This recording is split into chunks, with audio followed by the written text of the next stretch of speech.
start the recording. And here we are, first team up. Introduce yourselves, and we got to really keep to our schedule today because we got a lot of teams. Go for it. Go for it. I'm Rebecca, and we did the lunar table. Maybe how do you, Mitch? How do you press? Push the button. this one? Yes. Mhm. And there you go. Did I do it? Yes, it is. How do you?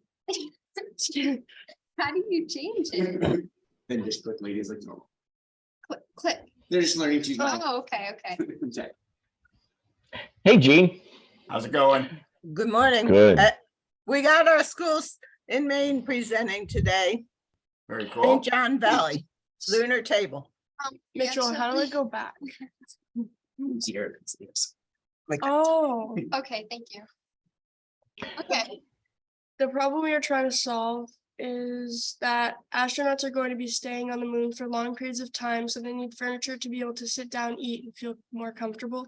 The tables need to be light to have less cost of going into space because it is already an expensive mission. And the table has to be able to work inside of a lunar habitat without damaging anything. And for our research, there are commercial products that can satisfy the needs of the product, although some may need slight alterations. We have found many alike ideas on various websites such as Amazon, Walmart, and Home Depot that show small space folding tables, and we have got many ideas from them. Our brainstorm and our ideas is to create an easily accessible table that does not require much effort to open or set up. The base of our table works like a collapsing closed drying rack for minimal space. The top of our table will be created with recycled plastic for lightweight. Our criteria and restraints. Our criteria is it needs to be small, easily accessible, made from as many recyclable materials as possible, portable and strong. Our constraint is no heavy materials, our size, not too big, not too small. And that's pretty much it. Thank you. Is it this one? Mitch, What button, is it this one? Oh, There we go. Okay. Oh yeah, and then, so like our idea is like this, you use this, and then we'll put a table on top and it just kind of like folds. It folds, like how do you fold it? This is your rack, ladies. That's what I'm doing. So basically what they did, and these ladies are very nervous, so you'll have to just, Bear with us. what they did is we bought a metal and plastic closed drying rack, and we basically just cut it down to size because obviously you don't want to be eating about here. So the ladies took and cut it down to size. So it's actually the same folding size as a regular table. And of course, I'm trying to do this like that. You guys want to grab one end. So they cut it to the height of a table, and then they've been working on building the tabletop, which looks a little something like this. That's just a cardboard template with the design kind of where it's going to fold inside. That's what you guys meant to say, So right? yeah, so it's like flat when you put it like folded, and then it gets, table. So ladies, I'm very familiar with that folding for your clothes to dry. I use one all the time. And that's quite an original idea. I love it, actually. It's really very foldable and very, very light too. So that's pretty cool. And then I'll let Glenn and Jean ask some questions for you, if that's okay. But nice PowerPoint too. Go ahead, guys. Ladies, what are you thinking of using for the tabletop? Plastic, because it's easiest and it's lightest. Okay. And so what I really like is that it looks like it folds up to a very small space. And then even if you have a plastic tabletop, you're going to have a good small space. Yeah. Now, what happens? So if you put your tabletop on there, what's going to happen with my legs? Am I going to be bumping into some of those struts that are going between? Well, if you wanted, you could always take out some of the center bars or like make it so it works better for whatever, but you can always just like keep it a little further away from you too. Sure. And part of what I really like is how, because of the scissoring kind of thing, it gives a lot of stability, I think. Yeah. But those cross braces, just be aware, as you scoot up to it, you don't want to be dumping over your contents of your table. Yeah. So think about that as well. Gene, you have some thoughts? Well, I also have one of those in my house. So actually, I've got two. And one of the things that I find with them is they are pretty strong vertically, but any kind of pushing to the sides, it really tips a lot. And so you're mentioning about that cross brace is really important because scissor lifts are notoriously bad for that side to side motion. So what I would recommend is you're going forward in the next 2 months is make it like a desk. So that like in your class, you're actually working on it and see what happens when you're writing on it, when you're leaning on it, and what people would normally be doing at a table. Try actually using it as a work table. And I think you're going to find that there's going to be a problem with that and see what things you can do to fix those problems. Mhm. Okay. And one of the things you might be able to do, which your cardboard shows that the top is way bigger than the collapsible stand, so that you can pull up under that top. But the real problem is it's going to be tipsy. Those things are kind of tipsy. That's Yours- why we cut it down a little bit because the taller it is, the more it's going to fall over, but the shorter it is, the more stable it is. So that was I noticed that it won't be as tipsy, but can you develop something that makes it more sturdy? And on the moon, we don't want that table falling over. And the top is really important too, how you develop your type.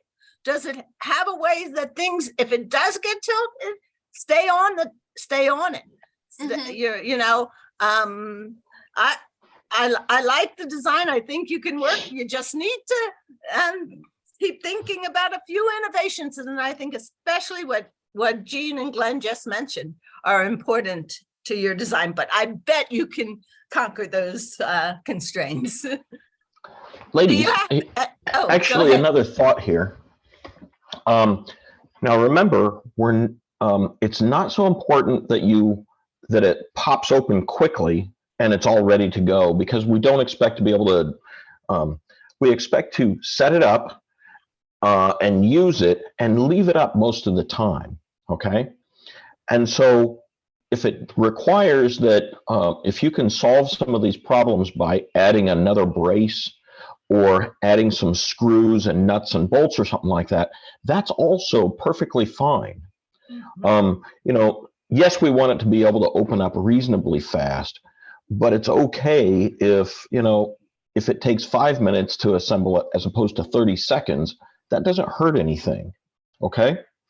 And so I think one of the things that we may find is that as you attach your top, it will give some of the rigidity that both of these are, that Flo and Gene are talking about.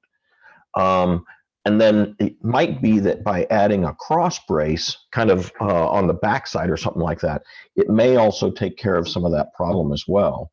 And these could be things that could be done with, just a couple of screws, and that would make it real easy. Okay? okay. One last thing that I'm telling all the table teams, and that's something that I didn't even think about until I saw the astronauts actually. I watched an astronaut trying just in a spacesuit, trying to bend over to pick up a shovel. And I watched her do it for a good 5 minutes as she was trying to get down and everything. And I realized just how clumsy astronauts are going to be on the moon at 1/6 gravity. And so one of the things I'm telling all the table people is that look at your table and figure out where the weight is, because if an astronaut bumps into this thing and it's top heavy, it's going to go over in that gravity. It's just going to fall over. So make sure you think about how do you going to keep this thing so that it's stable when you have a klutzy astronaut next to it. That's a good point. And they're not so klutzy. It's just the microgravity, the 1/6 gravity causes accidents more than on Earth. So Right. Well, that's what I'm saying with that is that I did not realize that these people are some of the greatest, physically. They're great physically. And then they get to a place where it's very different and our bodies. yeah, yeah. I think that's exactly right. Excellent job, ladies. Do you have any other thoughts or questions for us? No, I think we're all set. Thank you. Awesome. Okay. Thank you. Very good. Keep up with this. I think you're doing a great job. Yeah, I love the innovation there. Thank you. All right, so now we're ready for, let's see. I think that was Maine's on. No, Maine is coming on again later on today. So, but we're ready for Council Rock now.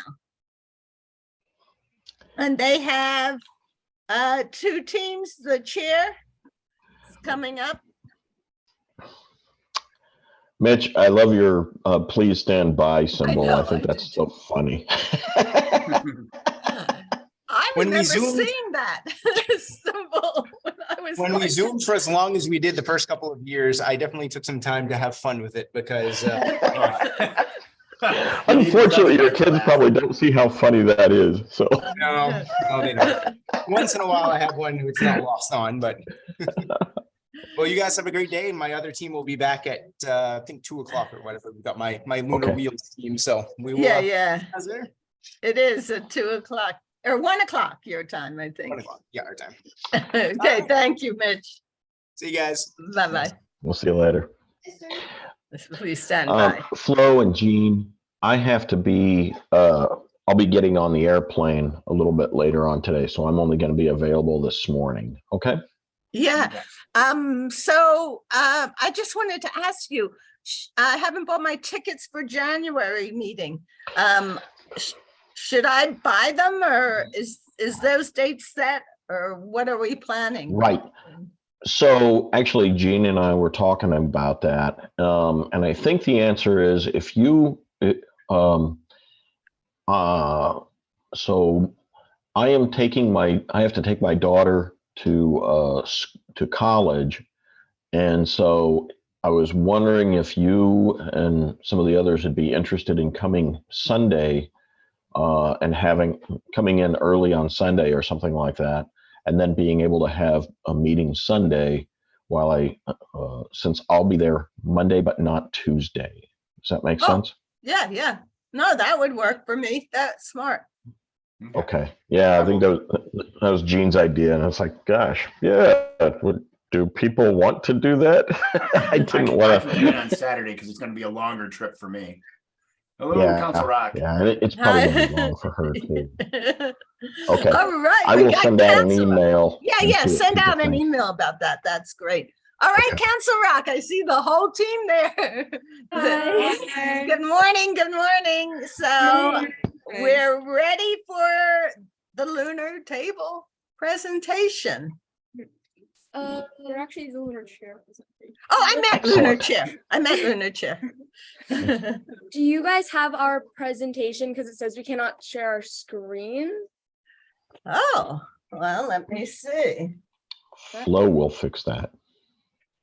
Oh, yeah, that's right. I have to fix that. How come the other team shared their screen, I wonder? I don't know.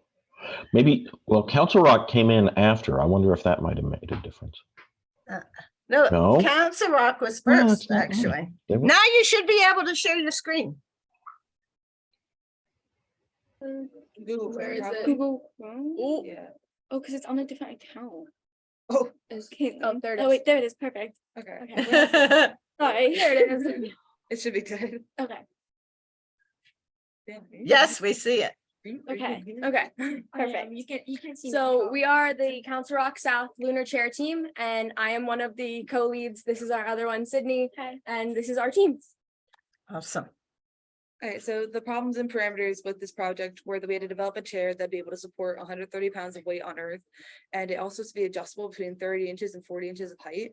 The material should be made out of should be lightweight, durable, flame resistant, and the design should be easily cleanable.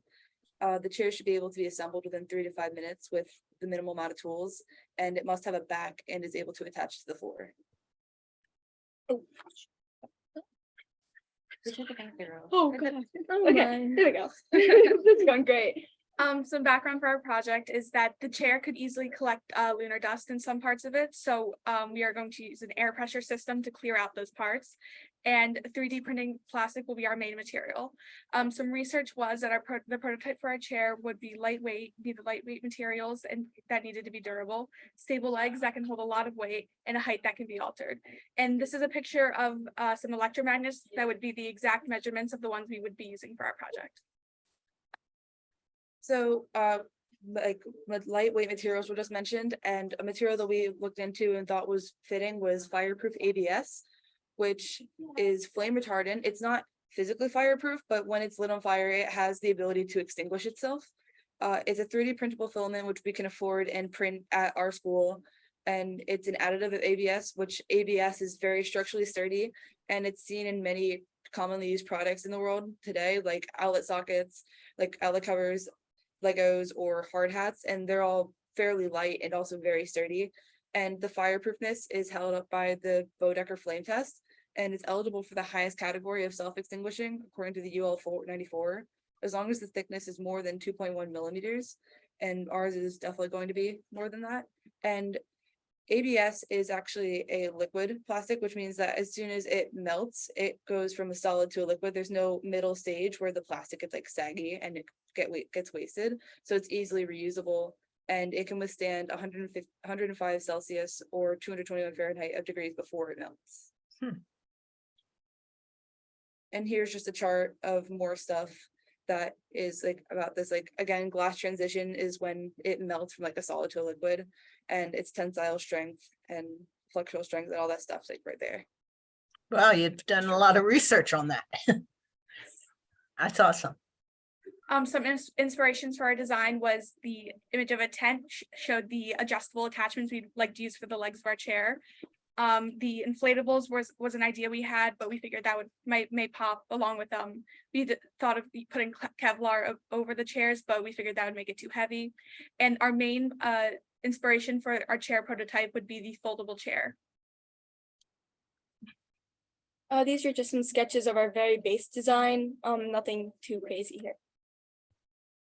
Okay, for our first original design, it included several different attachable pieces. So each part would come apart from each other, and they would come together with a twisting mechanism, almost like a water bottle cap. The idea for extendable cylindrical pieces stemmed from our inspiration from the tent poles. So to make the chair able to go from taller to shorter, depending on the astronaut's need, we would use the extendable cylindrical pieces to go and raise and shorten it.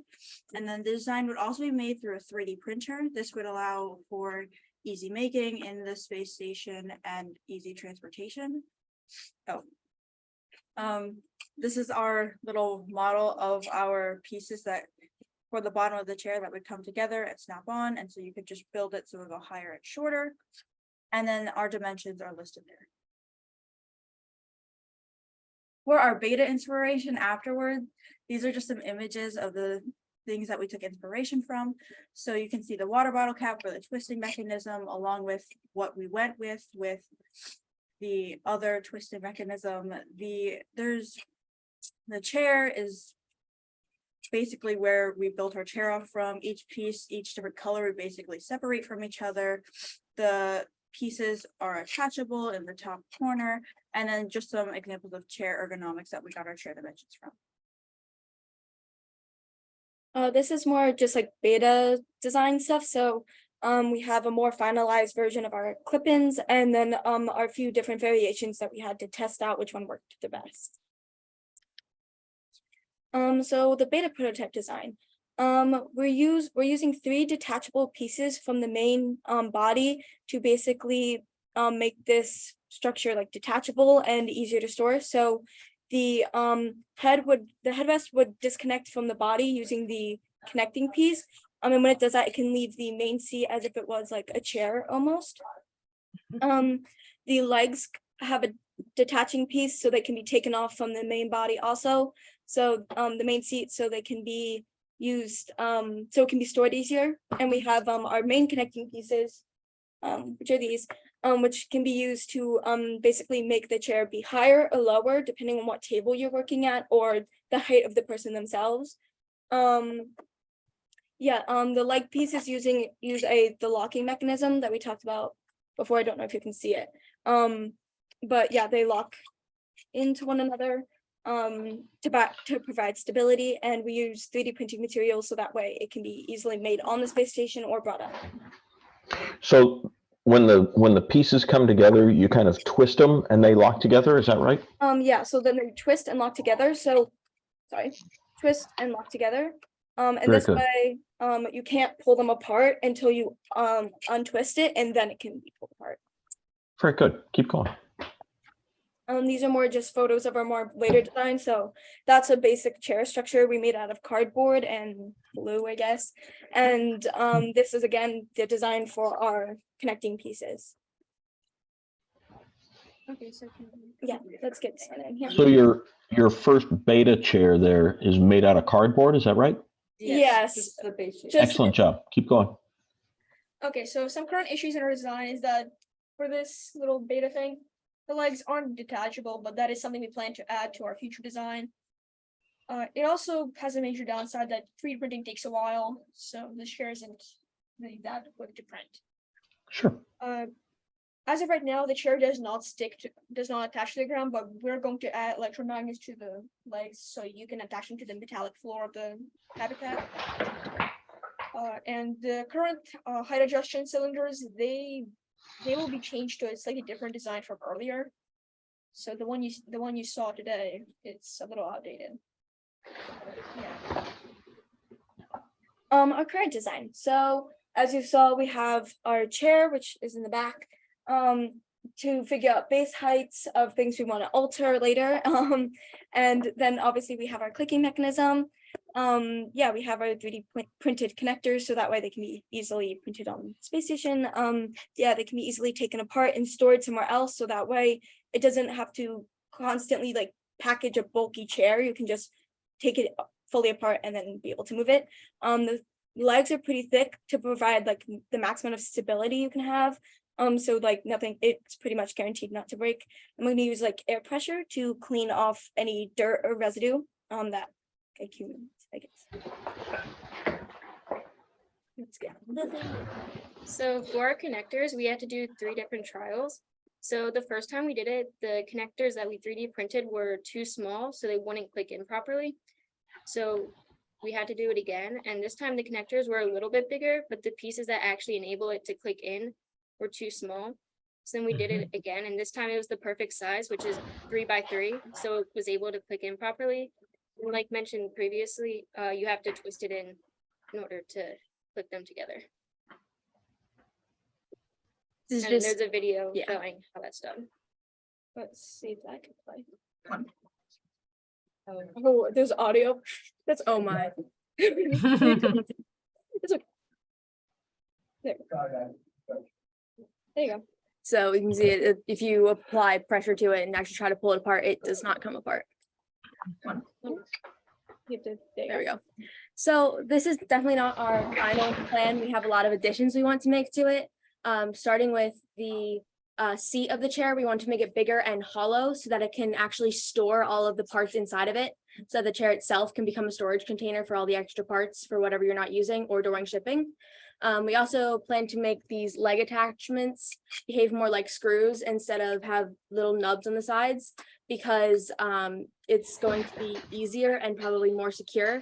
The reason that it's not currently like that is because of the limitations in the group with being able to render stuff on programs like HUNCH, because most of us are very, very new to it. So we were starting with something more simple, and then eventually we are going to make it a lot more advanced so that it works better. We also want to make the legs a more cylindrical shape, because currently the corners are very sharp and hurt if you get them stuck. So it also help with saving filament, because the cylinder is, while it's still stable, it uses a lot less. And it'll also be more compact for storage purposes. We also are going to be adding electromagnets into the bottom of it so that the one on the bottom can stick to the ground of the habitat so that it is more stable and will not just float away.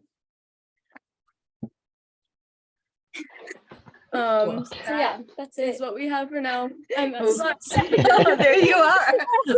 Wow, you all came Excellent with job. some crazy ideas that really are awesome. I love your thinking. So there's some questions and maybe first, Glenn or Jean, do you want to see any of their PowerPoint slides go back, or do you want to just see them? I want to see them. Could you guys show us your cardboard chair? Oh, Yeah. yes. Okay. I So agree. out of the way so we can show it. Don't do that. Yeah, because It's sitting on a table right now. that's but- why. Okay, that's fine. Okay. Yeah. Okay, so first of all, I really like your idea of how you want to have the seat of the chair be part of the storage system for any parts. I think that that's really smart. I think that instead of putting them in, you've got a bunch of space underneath. Would it be possible to attach them to the bottom and twist them into place rather than having them loose inside? Just a question for you, okay? We could definitely Work on do that. figuring that out. So these are just thoughts for you. I like where you're going. The other thing, let's see, just to save you some trouble here, remember the chair doesn't have to be 30 to 40 inches tall. You have to be able to sit at a table that is 30 or 40 inches tall. Okay, so that'll save you some effort there. Okay, but so that's a real small thing there. Also, the flooring is probably going to in the habitat is probably going to be a squishy foam material, very much like those foam pads that your parents might have had at home when you were very young. You know, they were multicolored. They're like about a 1/2 inch or 3/4 inch thick. And that's probably very similar to what we'll have on the flooring. And so that probably won't be as good with electromagnets or something like that. Does that make sense? Yep. Excellent thinking, ladies. Jean, you got some thoughts? Yeah, I totally agree with you. I like the idea of the seat being the container. One of the things I don't know if you were listening when I was talking to the last group. I'm when it comes to the chairs and the tables, I'm a little worried with the astronauts being a little bit klutzy because of the 1/6 gravity. And so these things being, you gotta be aware of, if you have that box up higher, it'll be more, the center of gravity is up high, it'll tip over more. So kind of think about that. And one other thing, and again, I like the detachable parts, that's really cool. Those are going to be points of failure. So if I'm in my chair, think about being in a kitchen chair and you lean one way, it always snaps at the joints, right? Yeah, if a chair breaks, it breaks at those joints. And so think about that and definitely test that kind of stuff out when you're creating your chair for real. Once you get the prototypes of the thing with all your parts in there, have somebody sit on it, but be aware that when they lean, they may snap at those joints, and think about what ways you might be able to stop that from happening. But great job. I like where you're going with this. Now, also, can you take any of the backing or the seat? Can you save any weight by using cloth, and that might help out with comfort? Because remember, and think about it in terms of like the school seats. If you've got some of those plastic seats, part of the value of using the plastic is that it's flexible and it gives you some room to be able to either push back, or when you sit down, it kind of gives a little bit. But there might be some value to using either cloth or some other flexible materials to help add some comfort to it. Okay? Mm-hmm. Excellent job, ladies. Flo, did you have any thoughts? No, but I like your thought about making the backing not only flexible, but make it so in case the person doesn't even need the backing, the backing could come off and you just had like a stool. I love when these things could be used for different things, and I always thought the moon needs a stool. So the lunar, so some things can be more useful if we can do several things like take off the back or modularize it. Yep. yeah. And we have wonderful Nancy Hall here. Nancy, I didn't. Did you get to see their presentation at all? Yeah, Do you I have just came in comments? one day. Yeah, I just came in and my comment was going to be like Glenn's about using the bottom seat of the chair. So other than that, I don't have any comments, but I just wanted to jump in, let you know. Yep, I'm here listening to them. Awesome, thank you. Ladies, did you have any questions for us? I think we were planning on making the seat detachable, and we have been kind of using it as a kind of work table space. It's those chairs quite wide, making it good for their stool, or you could use it even as like a little coffee table or something to put stuff down on. So I think That's that's cool. something looking into and making it stable enough to be able to do that. Yep. Yes, thank you for all the comments. Yeah. Well, I'm glad you're thinking about how to keep it stable. I don't think electromagnets will work on this, but come up with another way. It's real important. Do you think we'd be able to like secure bits of either like Velcro or something to the flooring of the module? Yes, I think that that's a possibility. Uh-huh. Okay, thank you. One more question for you. When you send it to the moon, how small of a package can you put it in? Well, we're planning to make it small enough to fit in just the seat itself. So I guess not. It won't need its own separate packaging if it can Yeah. fit the seat itself. That's terrific idea. The less packaging we can send, the better. So good thinking, ladies. Keep this up. Yeah, very nicely presented too. One other suggestion about if you're thinking about stability is instead of having your legs at all 90 degrees, think about flaring them out in some way. Think of like a rocking chair type idea or something along those lines. Huh. Yep. Nice. Thank you. All right. Now we have one more team from Council Rock going to present. And that is the solar panel. So we're switching to a solar panel team. Okay. And I see that Billings Career Center is on. They're going to present after this solar panel team. So good morning, Billings. Glenn, did you by any chance take a look at the TikTok I sent you? I did not. I'm looking for it. I'll be checking it out soon.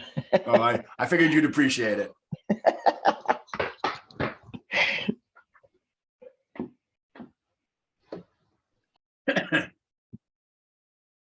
Let's see here.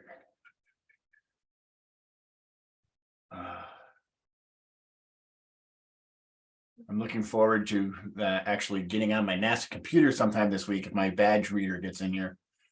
Oh, wow. I've had a pretty expensive paperweight that I've been waiting that's been sitting here for a week now.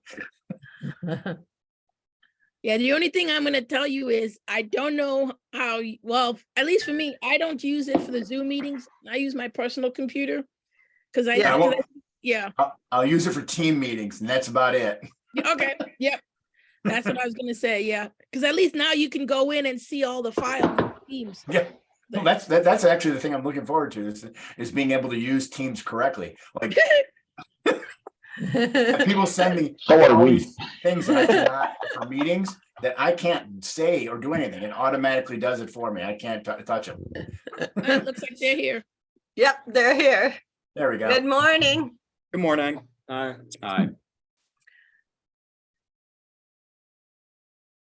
Sure.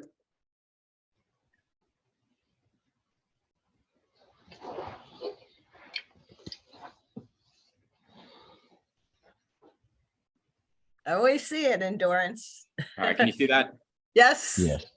All right, so our team is working on the solar and mirror panel cleanings, and we just came up with a temporary name of Endurance just based on the space shuttle from Interstellar, which uses centrifugal force in order to create Earth-like conditions, which the main component of our project is centrifugal force.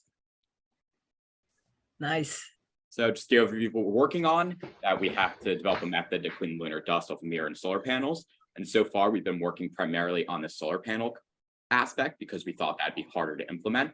So our idea is if we can come up with a good way to work on that, we should be able to easily transition that to work with the mirrors. It needs to be compact, remote, needs to be able to be activated manually or automatically, which is all things that we're working on. So our base idea is to use centrifugal force in order to propel the dust off of the solar panel without creating any additional modifications to the solar panel itself. And this would hopefully reduce its complexity and make it very easy to implicate and reduce the chance of failure. So our first idea was, you can see pictured in the sketch here, was to have a vertical and horizontal shaft, with the vertical shaft actually spinning using a ball and socket joint, and also using a gear system in order to keep the force the same outputting, but decrease the actual RPM of the motor itself in order to reduce the likelihood of that breaking and failing, because that's a core component of our project. So in our second idea, which is what we created our prototype out of, we still want to implement the gearbox and potentially a film idea, which we'll get into more later, but we've reduced the complexity by just creating a casing that won't actually spin, which would reduce the likelihood of failure and also allow us to expand upon that in order to possibly collect the dust like Flo had mentioned when we emailed her. So we have our prototype here. So you can see in the picture, it's just a casing with the solar panel on top that would connect to some sort of battery or something in order to hold the power. And then when you flick the switch on it, all it does is it just spins around the solar panel. And then that would, from the experiments we've run, that works well to both remove small and large particles, which we get into more later. So, like I said, we've had good success so far in our experiments, and our base idea of centrifugal force seems really good and seems like it'll work well. There's just a lot of different pieces that we have to figure out and implement in order to make it fail safe. So in terms of the actual components that are going to be a part of our eventual final prototype, we're going to have the gearbox we're going to work on in order, like I said, decrease the amount of RPM the motor has to function at in order to hopefully preserve its likelihood. We're going to either have arms or some sort of casing in order to keep the position of the solar panel stable so it can still be adjusted to face the sun, but to allow spinning of the solar panel itself or the film. And then with the solar panel, we're not quite sure the material or shape we want to do because we know that different materials have different band gap measurements.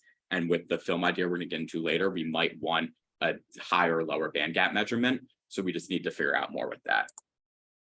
All right, so another idea we have on top of that is the film filter idea, as one of our concerns is the durability of our design. As it spins, lunar regolith damages the solar panel as it's propelled off. So lunar regolith tends to have hardness ranges from 4.5 to 6, while tempered glass can be between 6 and 9. So in theory, it should hold up and not be scratched, but we still worry about the method we're using.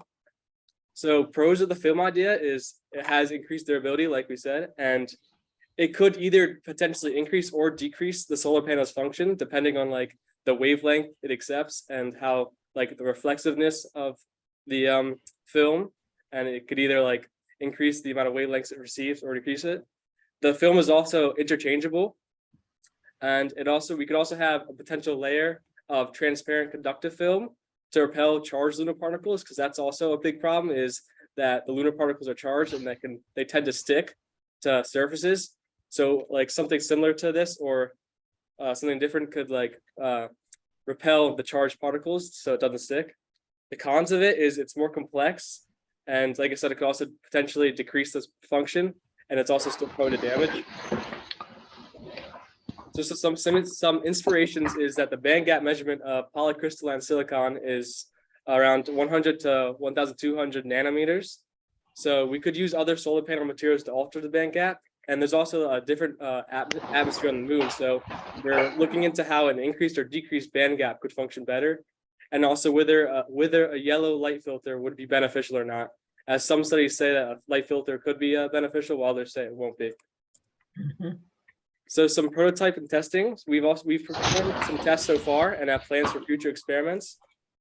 So our current prototype is the semi-functioning prototype we showed before, where the centrifugal force part works pretty much perfectly, but we still need to work on like the casing, speed, and power, as well as the transfer and storage of electricity. And so we've performed some tests on the early prototype and the current prototype, and they've yielded some strong results, handling different sizes and textures of particles pretty well, and we'll see them now.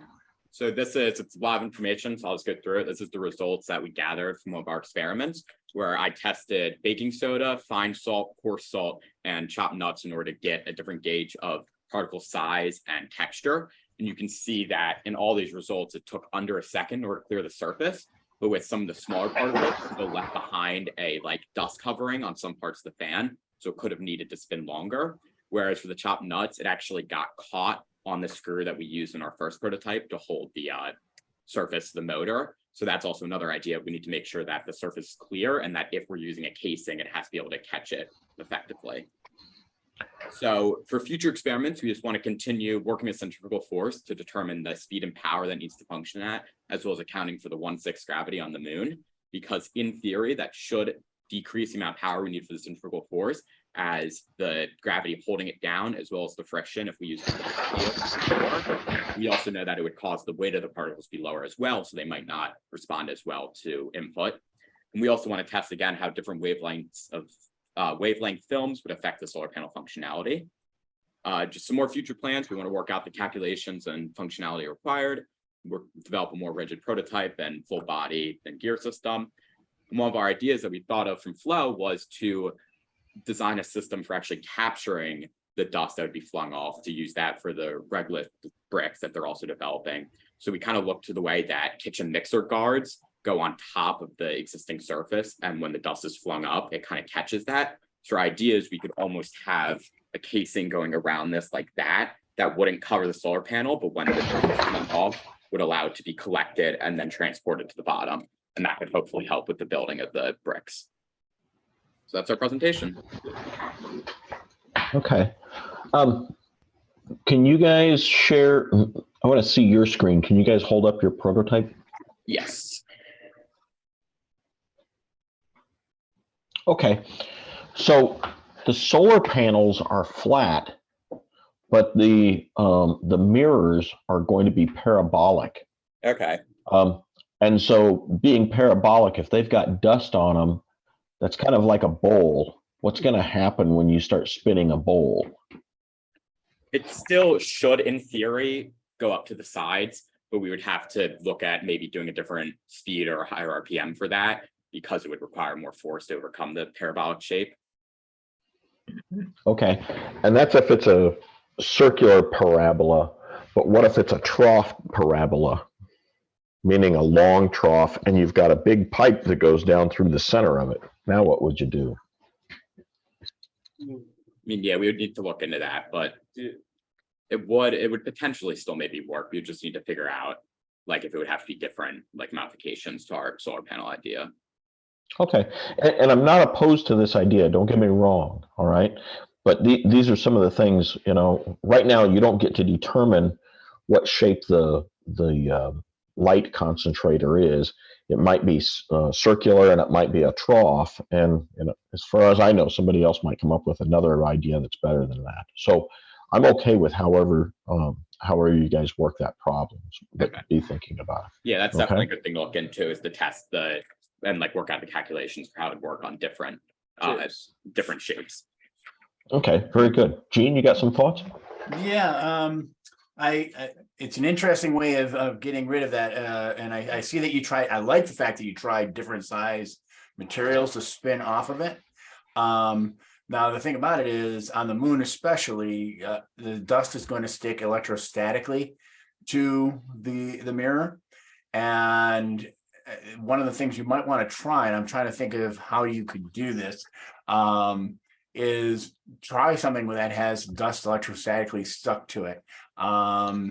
And in the winter, especially, things are going to get dry, and you leave something out in a place that's rather dusty and let it sit there for a while, and then try spinning it off. And I think you're going to have, you're going to see that there's a bigger problem than what you think about here with the small dust, because you'd have to get it up to a flat surface, a pretty fast spin to break that electromagnetic electrostatic connection between the materials, especially for small dust. So consider that while you're as you're moving forward here, is how would you get rid of that? And especially if you've got a bowl of any kind of shape or trough, then now you have normal forces involved in your spin and things like that, that you're just going to fight that dust being ejected. But it's an interesting concept, and there's probably ways around this. So consider it. Keep going. All right. Yeah. Thank you. That was one of our big questions for you guys, was some like concerns that you guys would think of knowing more about the functionality and different ideas already tested. So we'll definitely look into it. So I like the fact that you did a lot of testing. That's good. That's right. But now you got to get that fine dust, like I would say that baking powder or flour or something like that, that will stick pretty readily to surfaces. Powdered sugar. Try powdered sugar and put it on in very small amounts. Okay. Make sure that the surface is dry so you don't get any like moisture that kind of makes it stick harder. Probably the easiest way to do that is just put like a teaspoon on a surface next to it and just blow it across. Just hit it with a big fast breath and let it settle. And you'll get some static. Try and recreate like the actual environment in which exactly. And I'm like, okay. Now, one more thought for you. Because we've got air, that might also be aiding the removal of that, just because there's the difference. And I have no idea how to do this, but you might consider, what happens if it's in a vacuum? Does it still work as well? The device you have, your testing device that you have there, is small enough that if you have a physics teacher with a bell jar, you might be able to fit it in there and try it out that way. Okay. But just some thoughts for you. Again, I think you got some good ideas here. It's just a matter of working through some of these difficulties. Okay.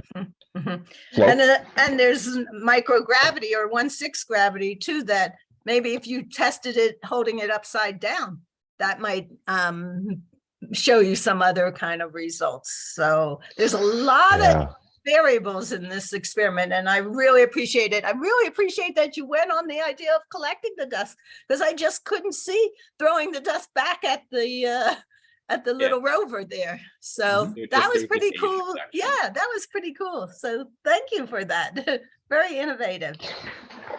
Hey guys, one more thought for you. Another possibility is that here you've got a spin. If you vibrate the surface first and then spin, could that be an aid at separating, decreasing the amount of stiction between those? That probably would work. Especially if we just spin the film. Yeah. Yeah. And when you spin something, you are creating gravity on top of it all. So there's so many different aspects. Yeah, that was the main thing, is we came up with a good like base idea, but we know that there's so many different variables and things to consider, and different shapes, different environments, different size particles, all of that. Yeah. So, try that. Good job, guys. Try the powdered sugar. I like that idea. Okay. Thank you so much. Great. Thank you, guys. And thank you. All right, so now we're going to zoom over to Billings, and they look ready too. Billings, we have, we're going to do nanolabs now, insect nanolabs. Excellent. Hi, team. How are you doing? Pretty good. How about yourself? Very good. So, should we pull the presentation? You want the presentation up? So, I'm Douglas Pullman. I'm Cameron Bell. And we did the Insect NanoLab. So you guys wrote the problem, so you guys know what it is, but we want to design our NanoLab specifically to be as general as possible and to be perfect for observing any insects anyone might want to send up there. Outboard GIS and zero gravity. So we've gone through a lot of designs already, and these are just a handful of them. That first design was the first idea, but it had its problems, like not enough area. The second design has more is more focused on just one type of bug, which we didn't like, as well as it's sealed and hard to get to. The third design, we liked the cap idea, but it was just too small. And the fourth design is closest to what we have. So the first designs weren't very modular, but we really figured modularity in our designs might be pretty useful, being able to switch where everything is if it were to go wrong, or depending on how the researchers might want to look at or observe the insects, whatever they might need to change it, they most likely could. For food and water, we wanted to build it into the structure. We have found Fluker's brand orange cubes. They're 3-in-1, so they have water, food, and vitamins in there for the insects. And wanted to almost condense it down so it was like in a cylindrical shape that wrapped around the structure, and the insects would be placed in a small pocket that would eat through the food as time went on, so they would never run out of food, and they would slowly basically just eat through the structure. And we wanted a cylindrical housing because cylindrical housing, if we supported it, it would allow electrical systems to move completely through the system. Cameras would be able to view the entire system at all times, most likely. And there would be a lot more internal surface area for insects to live and thrive. So in an effort to keep it modular, we have come up with a system of shells, which I'll show you once we get to the actual prototype that we have. But these shells will be able to slide in and out, so you can have all of them ready to go. So the one on the top left there is an inner tube where crickets or something that likes the dark and light could hide, but come out into the light later. The second one is a similar design, just better and more of that shell idea. As well as there you can see your idea for plexiglass screens so that waste and things don't get in the way of the camera's view. The third one is shelving so that you can have creatures that are just like mealworms that need like sand, sawdust or something like that to crawl through. And the last one is a lattice work structure because most bugs like that. So I think that moves us on to our prototype that we actually have designed here for you.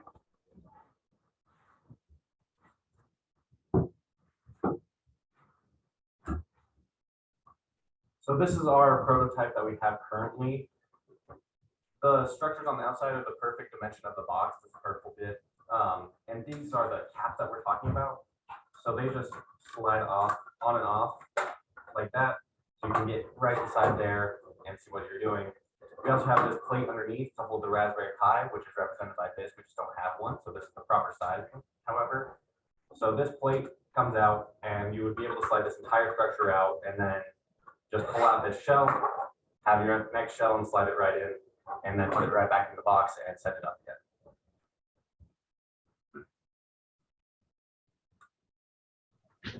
Very good, team. So wait a minute. Your pink part there, is that oval shaped or is that circular? It's oval shaped. It's oval shaped. Uh-huh. Yep. And we did that because having corners allows for waste to get trapped in them.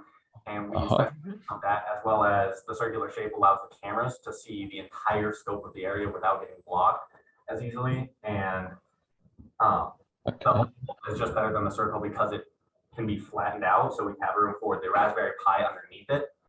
And still maximum room for the bugs to grow. That's actually really smart. I like what you're thinking. Where do you see the cameras being placed? So we actually have holes for them. We are talking about doing them on the ends here on this side. So we have 2 of them in case something happens to one. And we've done the cone shape here on both sides that you can kind of see because we will intend to have a piece of plexiglass that will slide in right here. So anything that dies or waste or anything like that will get blocked by that, so it can't go to the camera. So it takes more than just a little bit of mass to block out the entire camera's view. Wow. Okay. Now what's that? Remind me what that rectangle is on the top of your pink portion. There's a rectangular opening. There you go. So in order to control temperature, because of different insects needing different temperatures for mating and hatching and all of that, we are going to use a Peltier square to heat. So later on, there will be a copper plate inside of here that will distribute the heat properly. And be able to change the temperature depending on how warm or cold the bug needs it, just depending on what bug it is. Very smart team. I like where you're going there. Gene, you got some thoughts? Yeah, I'm looking at it, and I'm interested in the. I like the fact that they're thinking about places for light and dark. The insects will go most of the time into the dark unless they have to go out into the light for food or water. But I was wondering, have you given any thought to taking pictures of the or you having cameras that will take things, actually images of in the dark of these insects? Because understanding how they work, how they act inside the dark is going to be important. And with that, just a point to let you know, a lot of plastics and glass and things like that absorb infrared light. So if you're trying to take a picture at night, you're going to need your cameras and stuff on the inside, not on the outside of a clear plastic. But I like the work you've done so far on this. So I just thought I'd throw out a couple ideas here. Maybe I didn't hear it. What are your plans for water for these creatures? So we have, if you go to Fluker's, the Fluker's brand is an orange cube, and essentially, if you put those into a container with like crickets or any insects, it's going to have water, nutrients, and actual and all. Okay. Thank you. I guess I did not hear that part of it. So good. Okay. And I like the idea of using flukers. That I mean, it's already a tried and true, so that's good. But it is still a gel material. Are you going to? Do you have a structure that it's going to fit into? Well, it's pretty. If you like squeeze it, it's harder than it looks. But ideally we would be able to shape it around the shape of our actual like our NanoLab, so the insects would be able to eat around it, and if it would maintain a solid structure, so any pieces would float away and like crush the bugs by floating around. Ideally. Sure. And I think that that's okay too. I was thinking that maybe if you had, like, think of putting the flukers into a tube that has holes all around it. They would kind of cling to the tube and be able to eat through it. And that way you'd also be able to see them while they're eating. Not a requirement, just a thought for you. I really like this circular or the oval shape. I think that that's really wise, particularly the way that you're keeping things from getting stuck in the corners and things like that. I think that's really smart. And I also like how you represented your Raspberry Pi. There'll be more components in there, but I think that that's that your placement is actually really smart too, especially if you're going to have two cameras, one on either side. So very smart, team. I like where you're going with this. You might be able to how many bugs do you think you would be able to send up in this? What's your goal? It depends on the bug you'd like to send up, but since we picked crickets for our main design, we could probably at least fit 7 to 8 at a minimum, and if we wanted to, maybe more. But yeah. Excellent. Good thinking. Flo, did you have any thoughts for him? So I really like what the modular aspect of it, and I haven't heard anyone with the Peltier plates to regulate the temperature, which could be important on the space station. It's about 70 degrees, and so I imagine it's going to be about that in the nanode. It's called where we're going to put this NanoLab. But some researchers might just want to see, how do they react in warmer temperatures? How do they react in colder temperatures? They might want to actually vary the temperatures, and you have made a device to do that. So that's really another important aspect of this experiment. So thank you. It's really awesome. Do you have any questions for us? I do have a question to add, not necessarily a question, I apologize, but another thing we are going to look forward, or we're going to do is we're ideally going to have biochar or some soil lining the outside of it, so it could absorb liquid waste, and also biochar can absorb ammonia, and almost every living thing with producing waste or dying will produce a large amount of ammonia, which could suffocate the insects. So ideally, we would have biochar to almost negate that. And if that didn't necessarily work, we do intend to do some tests within the upcoming months to see if it would work. But if it wouldn't work, you could almost just put nitrifying bacteria in the soil, which would completely eliminate the ammonia, and it would cause the bug or save the bugs from being suffocated by their own waste. That's actually really smart, but Yeah. Can you tell me the material again? What did you say? Biochar. It's like a Biochar. Okay. Is it in packets or something? How if it's a dust material, how are you going to deal with that? It's almost like I mean, it's a little bit larger than the grains of like soil if you were to go outside and grab some from your garden or something. But we do want a non-permeable surface that will allow gases to go through it, solids to not go through it. Design is still in process, but that is our goal. I hadn't heard anybody else talk about that. That's actually a really smart thought. Consider something like a tea bag, maybe. That'd be smart. Yep. And that's not a requirement. It's just a thought for you. Excellent job, team. Gene, did you have any more thoughts? No, I think you covered it, and nice job. I like where they're going with this. Yep. Thank you so much. Excellent thinking, team. I really like what you're doing. Keep this up. I think you got some great ideas there. And we have another team in Billings that is working on the NanoLab. So we're ready for them. Thank you guys so much that you have some great innovative concepts that will keep our insects happy, which is what we're aiming for. We just need 1 minute to switch our setup here. So. All right. Yeah. We are moving right on time, which is great. And I see that Glenn Bradbury from Bozeman, Montana, Gallatin, Bozeman High School is all ready to go. And they will be after. I'm ready. I don't know if the rest of my kids are ready. Yeah, we're not ready yet. We have one more team on the NanoLab here in Billings, and then your NanoLab team will present. Yeah, we're kind of watching, just taking That's a good. peek. Yeah, that's perfect. Thank you so much. All right, we're ready for you when you're ready, Billings. Hi, my name is Jackson Bergeron, and my name is Ahmed. We're working on the insect now application.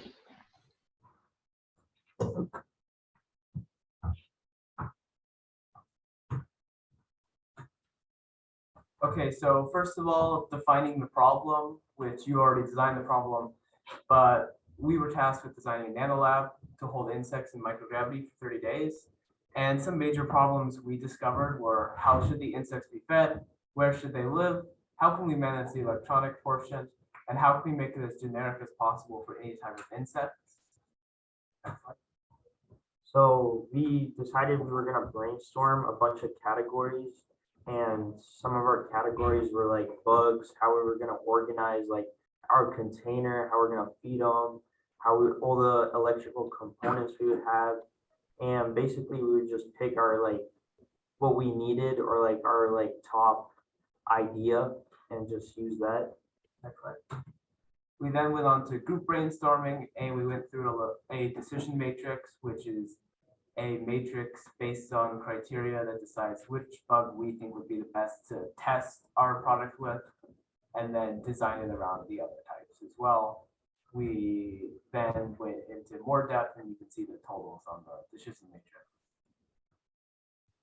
So we wanted a way to have an easy sliding system to hold the container for our insects.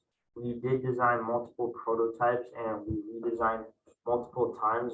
So basically in the pictures, you can see we have like sort of a rectangular box with a top that can slide in and off. And our first prototype had sort of like a divider in the middle, which divided the water and the food, but then we just scratched that and decided we wouldn't have water and food separate. If you go back. And so the first prototype was too large and it had too many pieces, so we tried to make it smaller. And as you can see from the pictures on the right, it only featured 2 pieces, although it was too large to fit in our actual NanoLab, and the camera didn't fit in the slot where we wanted it to. Next slide. So we wanted a box shape holder to hold our insect containers where you could slide in multiple insect containers at the same time. So this was our first prototype here.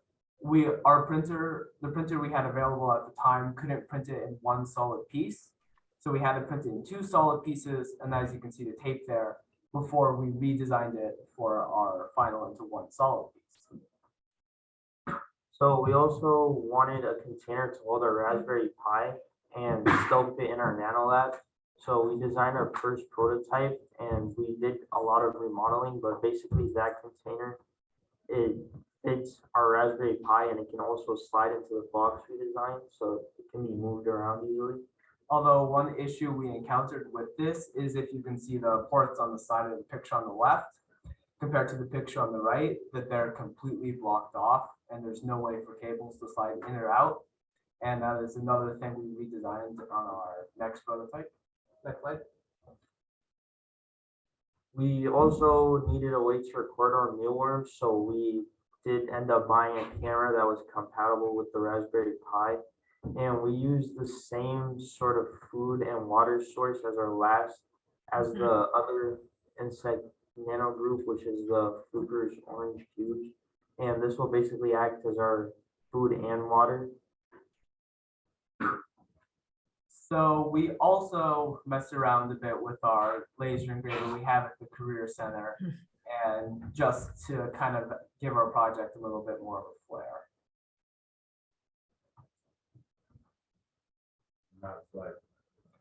You have a slide? No, never mind.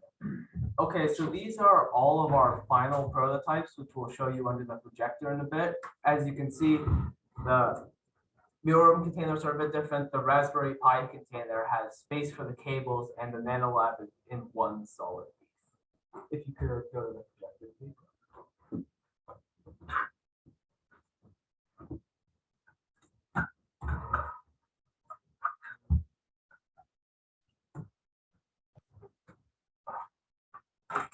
Yeah, sure. So here were our prototypes for our original design. As you can see, Ahmed here has our first insect container. It was just too large, and as you can see, having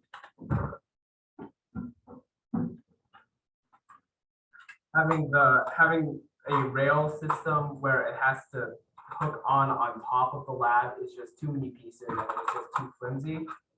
So from there, we decided that we were going to try and make a one simple design. Although this one was too large and didn't really fit our purposes the way we wanted it to. So in the end, we decided to redesign the container where insects would be held in it. So it fits. And here we have a slot for the camera. And over here is a slot for wires for an LED strip that we're going to put in. But mainly, the main concept of our design is to be able to be as generic as possible, to hold whatever insects a researcher wants and hold as many insects as the researcher wants.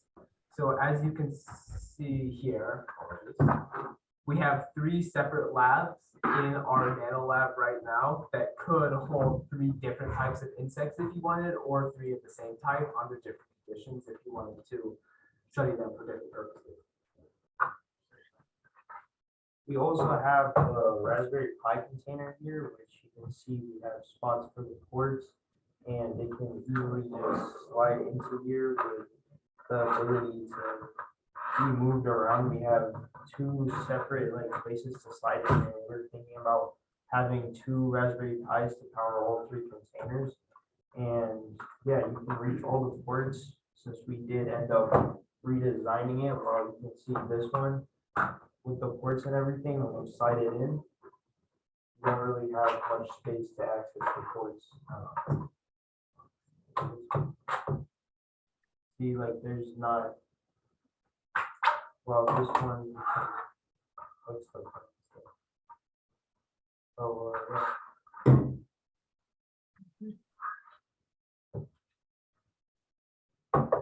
And it does open up as well. So if you need to swap out a Raspberry Pi container, it's just nice, easy, and simple, which was kind of the overarching theme for the project. Any questions? You're muted, Glenn. You're muted. Sorry.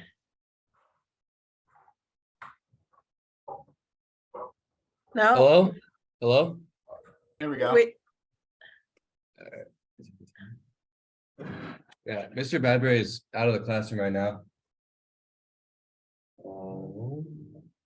Glenn, you're muted. I'm not sure what's going on there.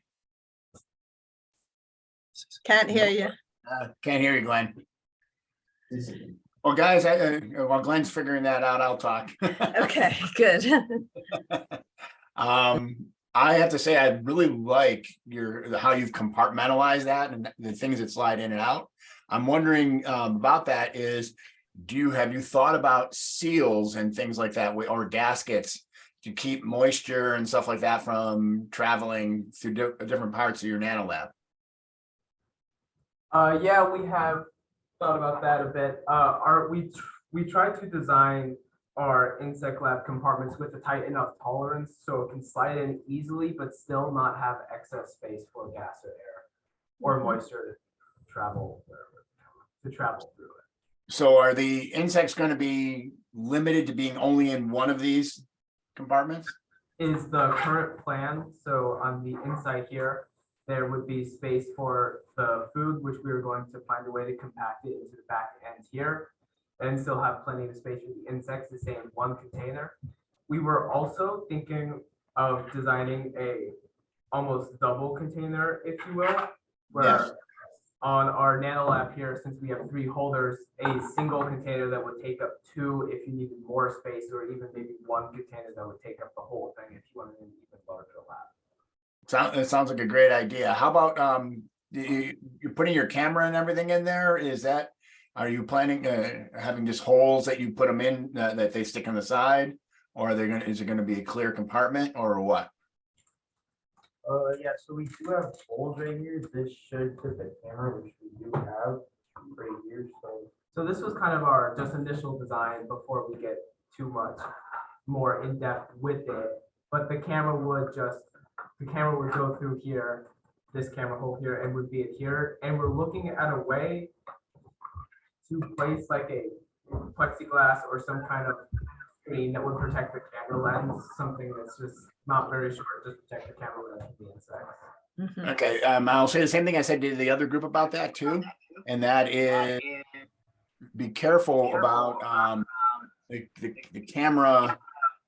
If you put anything in front of it, glass, things like that, it will block out some type of light.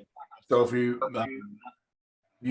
want to insert light video so that you can get things, see them in regular light, but at the same time, you might want to come up with a way of seeing them in the dark, which is when insects really like we're talking about, really work.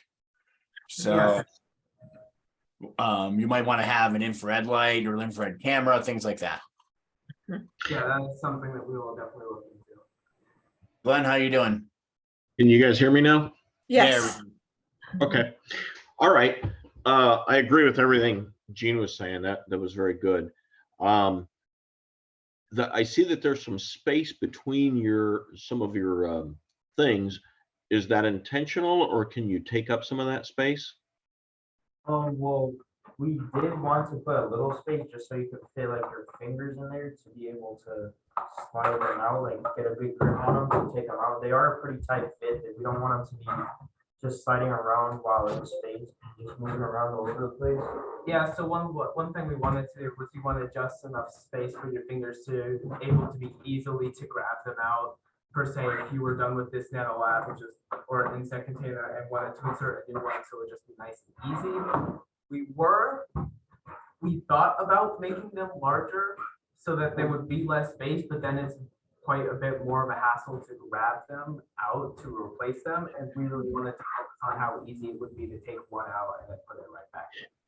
Well, part of what I'm thinking is that, if you're able to increase their size, you can get more bugs in there, which means more data. And you could still have finger spacing so that you can grab it, but you could take up some of that space and be able to get some more spacing for the bugs themselves. This is not a requirement. It's just thoughts for you guys to consider. I like your ideas. I think this is really smart, especially being able to do multiple bugs at one time. I think that's some great ideas. I think you can also save some space on the thickness of your boxes, and that'll give you some more room as well. But I think that, again, you've got some great stuff going on here. Question for you on your Raspberry Pi. So I can see that you've got your connectors exposed.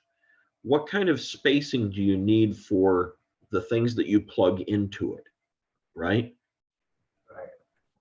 So currently back here, we've designed, so if you insert the Raspberry Pi, you kind of have to see from this angle, but there is a bit of space between where the Pi container ends and where the NanoLabs start, to where there's enough cable to run different cables through the different NanoLabs. So another thing on our container that we haven't really put on yet, we didn't have the time to get there, but that we're working towards, is we want some way for temperature control. So we were thinking of a Peltier square, some electrode temperature, some way to control, and it would connect down here, and we would have a copper lining for a heat distribution that could change the different temperatures of each individual insect container, as well as some way to absorb waste that we hadn't really gotten to yet. Very good thinking. A suggestion for your Peltier, if you're going to use that, make sure that you make it so that one side of the Peltier is in contact with the aluminum box. Yes. And that way you can dissipate some of the heat, whether you're bringing heat in or you're making it cold, one way or the other. And by being in contact with the aluminum shell, it'll help send that other temperature out of your box. Does that make sense? Yeah, definitely. So attach your Peltier square to the box itself here, so we can kind of distribute temperatures where you. Yeah, that's right. Thank you. Excellent thinking. Yeah, and anything you can do to keep that waste from getting kind of into the airstream and in the way of the camera, I think is a smart idea. So I think you guys have terrific ideas here. Oh, one more thought. So here I see that you've got Insect Lab number 1. You could make some of them longer so that they could go, so you could use more of the inside of your box as well. Does that make sense? Yeah, we did also, we thought about that, but we wanted space for our Raspberry Pi containers to fit in there as well. That's a crucial component.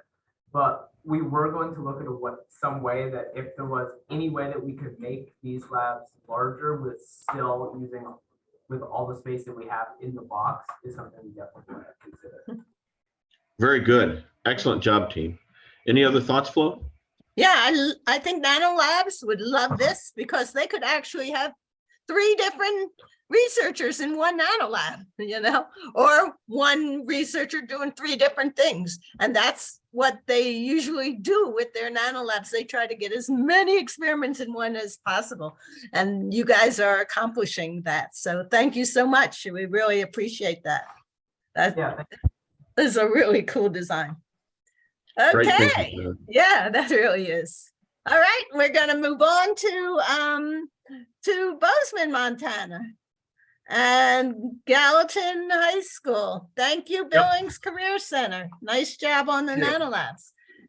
And now Gallatin High School has another NanoLab. Yes. We see you. Hello. How's it going? Okay. Got it. Yeah.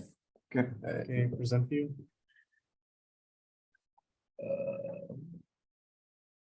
Yes, we see your PowerPoint. All right, thank you. All right, cool. Okay, go ahead, guys.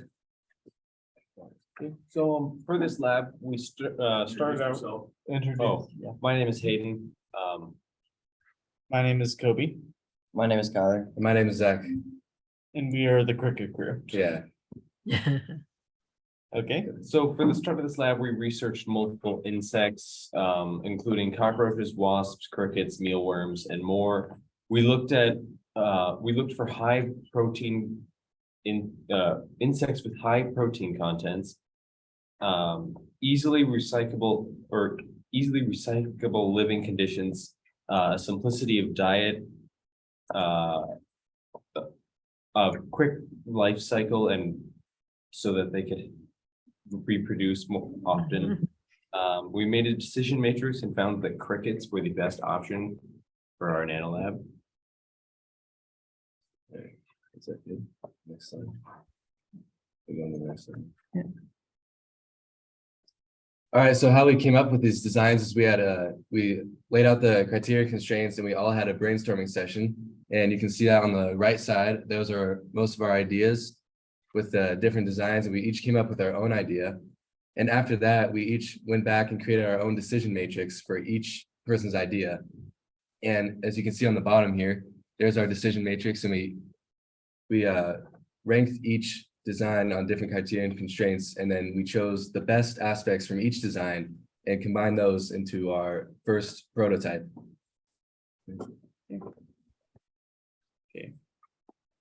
okay, for design, our initial design was created with the intention of creating the strongest possible frame in order to survive the extreme vibrations and pressures of spaceflight. It takes up exactly 2,000 square centimeters, and it weighs roughly 1 pound. And we actually have it 3D printed right here. We've broken it down into two main sections: the habitat where the insects actually live, and for this one, we're actually gonna create like a separate habitat space, interchangeable habitat space, so that researchers can intermix and change the habitat to fit whatever experiment they're gonna do. And in here we have the our area where the electronics are going to be stored, or the Arduino, and where the sensor feed and everything is going to come out. We haven't 3D printed like any specialized enclosures yet because we haven't purchased the full set of parts that we're going to put into it. But for our next model, however, that we're going to remedy that.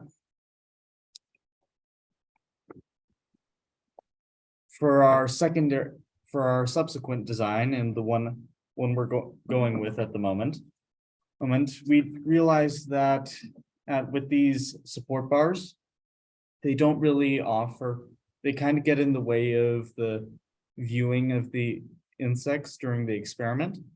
So what we're going to do with the next design is we're going to remove these bars and replace them with clear acrylic. Although we originally were going to go with polycarb, we figured that it would be way too expensive. And we figured in this way that we would still be able to get a fair amount of support from the acrylic panels while also allowing the maximum viewage of the insects during the experiment. Throughout our design process, we have came up with many ideal materials that will work best for our project. For side panels, we had the thought of using acrylic and polycarb, but we are unable to use polycarb due to its toxic properties and high cost.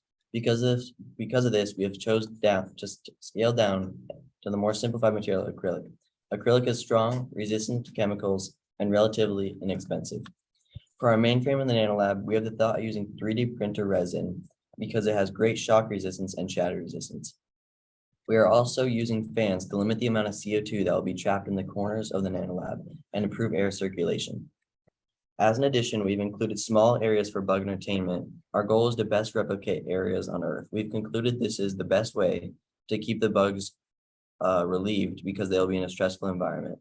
Though the materials that we plan to use for this are currently undecided.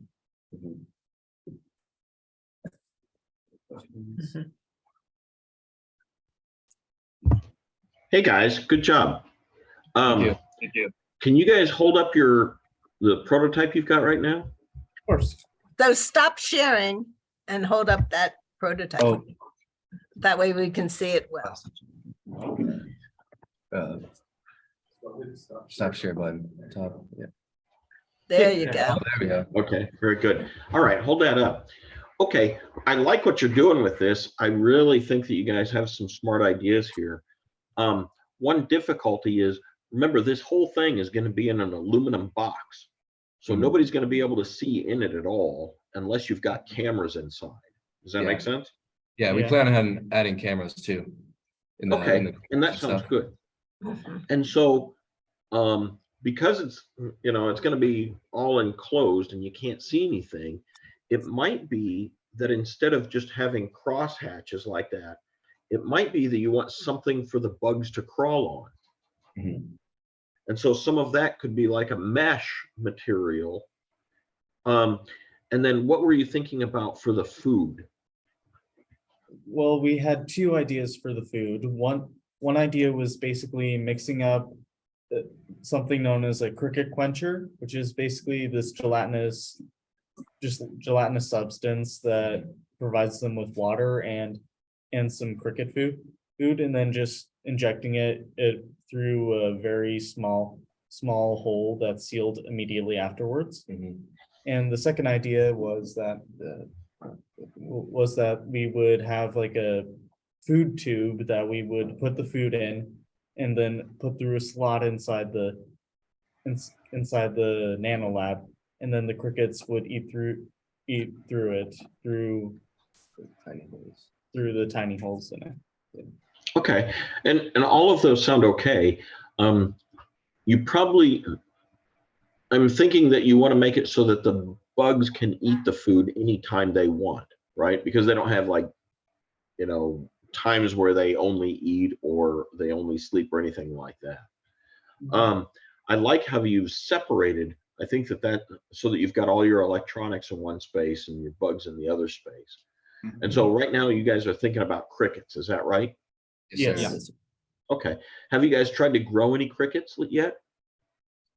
No, not yet, but we're getting there. Once we finish, get a design that we're all confident in, that's when we're going to start moving on to the next step of testing it, seeing how it works. I think that's good. You can probably start growing some crickets now so that if you've got crickets like in a peanut butter jar, which is kind of similar in size there, it might give you ideas of what they need or want to be able to survive better. And it might also give you an idea of how many bugs you can keep in there. Is that all right? Yes, sir. Excellent thinking, guys. Keep going. Anybody else? Yeah, I was gonna say one of the things you want to think about is, especially since you're using the 3D printing, is you don't want to have smooth sides for these things. Most of the crickets, if you have a large space in there, they have nothing to grab onto, nothing, and they're just going to be bouncing around and floating and hitting the wall and bouncing off, and not going to be able to do anything. So like Glenn was saying, is have some kind of structure on the inside, but not only on the inside, but on the surfaces, have something they can grab onto. So creating an area for them and to live is going to be just as important than just giving them a free floating space. Also, think about they are going to want a place. Animals like to go in a place that's dark, so having some kind of timing for lighting, but also being able to take pictures of them in the light and in the dark would be something that would collect information that would be interesting. So I like how you started this. Now, like Glenn's saying, go to the next levels here. Get some crickets, start creating your areas. Okay. All right. Good job. So I really like that you suggested maybe using acrylic for the sites, because people aren't thinking that these researchers are going to want to see what's happening in that NanoLab while they're developing their experiment on Earth. Like when you got your crickets in there, you want to see what they're doing, what's happening. And it will be dark once you slide your NanoLab into the aluminum shell. That will make, and that slides into a nanode, which slides into an express rack, and it's going to be very dark in the end. So as far as light concerns, you just need light for the pictures. But these researchers are going to have it on their desk. They're going to want to see what's going on in that NanoLab while they're doing the research. I know that from experience. So I think you're on the right track there. I'm really pleased with your design and how you're approaching this. This is the first time Gallatin has been in the design and prototyping, and you're doing a great job, actually. Thank you. So thank you so much. Did you have any questions for us? No, I mean, Well, let me think about that for a second. yeah. I don't think no. Okay. I don't think so. You can always email me. All right. And actually, next week, I'm going to talk to a professor who's interested in your projects at MSU. Cool. Dr. Warnett.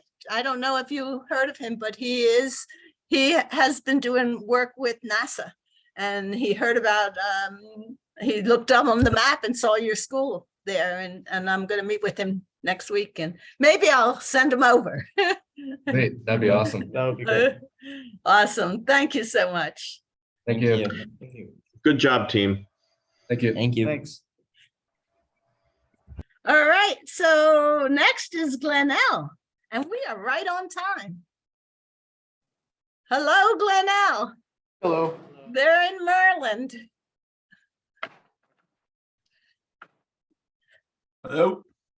So Hello. it's Can you hear still us? morning. Yes, we do, and we see you. Awesome.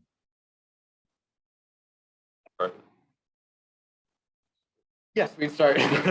Okay, this is our mock-up. It's of one of our designs.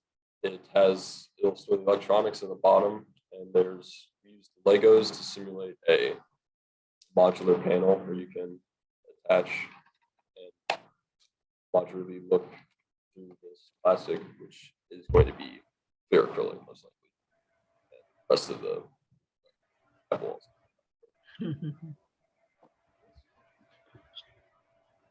We have this printed prototype of our second lab. It includes slots to allow for different material testing, such as radiation shielding or thermoregulation. And it would include slots to allow for wire spacing, and then a habitat area. Pull that up a little bit more, could you? Yeah. Yes. So basically this would attach to this point. And so these go Like inside of wall. your larger box, is that right? Yes, sir. Okay. Can you take half of your box and show us how those attach? So this would be held against the wall. And then the modular panel, which we were unable to finish 3D printing. Oh, okay.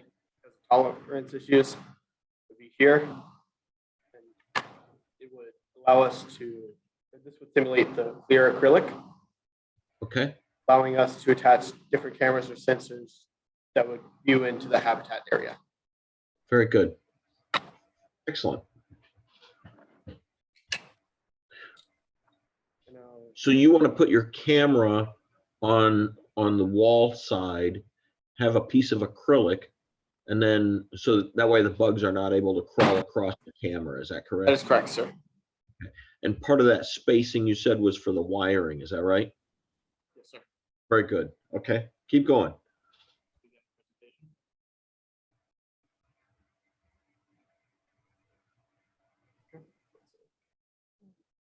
Great. So you all know the problem is to study the long-term effects of microgravity and radiation on astronauts.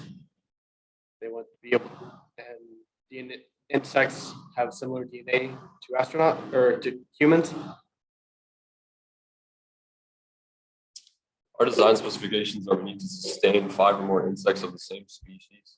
We need to have enough space for at least one generation. The NanoLab must be able to survive the trip to the ISS, and they need to keep its insects alive for 30 days and offer sensors to replace modular habitat. This matrix ranks our design ideas based on a few specifications. Modularity, habitability, and viewability are our most important specifications. Autonomy is slightly less important because it can be changed easily by our electronics. Being able to separate insects would be nice, but it's not required. And weight and complexity would be convenient, but don't offer any utility to the design. We decided that the viewable habitat and the plate slab are our strongest designs, and we will use ideas from those in future designs. To the left, you can see our variable builder. This has been used by many other nanolabs in the past, such as the fungi nanolab and crystal nanolabs from last year. The idea would be to have the habitat in the center and then have the ability to place sensors, cameras, and other such electronics modular on the habitat. Did our microphone cut out? Did we cut out? It doesn't, but you have to sit right in front of your computer for us to hear you real well. So the person talking should be in the middle and right in front of the computer when they talk. You'll have to change seats or move around. For the viewable habitat, the habitat will have clear acrylic walls. It will be placed to one side to allow sensors and cameras to be placed on the opposing NanoLab wall. And this will allow for different cameras to be placed. There is storage under the habitat to allow for food and water, and electronics and the connection to the nano rack itself would be placed in the lowest 5 centimeters. Plate slab on the left is characterized by the 1 centimeter thick space around the four walls in order to place. You're sorry. Your audio is like cutting in and out a little bit. So get really close to that computer and let's see how that goes. Go Plate ahead. slab on the left is characterized by the 1 centimeter thick spacing around the 4 largest walls. The electronics will be in the top 4 centimeters. The sensors are just below that, aiming down into the habitat at the bottom, which has transparent ramps that run throughout in order to help move apart the insects for easier observation. There will also be a small amount of food covering the walls and floors of the habitat so that the insects can't dig into it and hide from the camera. Awesome. That was good. That's what you have to do. Sorry. For our combined design on the right, it would allow, or it's an integration of our variable builder and our plate slab. Plate slab is represented by the habitat, which has steps of plates to allow the insects to traverse up and down, which would be made of clear acrylic to allow the cameras to view through it when the insects start digging through the food. It would also have moss to allow for oxygen breathability. And it would have clear acrylic wall to allow the cameras to view it, and plates along the wall to allow for radiation shielding or heat. Word again. Sorry. This is the habitat design from the prior one in more detail. It has transparent surfaces as steps in a pyramid shape in order to help separate the insects again for better viewability and to fit better into the camera's field of view. The moss in the center can be changed, but the idea is to help recycle oxygen and to maybe store some more moisture. We're thinking about having the water in the food so we can save some space. This is one of our initial designs of the habitat. It was based off the viewable habitat. As you can see, we have a Raspberry Pi down at the bottom, and we'd separate the lab with different connectors, with slots, if you want to call them that.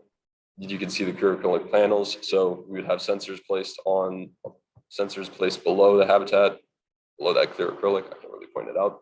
And then, like we said, it replaced on the wall in front of the other one. Some drawbacks are I did not allow for wiring space on this design, and there is no modularity support. So this is the combined design based off of the ideas from the plate slab and the viewable habitat. It has the area on the sides for material like radiation shielding or thermal regulation, or maybe even just a wet cloth for humidity. It's also got the modular panel to place sensors, any kind of sensor, and anywhere on that panel, along right in front of the acrylic panel that views into the habitat area. Very good. Some of the flaws that we had with this habitat design was that it constrained our space an extreme amount. So it cut us down by 4 centimeters in total. So 1 centimeter on each side. This is one of our new designs. Where this time we decided to separate the habitat from this time we decided to remove the slots and have one singular base plate to give us more space. We also separated the habitat and the water. So as you can see, we plan to have a peristaltic pump there at the bottom, a modular habitat viewer to see into the habitat. And the habitat will also be modular to put structures inside of it. This is the modular panel from that habitat in better detail. A sensor, any sensor, will attach to a mount that will attach to the panel. This allows for any kind of sensor to be placed anywhere onto the panel, allows for great modularity. This is the peristaltic pump on the end of the NanoLab. The acrylic would encase a bladder of water that would direct water directly into the peristaltic pump. Pump would then be able to regulate exactly how much water flows through, and so it doesn't flood the NanoLab itself. Earlier, I said the habitat would be modular. What we mean by that is we'll have specific I don't have them here right now, but there would be things that could click into the habitat walls that you could then build off of to put structures. So let's say you wanted the pyramid design that we had earlier, you could put that at the back attach it to the back of the NanoLab, or if you wanted strands going from each side across for them to climb onto, you could add that as well. It supports the researchers' needs. So in total, we estimate the cost to be about $150, which would be a reasonable price. For us, it would be too expensive because our budget is about $100, so we would have to ask for donations. But this would then be able to be improved upon if NASA chose our design, because they have the resources to buy better computers and better sensors such as the PC-104. And it's viable because on Earth, because it could be used to study invasive species because it's able to contain the insects, and it could be used to experiment of different insects as food sources. For our future research, we need to test in the habitat. We need to learn some more coding. We plan on using Python in the Raspberry Pi, and we need to reach out to experts, and we need to test the food sources and water sources of the insects. Are there any questions? Good job, guys. I really like some of your modularity. Hold on, I'm getting some feedback. Yeah, your pegboard is awesome, that you can put sensors anywhere you want. And I love that you were thinking about how this applies to Earth. That last slide, that was awesome too. But your PowerPoint is really engaging. Go, Glenn. Do you guys have some prototypes to show us? Your mic is a bit. Hello? It's got feedback, Glenn. Does it? Huh. So I don't know what we the had problem is then. No, it sounds better now. Oh, Try okay. Okay. Do you guys have a prototype to show us? do not have a prototype of our new design. We were unable Okay. to finish that because we had only recently come up with it. But this is what our design was for the combined Okay. design. And so I like some of your ideas. I think that there's some really great thoughts in there. I'm not sure. So you've got a peristaltic pump there. How much water are you thinking these bugs need? That would be part of our testing. We also need to test the water and food and oxygen consumption of the insects. Okay. And so part of what I'm thinking is that maybe your next step should be just getting some bugs and seeing how much food and water they actually need. I think the amount of water that you've got in there looks like a lot more water than what they're ever going to use. It's not as much as it looks. I know it looks big on that 3D model, but it's like, you know, the squeezy pockets of apple juice is just about the size of that. So it's not a lot of water. I know it seems like a lot, but it's not too much. Well, consider how much water a bug needs. I mean, they're on the order of this size. For 30 days, they probably don't need, a squeeze bottle, that much water is what I'm thinking. Each bug might need as much as their own volume. Does that make sense? And I'm not, Yes, sir. I don't know it really well, but that's just an impression. But I think that I really like the different kind of things that you have in there in terms of being able to piece them together. Another thought is that some of your food material you might be able to kind of squish into some of those holes, and that would make it easy for the bugs to kind of crawl around and eat what they want. But I think you guys have some great ideas. Oh, one other thing, you don't have to demonstrate all of the electronics components. Mostly it's about doing the physical components of what's going to keep the bugs alive themselves. Does that make sense? Yes, sir. Okay, I really like it a lot. Another thought is consider where do you want to place the camera and where do you want to place the lights so that you can observe it well. And if you base some of your structure around being able to see them using your camera, I think that'll help you determine some of your shapes as well.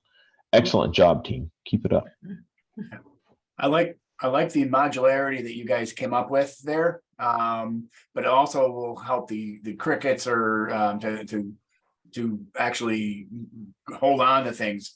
But one other thing to think about here is that insects like crickets and everything like going into dark spaces. So providing them a dark space they can go into and then being able to film them is going to be important. And you're not going to be able to film them through most of the plexiglass things like that because they absorb infrared. So consider that type of option in your when you go further here. I really like what you've come up with here. Very nicely done. You might have to talk to some experts about filming things in the dark. It could help. All right. Well, Excellent job, you. team. Yeah, really nice job. Thank you so much. We appreciate all your work on that.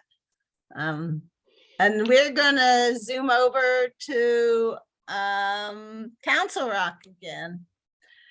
And they have Flo? 3 teams. Yep. Flo, I'm going to have to let go now. So if you and Jean can continue here, I think you guys have some great ideas here. You bet. Thank you All right. so much for all your support there. And I'm recording it, so I'll send you the link to the recording. That sounds terrific. Thanks. Talk to you later, Glenn. Bye-bye. See you later. Mallory, can you slide in? Here. Hello, Council Rock. So give me 1 sec to pull up our presentation here. Sure. So Can everybody see it? Yep. it's coming in. Yep, it's perfect. Thank you, All right. Greg. Hello, we are the Council Rock Insect NanoLab team. I'm Greg McDonald. I'm Marielle Foreman. I'm Mallory Marsam. I'm Riker Alkins. And I'm Hannah Knapp. She's actually zooming in from the other Council Rock school today. Awesome. So this is the organism that we narrowed down on. We knew that crickets were relatively easy in terms of bugs, and we found that tropical house crickets were specifically a good cricket species that is relatively easier than common house crickets or field crickets.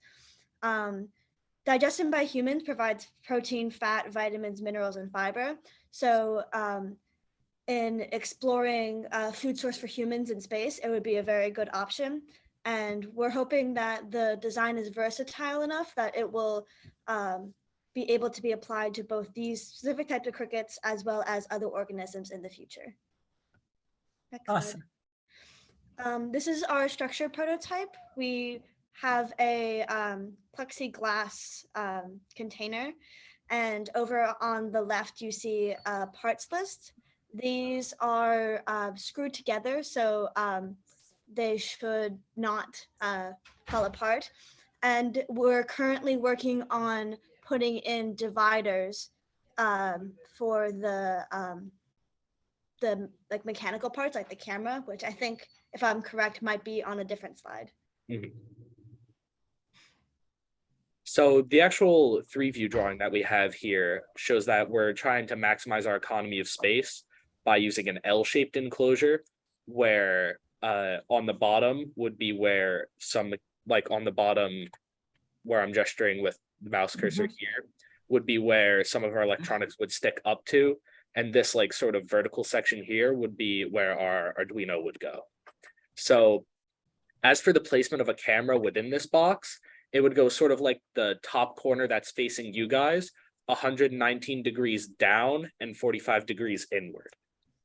And as for what we're structuring around, we're actually structuring around a feeding column, which is this design here, which has been updated to a smaller design for more space. As well as we plan to eventually have sort of like a stick structure, sort of like webbing that would be wrapped in mesh to allow the crickets to hook onto and walk around the NanoLab freely. So as far as the central feeding tube that I told you about earlier, it should allow for easy access of food, whether it be some sort of liquid kind of food or solid food. It will be wrapped in mesh in order for insect blades to hook around this tube here. As you can see, we have the mesh on the larger tube. And the mesh will also assist in keeping the food inside of the tube. And it'll be mounted by using exerted pressure onto the sides of the box. So this is the hardware placement, where, as Greg said, we're planning to have the camera somewhere in the corner angle with the degrees that he mentioned to view the maximum amount of area that we can with the camera in order to maximize our efficiency with the camera. And we also plan to have the soil hydrometer somewhere in the NanoLab. We're not exactly sure yet, sticking into it, making sure that we get readings from it. And the CO2 and O2 sensors we also plan on having in the NanoLab, sticking into it somewhere, probably mostly in the central location of the box, so that we can get a more accurate reading of what's in there. So as far as having materials that the insects can grip on, we're planning on using a mesh a lot in our design. It can keep our substrate contained depending on which substrate we end up choosing. Also, our feeding tube is wrapped in mesh. So that way, whatever we put in the feeding tube can be contained in microgravity. We're also going to test having one layer of an egg carton on the bottom of the NanoLab, which can hold substrate if we decide to use a substrate that's more sticky. So in regards to feeding, we have a few options that we could choose from. We started off by picking a pre-made cricket food by the brand Flukers. About 2 weeks into choosing that food, it started to go bad with discoloring and things like that. We noticed that we could not use it. And so then we moved over to another type of, like the same type of material, something like gelatin or agar, but that went bad before the 30-day mark. And although we realized we could add supplements and anything needed to keep the insects alive, we realized it would expire before that mark. But it does provide the necessary amount of water, but it's just not going to work for our goals. So this was the testing we did. We prepared it, you know, the normal type of gelatin like preparation by boiling the water, you know, letting the powder dissolve.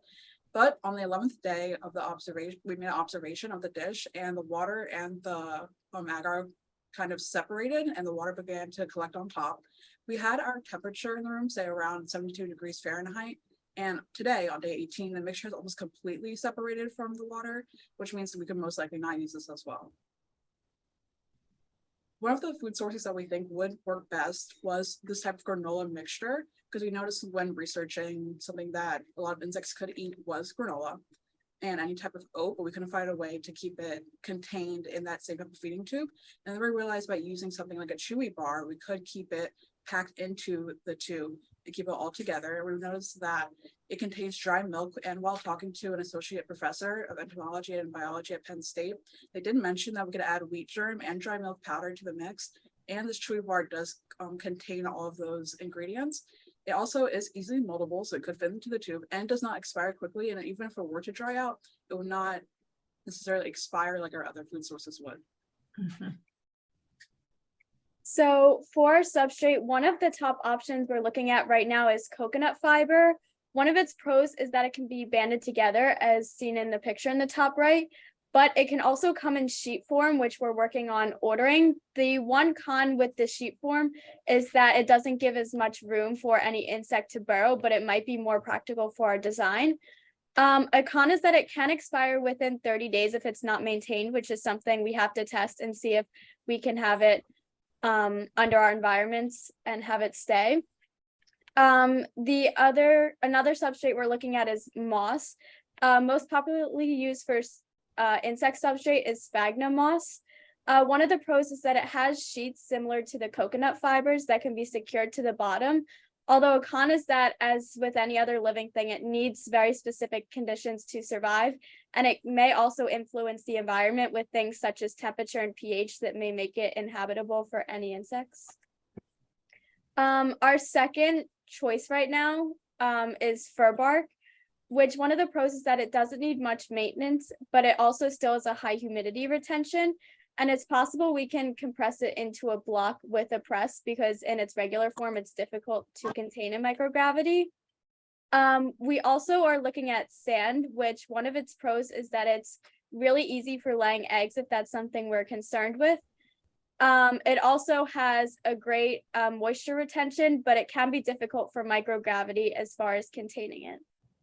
One of our last options was to not do a substrate at all, which was recommended by the same professor we talked to about the food, who said that no substrate keeps nasty fungus growth down dramatically, and the crickets usually do not mind slightly drier environments, which if we're worried about them reproducing, this might be an issue, but if we're just worried about them being a food source, it might be a lot better to their survival. So the hardware that we have, we're planning in the box to have a simulated day-night cycle with LEDs incorporated, and we also have the OV7670 camera, which we have 16 connections to our Arduino board, as you can see in the photo with it, and actually 18 connections in the camera total, 18 pins. And the libraries that we use to program this camera, you can actually see pictures that we took with it on the right-hand side in black and white. We use the stdint.h. It just makes the code more portable. It specifies exact width integer types. The avr/io.h just includes correct IO definitions for the device. The util./twi.h, that just it's a utility that just allows for receiving and transmitting data easily. And util delay just allows us to delay messages in the coding more easier. And avr/program space.h, that just allows us to have more program space, so we don't have to do redundant coding. For the Arduino board, we're planning on probably using a Mega because of the pin space, since our camera requires a lot of pin space in the Arduino. Because if we were to use the Arduino Uno, we're afraid that we'd run out of pin space for any other electronic devices we're planning on having. Like for the O2 sensor, we are planning on having the gravity I2C oxygen sensor. We're not sure about this completely. We might change this depending upon our needs in the future, but this is our most likely option.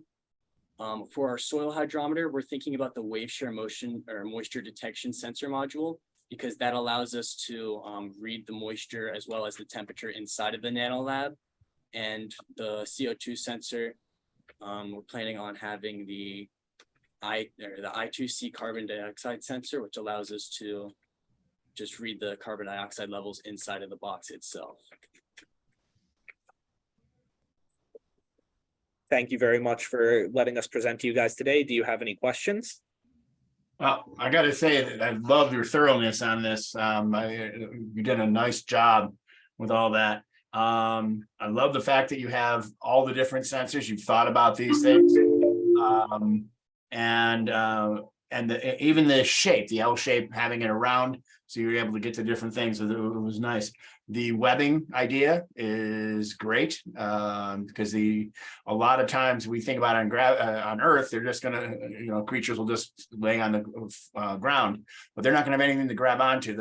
Especially if you have plexiglass walls, there's just nothing there for them to grab onto. So in space, they're gonna need something, and so that's good. I think that going the route of having very little water is the way to go with this. I think you've done enough. You've seen the spoilage that happens with water. Basically ruins all of the things you're trying there. Water is wonderful for life and also awful for life. So you've done a nice job with all your testing with that.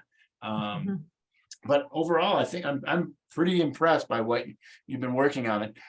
Do you have a setup with crickets working with your stuff now, or no? So currently we don't have a setup with crickets, but we're working on that to have that finished for CVR. Okay, the reason I'm saying is like Glenn said to another team earlier today, just putting them in a peanut jar with a peanut butter jar and put some a little bit of food on the bottom and moisture. You'll see that as several teams have already seen that they don't need a lot of moisture, and the food, even a tiny bit, will last crickets a long time. And so putting that in there may actually help your ecosystem with some of the spoilages. I'm very interested in the coconut mesh and things like that in there. So nicely done. Yeah, I love how you've already been testing the food. That was an important thing that a lot of teams haven't gotten to that stage yet. And you also got to the stage where you can take pictures with your camera. So you're really doing a lot of things. I totally agree about what the professor and Jean said about the water, because in microgravity on the space station in particular, fungus and bacteria grow rampant, and we can't have that occurring. So look into that really well. Talk to maybe some people who understand the growth of bacteria and fungus. That would ruin the habitat for the insects, and you're already well on that track to not have that happen, which is really important. So thank you so very much. I really appreciate that. Yes, good job. Yeah, great job. Thank you. All right, thank you very much. Thanks. All right, so next will be Council Rock also with the asteroid, the virtual reality. I'm glad you're here, Jean, because this is your one of your things. Okay, do me a favor. Give me 1 minute to take a break here okay? Sure, and they'll get ready. Hi, Michael. Hi, sorry for the inconvenient location. Where in the world are you? I am currently on a trip to Universal with my family. Oh my goodness. It looks like you got the high speed thing behind you. How about Jacob? Isn't Jacob also on your team? Yes, he's on his way. His teacher had him stay back to finish something. He's on his way. Okay, So when, do you have just something to tell us, or did you need to? I have a slideshow presentation that Jacob has. That Jacob has. Okay, awesome. Well, you needed a minute anyways, so we'll wait for Gene to come back so he can hear it. Thank you for your email too. So this is also Council Rock? So this is Council Rock. Michael's on vacation, but he's zooming in on his phone probably. And Jacob had to get permission from his teacher to come down. But Michael, while we're waiting for Jacob, will you tell us a little bit about your project? Yes. So Jacob and I were tasked with creating a VR simulator on what it would be like to be on an asteroid and fly around it. So we decided to use the Unity engine and an Oculus Quest 2 to run the simulation. All the code is written in C#, and we used Blender to create most of the assets. Progress has been good thus far. We created a way to simulate gravity. We have a video on that later, and we also created we have a full character with full 360-degree movement and rotation. Jacob's here. And Jacob's here. Hi, Jacob. Hi. So you're not in the Council Rock's classroom right there. Can you share your screen? Michael said you had a PowerPoint to show us. Yeah, I'm just bringing that up right now. Awesome. Well, thank you both for connecting up here. And yeah, I mean, I didn't want to miss it. It seemed really fun to show you our progress. All right. Yeah, I was looking forward to it. All right, we see it. All right. So, yes, me and Jacob and I are the team for the VR simulation for NASA HUNCH. We decided to use the asteroid venue to run the one we're going to be, the player's going to be exploring. Go to the next slide. All right.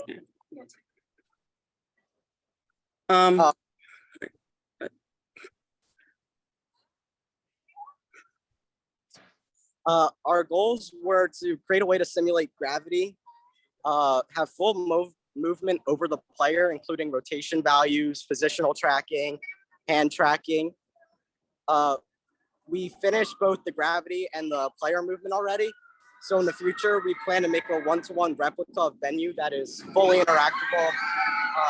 We have all the rocks simulated, and in the late future, this is a couple of months we're speaking, create a ship that you could pilot around venue.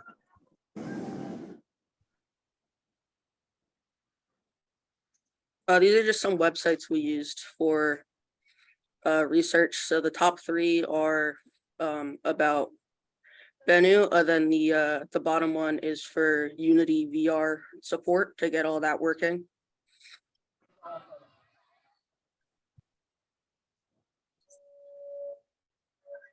Some problems we have been facing though is Jacob don't have much 3D modeling experience, but we are hoping to take some classes in the future to help us improve with it and hopefully, create a realistic looking environment. Also, Unity, we aren't 100% sure how we're going to simulate the rocks. We hope to use Unity's particle system and partner with 3D modeled rocks that have rigid bodies on them to create the, usable, interactable environment. And then for lower rocks that are more compact together, we hope to just render them all on one single body. So it would use less processing power. And at the moment, hands don't collide with objects, but we have plans where we think that if we add colliders on each of the fingers of the hands, they should be able to collide and interact with the rest of the environment. For the Unity not being able to simulate the large amount of rocks too, we could have it to where when you're not looking at it, it's not actually rendered in. So it's only actually having to render what you're looking at the current time.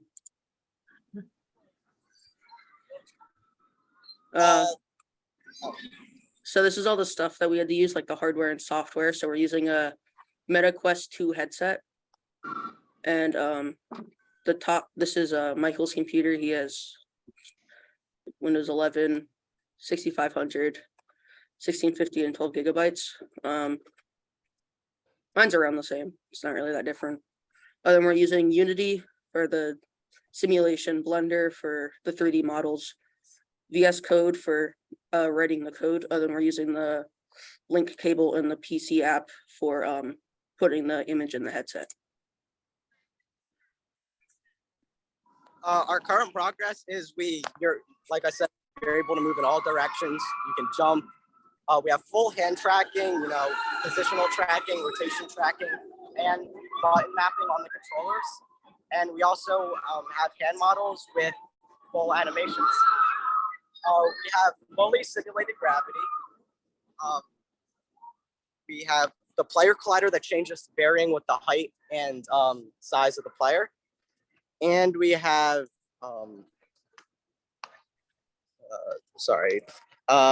and we have several scripts for gravity, movement, and the rest of the simulation.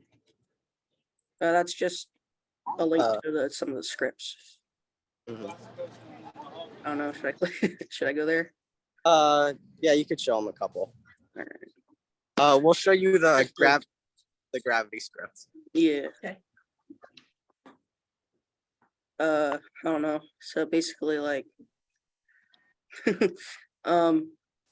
so basically all it does is it'll make the player stick to the object that the script is on, and it will rotate him around. So you won't, like if you're on the bottom, then you'll be, upside down. So it's not like your head's attached to the planet still. Do you have a value there for gravity that you're using, or? Yeah, you can for the gravity we can change it pretty easily through the Unity editor, because we have here, I'm pretty sure on the Ribbit one. Yeah, so we have a gravity value here. So you can just go in and you can change that number, and it will change how much of a gravitational force is on the planet. Okay, and here's a question. I'm just wondering, and you do not have to have gone this far because I understand how complicated my question is going to be, okay? Gravity, a gravity code or a number will be the same for a sphere, a perfect sphere. Bennu is definitely not a perfect sphere. So do you have anything in there currently for the change of gravity based on where you are on the surface? No, but I how we have it set up, it wouldn't be very hard to change it to where it would be like that. Okay, thank you for being honest with that. I don't think it's as easy as you think it's going to be. I've actually talked to the people that not Unity, but Unreal, and they told me it's not, their software is not meant to do that. What some of the stuff we're asking them to do, but it's very cool seeing what students have been able to do. So go forward with this, with what you're trying to do, but just be aware that don't get stuck in a hole. Yeah. For the past couple of months, we only solved this just last week. We were having problems with the gravity, where when you went to the pole of the planet, your player would go into gimbal lock and you wouldn't be able to move out of it. Right. So yeah, it's not an easy system, and we're asking you to do some pretty high level stuff here. We want to see how far you can go, though. Okay, so good job so far. Thank you. So this one it's pretty simple. It just you can add in the height of how tall you are. It'll take your height and it'll set like the colliders and everything, so it'll only reach up as tall as you are, and it'll reach down and hit the floor, and as soon as it hits the floor, it'll stop extending. So it won't go like into the floor or anything, and it'll look like you're at the height that you actually are in real life. Wow. Oh. Want to see some of your animations? Okay, this is just the script to play them. We have a video and a different slide that'll show. Okay.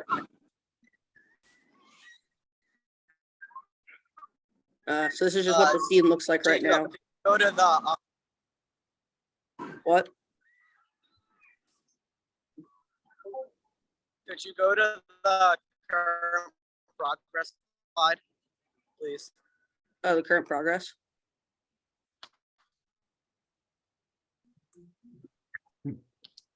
So, you said some of our ambitions, like things we plan to do. Mm-hmm. Jacob, could you go to the future plan slide, please? Yeah. So this is just what the scene looks like, and then this is every game object we have in it so far. Okay. So the XR origin and everything underneath that would just be like, that's the player. Then everything else is just like cubes, Yep. so we know what pole we're at, and the sphere for the planet. And then this is the video. And you can see some of the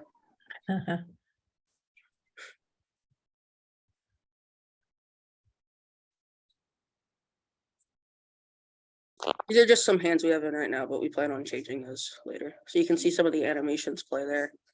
Got like a thumbs up, a grab and a point.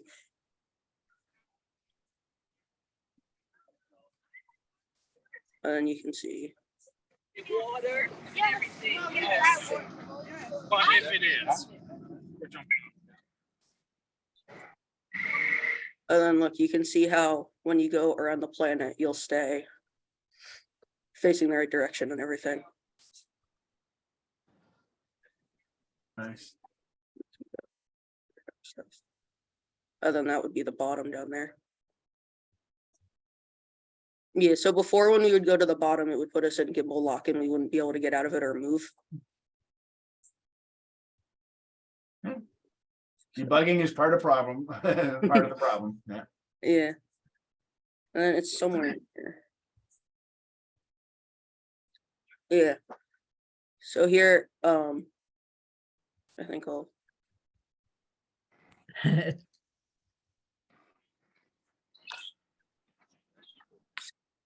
Yeah, so here you can see when you just barely press the button, unless you press it, it'll go to the, like it'll translate. So if you only press it halfway, then you only do half the animation, but then it'll stop. Yeah. What you see? Yeah.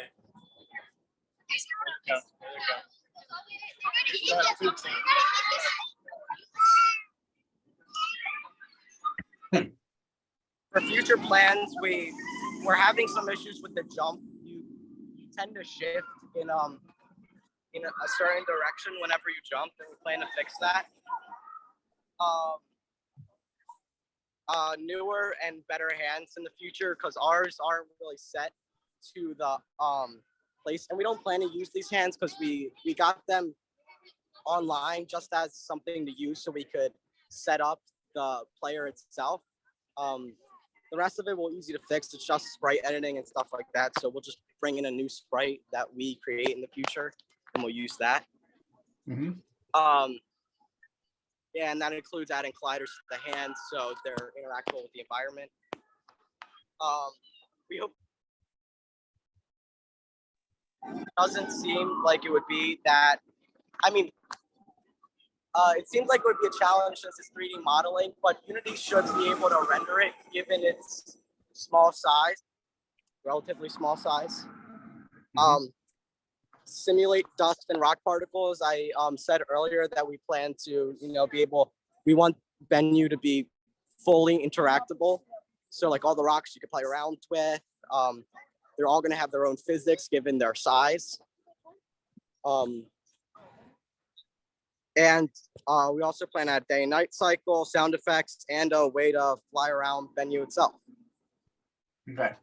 I'm gonna stop you there with your future plans here. Certain things, fixing the jump, great. Better hands, fine. What we want to see on this model is that you could walk around and kind of like just look at it for now. Having a few objects that you can interact with, some of the larger rocks or things like that is great.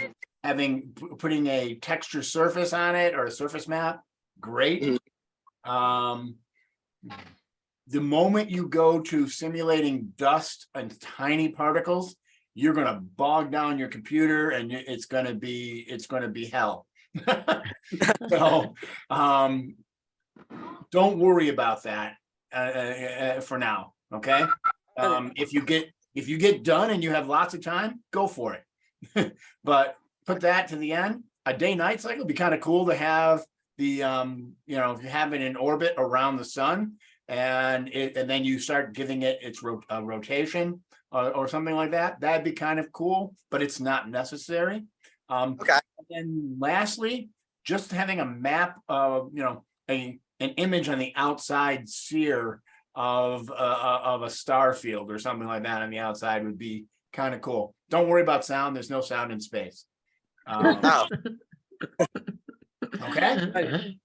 Wow, that was Nicely quite done. that was quite the nice presentation. A lot of work went into that, and I'm so glad Jean's here to comment on that because I'm kind of just really impressed. So thank you so much. And if you have any questions, just be sure to ask. I'll always ask Jean or Glenn to help out with that. So thank you. All right. Thank you so Michael, you enjoy your vacation. Thank your parents for letting them zoom in. And Jacob, thank you so much. Do you know Jacob is the other team? It's a team that meets after school. Are they there? Oh yeah, we're here. Oh, awesome. Okay, we're ready for you. Okay. So stop sharing, Jacob, and let the other team share. Nicely done, gentlemen. Yeah, really nice. A lot of work. You have fun down there. Thank you.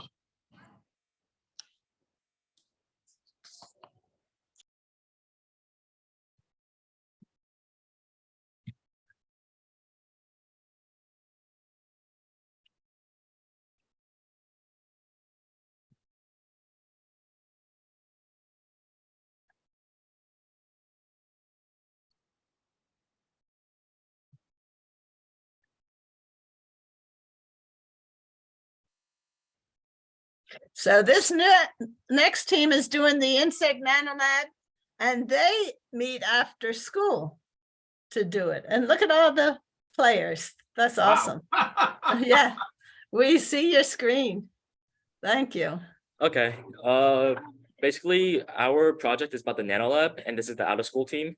And as you can see, there's a lot of members, and only 3 of us can come. There was supposed to be one more member, but he did not come because of unknown reasons. But that's good. Okay. But so we wanted to talk about the parameters about the project and the requirements. So we needed data collecting devices to measure the humidity, the carbon dioxide levels, and we also needed cameras to see the insides too. And we needed a box that would be able to last a month isolated, and the dimensions had to be 10 by 10 by 20. It had to be simple yet generic for any insect. But the purpose of the project is pretty much to create a generic prototype that will fit onto a nanorack and be able to house insects and gather the data from the said insects. So based on that, we had an idea of testing crickets for our insect because for the specific species, we wanted to test house crickets because they were omnivores and they also self-regulate their food. They could also live 90 days or up to 1 to 2 years without risks of predation or having like temperatures that are too cold. They also have low carbon dioxide levels in their waste that they produce, and they're able to eat dried inorganic foods. And also fish flakes is a very common food for them that's very like accessible. And for cons, we did find out that there were large amounts of waste that are being produced and they could carry various diseases. And also they do produce a lot of offspring. So space is one thing to consider. And mating season is in the late summer and early autumn. They also require a lot of ventilation. So we needed a device that would be able to regulate the amount of oxygen and also the humidity levels too. So crickets are nocturnal. So we were thinking of using lights to regulate when and how often they feed, using the light based on how they would normally feed in the wild. So if it's dimmer or it's darker out, that's when they would normally feed. So because they're nocturnal. So this is great because it's easy to set up, it's able to see during the night, and we can document what the insects are doing at night. However, there's extra code that might slow down the pie unless they use one that's stronger, and it could malfunction. And it also depends on type of insect, but right now we're testing with the crickets, but we may in the future try mealworms. Basically, the fan is used as like an air circulator, and that can potentially circulate the waste as well, but we still are thinking about using a filter ahead of it to circulate the waste. Also, the fan is pretty cheap and it's easy to wire and doesn't need too much energy, and it can circulate the air, as I said before. But the problems with the fan, it can potentially injure the insects if it's not covered properly, and could spread the waste around the lab if not wired correctly. So the actual design for how they're going to get their food is we're thinking of using multiple cylinders and then having a spring on the inside with some kind of panel attached to it, so that it would push the food towards something like some kind of mesh, so that the food was kind of able to get towards the mesh and they were able to eat it without having too much. And this is good because there's no code required at all, and it's really easy to assemble and print, and it's easy to use and insert more food if it's needed. However, there's no fail-safe and it might not be enough food, but we'll have to test that. So we're also thinking of using windshield wipers on a camera because it can remove the particles from the camera lens, so it can create a clearer image in order to accurately observe the insects. However, there are a few downsides, such as there's extra code that might slow down the pie, unless again, we use something stronger. They can also wear down easily, and there's also a danger of the mechanism failing and staying put in a precarious position that blocks the camera's view. So our fifth idea was using a smaller box inside of the 20 by 20 by 10. And because of that, we can interchange them for different like insects and and we call them modules.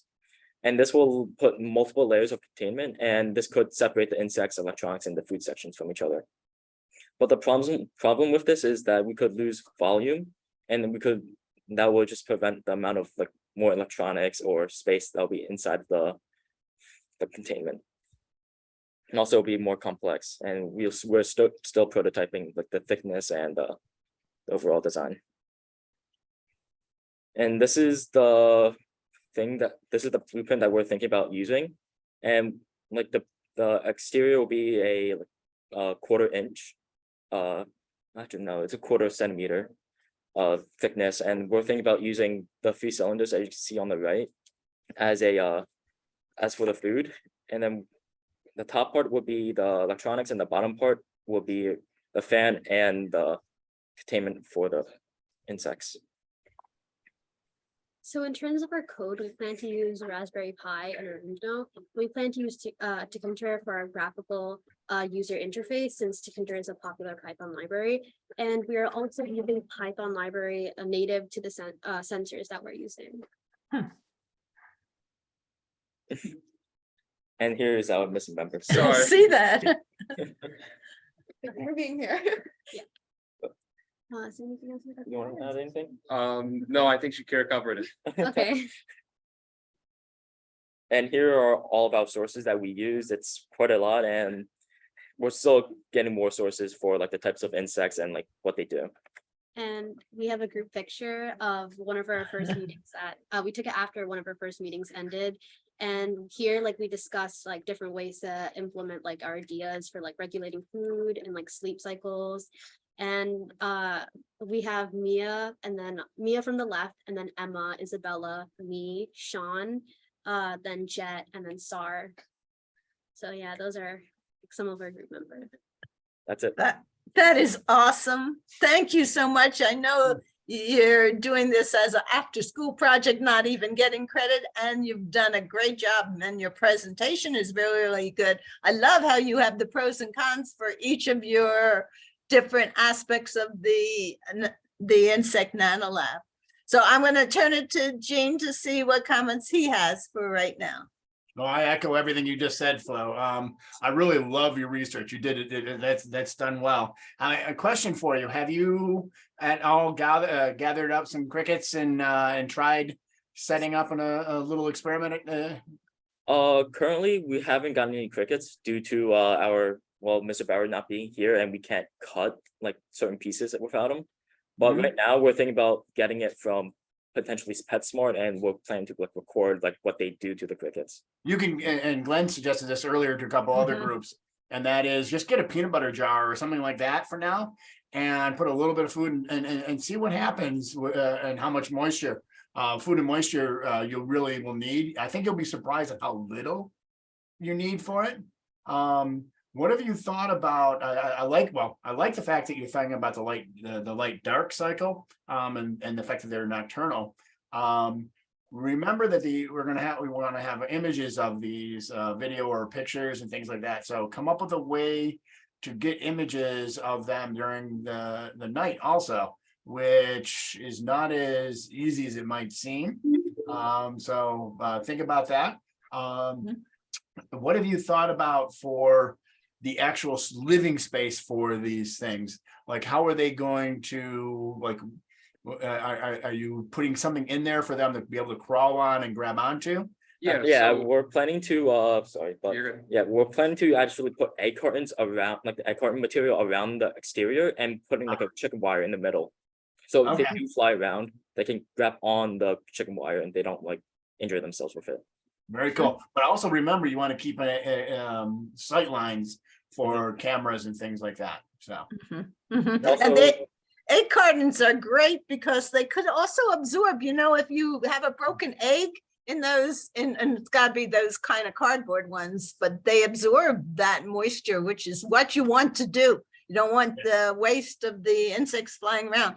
And I like that you have a fan, and you're thinking about the pros and cons of that. I'm thinking that could the fan blow the waste products or anything away from the camera also to help you? I know you wanted wipers on the camera, but maybe the fan could actually blow towards something that will collect all the waste products in there and keep them away from floating around. There could be, besides ventilation, in other words, there could be other advantages of the fan. Okay. No, nicely done. I like what you've done. One last thing. I'm very curious. You mentioned something about getting diseases from the crickets. I'd be very curious at your CDR if you find out more about that kind of thing, because if we're planning on having these as food sources, we'd want to know if they carry diseases and how to avoid that. So that's an interesting side thing that you can do. But good job. Yeah, very good. And thank you for all your work on that and coming in today. Appreciate it. If you have questions, just always email them to me. Okay. Okay. Thank you. Thank you so much. Thank you so much. Bye, team. All right. So you too. So we are moving on to Jackson Hole, Wyoming. Gabriel. Yes. We are ready for you. Hi. Hey, we're gonna share our screen if that's okay. You bet. And this team, we have two teams from Jackson Hole today presenting on the Lunar Worktable. Lunar Worktable. Okay. Can you guys? Yes. See if that's our president? Yes. That's our president. You guys can just go first then. You guys go first. Yeah. Okay. Can you guys see the presentation on your end? Yes. Okay. Wonderful. So we are building the Lunar Worktable, or we're designing the Lunar Worktable with power. I'm Gabriel Cantor. I'm Parker Harris. Should we go into here?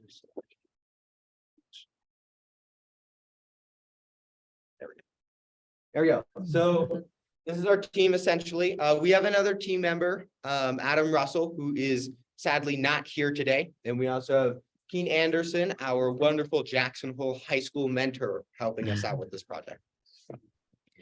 So to begin with, we started with our criteria and constraints, which is quite the long list.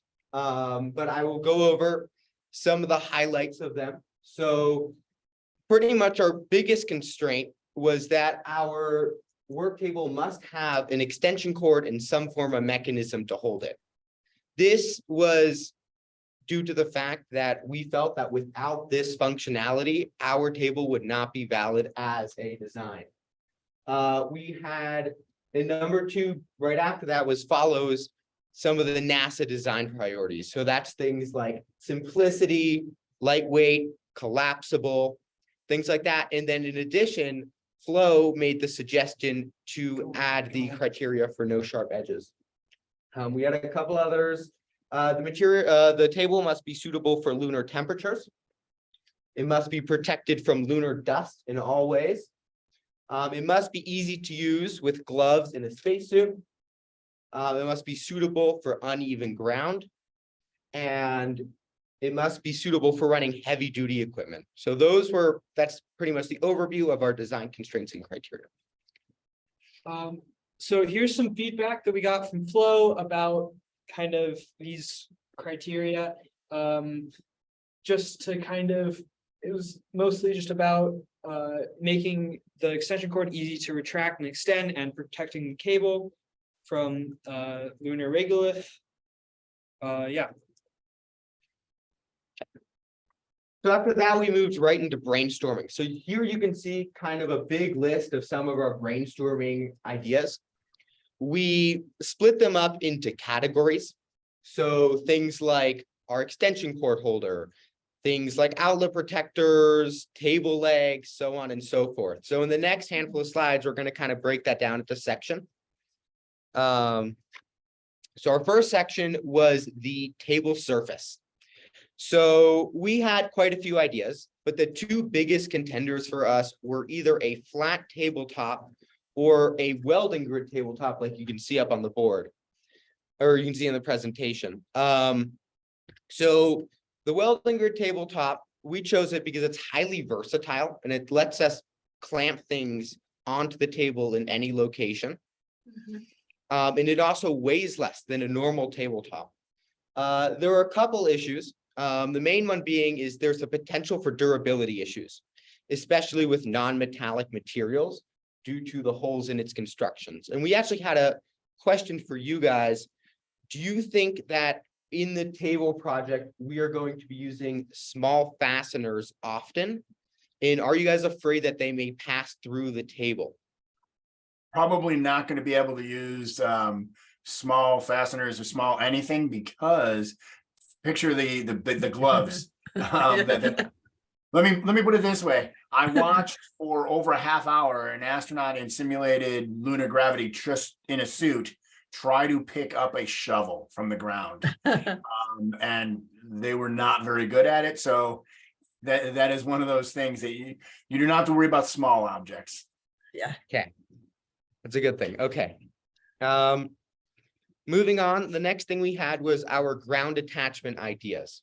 So for these ideas, we kind of had two leading options. One of them was like a rubber foot that would just stick on the end of our leg and then provide some grip on the ground. And then the other was a spike that would stick into the ground.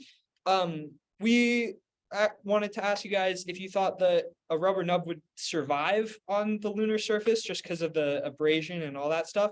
And that would probably make a spike a more viable option. Flo, you okay if I answer it? Sure, go right. I get why you have the spike. I like the spike idea. The rubber thing I don't think would be as useful, except for the fact that it's more spread out. The one thing I would like you to think about with that, because as soon as I saw your original picture that showed you had larger pads on your feet, is picture this, especially with the astronaut in the big heavy suit. They're going to be very klutzy and bumping into this table a lot. So the table can easily be tipped over. Okay. So if you had some kind of feet like you have, instead of that being rubber, could they be weighted in some form? Does that make sense? To lower the center of gravity of that table so that it's not easily knocked over. But the spike also kind of does the same thing by planting it in the ground. So that's up to you how you want to do that. Yeah. Yeah. Good answer. So next, Flo?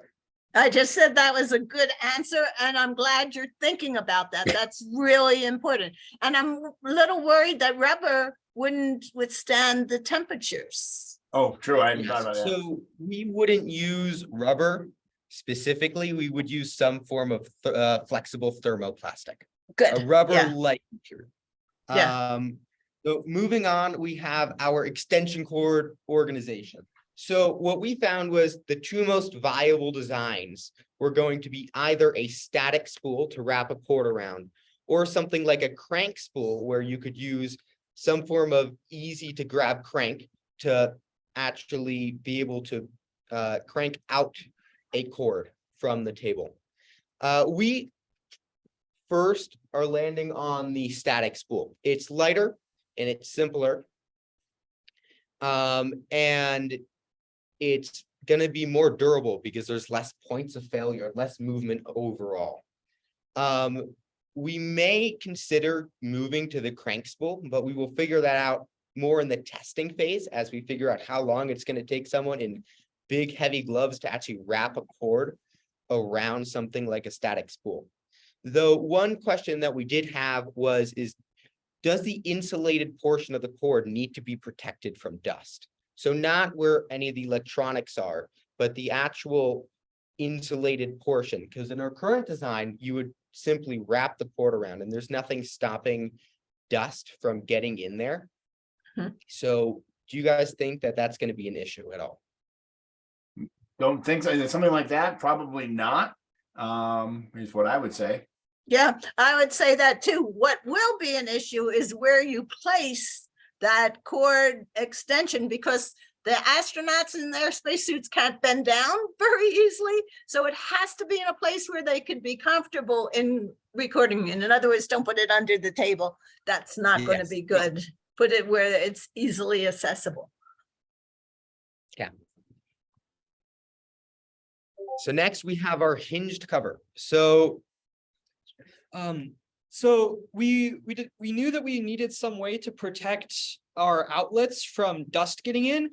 We considered a few different options, but kind of the simplest that we landed on was the kind of thing that you would see outside in most places, where it's just a cover that hinges up and you plug your cable in and then it falls back down over the cable to kind of keep a seal out, and keep everything out of there.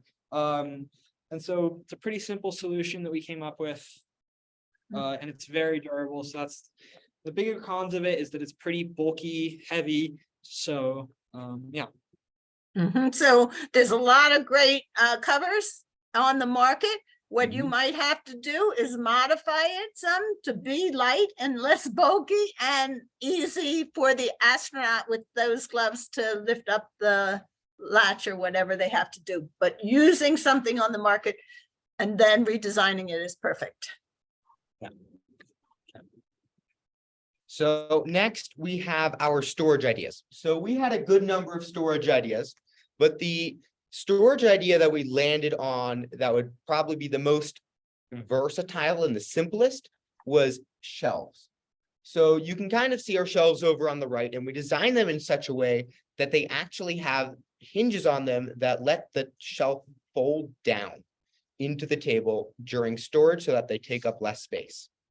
They are quite bulky when compared to something like hooks or something else like that. Shelves are bulky. But for general use storage, especially in the short term, we found that shelves would be the most beneficial. But I was wondering if you guys think that the things that we put in the shelves will need to be protected from the dust, or will need to remain in there for a long time, because the shelves that we designed are mostly focused around short-term storage as opposed to long-term storage. Well, I think it depends on what's going to be stored there. And we're not sure. Yeah, we have no clue. So it's up to you how you want to do it. Yeah. So keeping dust out of our equipment is important. And even if it's long or short, if it's protected from the dust, that would make our equipment last longer, if nothing else.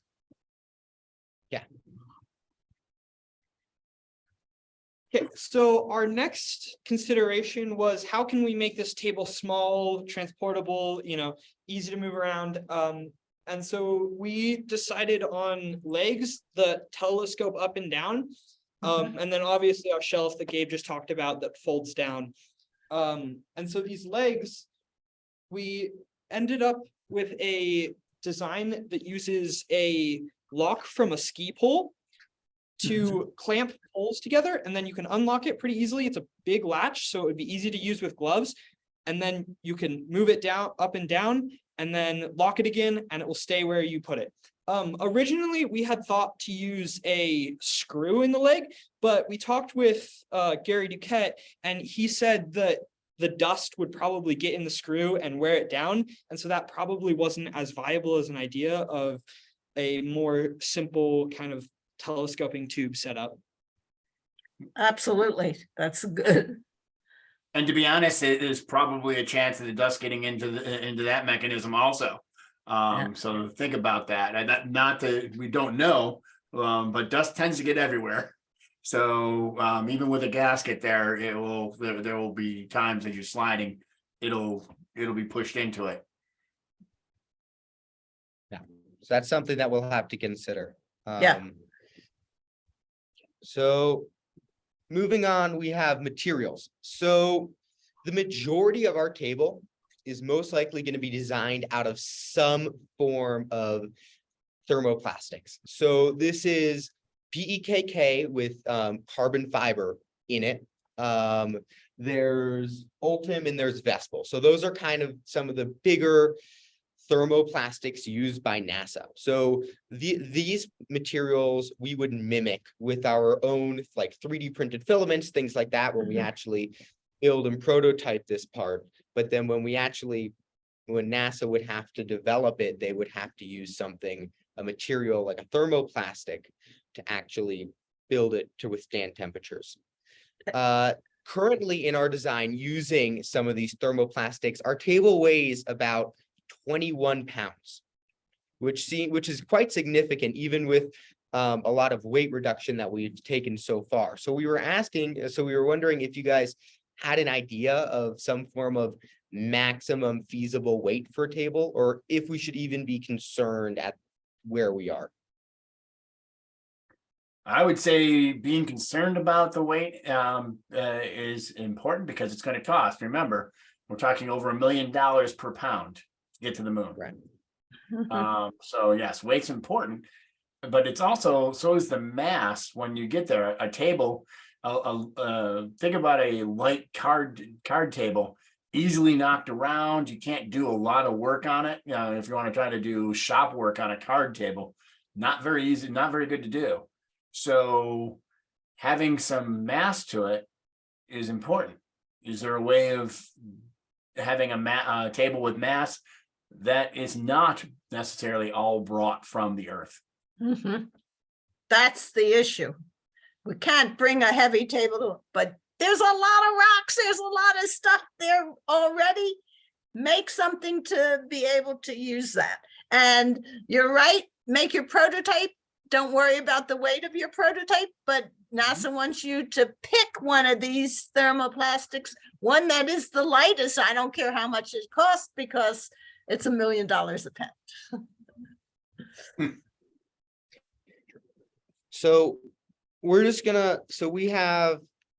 is our full design here with our table. So just to kind of give you guys a conceptual idea, I'm going to pull up our CAD to kind of walk you all through it. Let's see. Here. So we're running out of time here. Do you have a prototype to show us? We do not have a built prototype. Okay, but that's fine. Have our CAD. Let's see your The CAD. only thing I wanted to show you guys specifically in the CAD was the shelves. So the shelves, the way that we designed them, they have a hinge on the front and back. And if you can kind of see what I'm doing here, oh they yeah, fold up like this. So that was our current design for the shelf, because if we were to have one hinge at the bottom, the entire outlet would get crushed. So we decided to make this design instead. So, wow. is that shelf on top of the table? That shelf is on top of the table. Okay, and the one thing I will say about that is you've now raised, especially if you have anything inside it, you've raised the center of gravity of the table and made the table weight one lopsided, which means it's incredibly tippable. Yes. So I love the ideas. Don't get me wrong here. I'm not trying to take away from the ideas, but have serious considerations. This is why you need to really build your prototype soon to test this stuff out, and see how easy it will be if I walk into a table like this and and see what would happen if I bumped it or something like that. To kind of just finish you up here, I really like your idea. You've got some really awesome ideas. You now need to go build that prototype and test them all out. For example, the way to test out your legs. I love the ski pole idea. Get some sand, seriously, get some sand, put it in your hand and open and close that ski pole mechanism and see if sand gets inside. Yeah. It's an easy test there. But so definitely get through, build your prototype and start testing your ideas out. They're great ideas. And your shelves might need to be on the bottom of the tabletop instead of the top. Yep. And I like where you put your extender. You already have that up high. So that's awesome. Yes. Okay. Yes, we're gonna hand it off to our other group. Okay, as I thank you get so there. much. Sorry to have to rush you. Yeah. Yeah, I see we're running way behind here. We're only a few minutes, actually. 4 minutes. Oh, it's okay. Yes. Okay, I see. Okay. I'm looking at the schedule here myself. Okay. Oh, the second, another. It's table. yeah, from Jackson Hole, another table group. Hi. Hi. Hello. Hello. Is it on the beginning slide? Gabe? We see your PowerPoint. Hello. Okay. It's yeah. So I'm I'm Granger Harris. Yeah, and we're also working on the Lunar Worktable with Power. Maybe the slides will change. There we go. So our first thing that we're trying to do is we're just going to address the problem, which is creating a functional and rugged work table that has power for use on the lunar surface. Our first problem is that we just need a work surface and it needs to be like easily used for necessary repairs and projects. It also needs to have the power source and extension cord so that we can use larger tools when we're out on the lunar surface. Our main constraints are being lightweight, compact, and stable. It also needs to be very easy to manipulate, have dust protection, and be very compact. So that's easy to transport and both onto the moon and once you're on the lunar surface.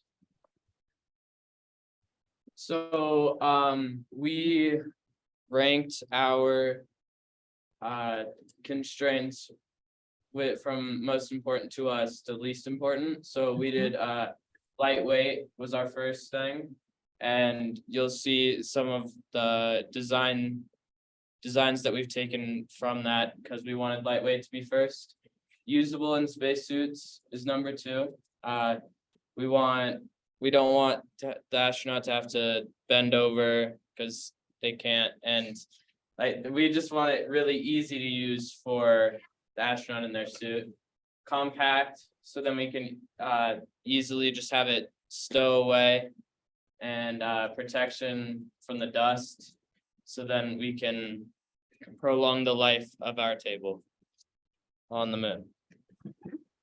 So starting off with our research, one of the first things we were trying to do with or in alignment with our weight constraint is we were looking at some of our materials and what we can do to make our table a little bit lighter. So like I'd say about the 4 main materials that we were looking at were carbon fiber. It's pretty standard, but it's just pretty light and very rigid and stiff. And then our next one is a titanium, which is just very strong. We didn't actually end up using any titanium, although that might be subject to change once we go into prototyping and see kind of just how the table functions and what its strengths and weaknesses are. We're also looking at some aluminum alloys, and we eventually settled on aluminum alloy 2024, which is one of the most widely used in aerospace because of its high strength to weight. We went, you want to talk about Vectran, Greg? And so for our lightweight, we decided to dive into the fabric side of materials. And so we were looking at the fabric called Vectran, and it's a very high strength, heat resistant fabric that also doesn't, it's an insulator. It's an insulator. And so and it's super light. So we went and decided that Vectran was going to be what we made our tabletop out of. So beginning with like our research into other projects, we're from Jackson, obviously. It's a nice outdoor community. So we've seen a lot of lightweight, kind of like ultralight backpacking table solutions. So that's kind of the first thing we went to when we were looking at different products.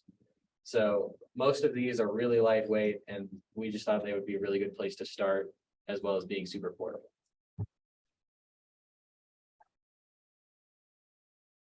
And then obviously with the space constraint, our next thing was we wanted it to be very like collapsible, and just so that you could stow it away. We took some inspiration, or we got some advice actually from Gary Duquette. He told us to look into the magic canes, which they expand. So that was a really good place to start. We also used some of our background knowledge from robotics with the climber in a box, which is a like 3-stage deployable arm. We were thinking about doing that, but eventually it just became too bulky, so it wasn't a very viable option, but it was a pretty good place to start for an expandable leg.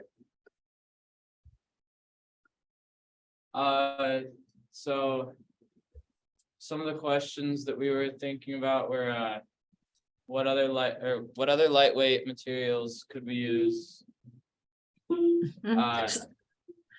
So I'll actually answer them real quickly. I love that you did research on a material, Vectran. I hadn't heard of that, but that's a compact. It meets several of your qualifications. It's compact, it's light. That would be a really good thing. And I remember the magic canes also.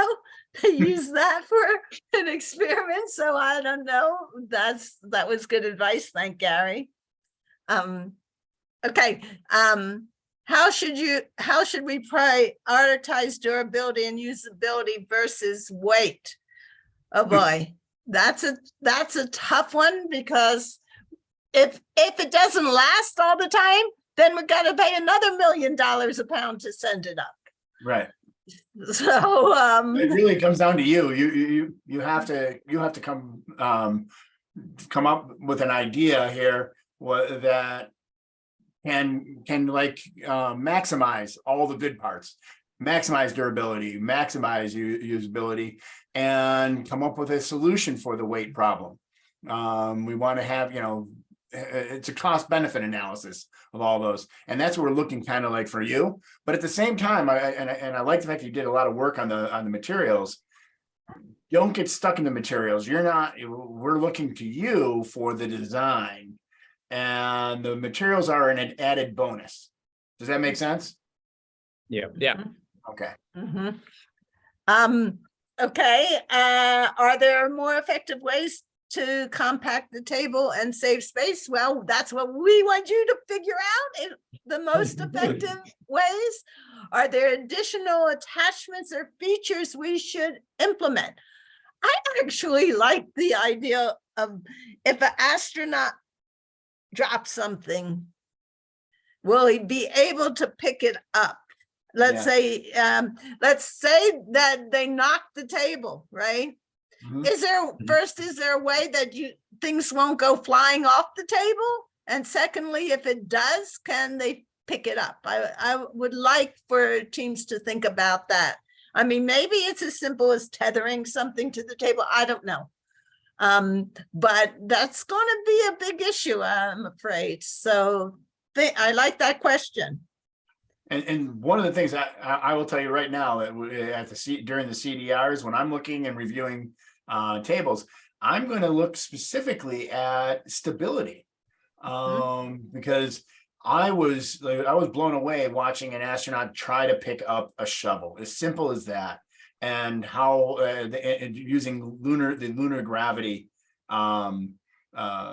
testing area they have down at Johnson, and we don't get just how awkward those suits are, especially since they add mass to you, but you're 1/6 the gravity.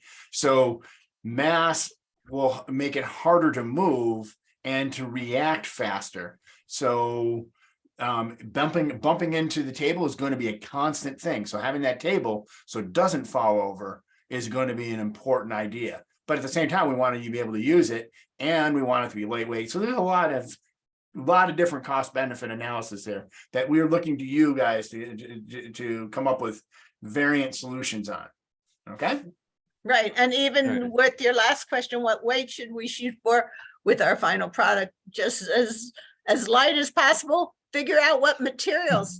You know, I think of the lockers, the single stowage lockers we send to space, and that's just to the ISS, $10,000 a pound. So we need it really strong. They're made out of aluminum, but they actually make a design. Look it up, single stowage lockers. They make a design in that top of the locker.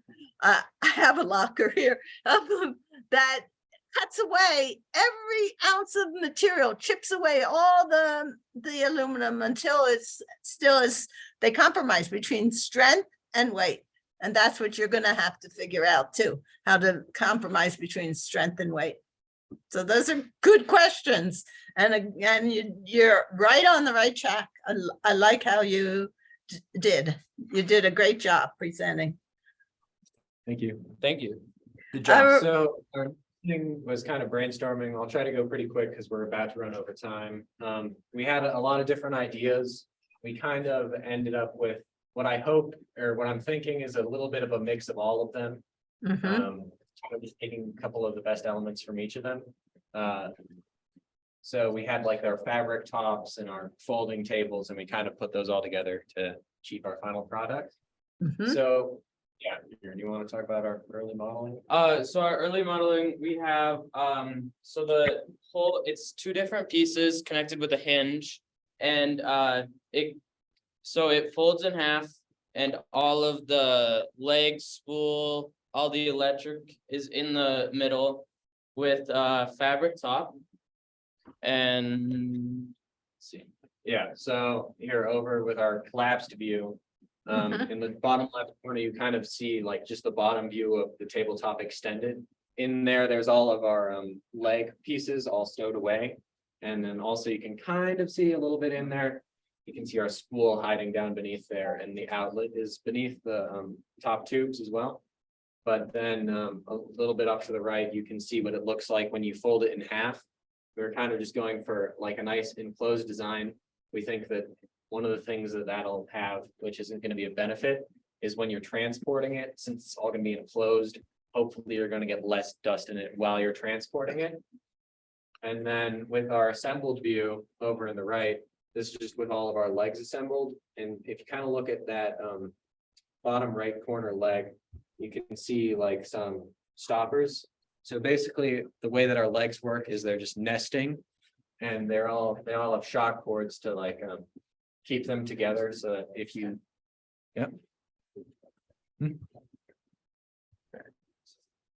you want to, okay. And then, so with our cap, it's just a little bit unrefined right now. So our next step is going to be just refining it a little bit more with the hinges. We need to add an illumination solution, which we haven't gotten around to yet. We wanted to refine the spool so that it's an active spool, so that it's easier for the astronauts to use. And then obviously just weight reduction, and then making it a more finalized product. And we do not have a prototype here today. That's okay. Nicely done, though. That's awesome. Is that your last slide?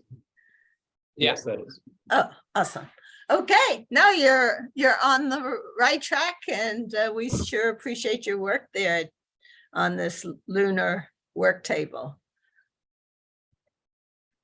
So if you have any more questions, make sure you ask me, Gary, or your teacher, and we're here to help you. All righty. All right, thank you so much. Good job. Yeah, great job. All right, so Thank you. now we're gonna move to Bozeman, Montana, and this is a VR asteroid thing, Gene. Very cool. Okay. We got a whole diversity of projects this on this Monday, because everybody who missed is going, but after we got a lot of scooters, lunar scooters coming up after this. Actually, we have a lot of scooters coming up. Oh, it's, oh yeah, I see that. Holy cow. And I know Carl was there. We're ready for you. Bozeman, Montana. We are almost ready. One moment.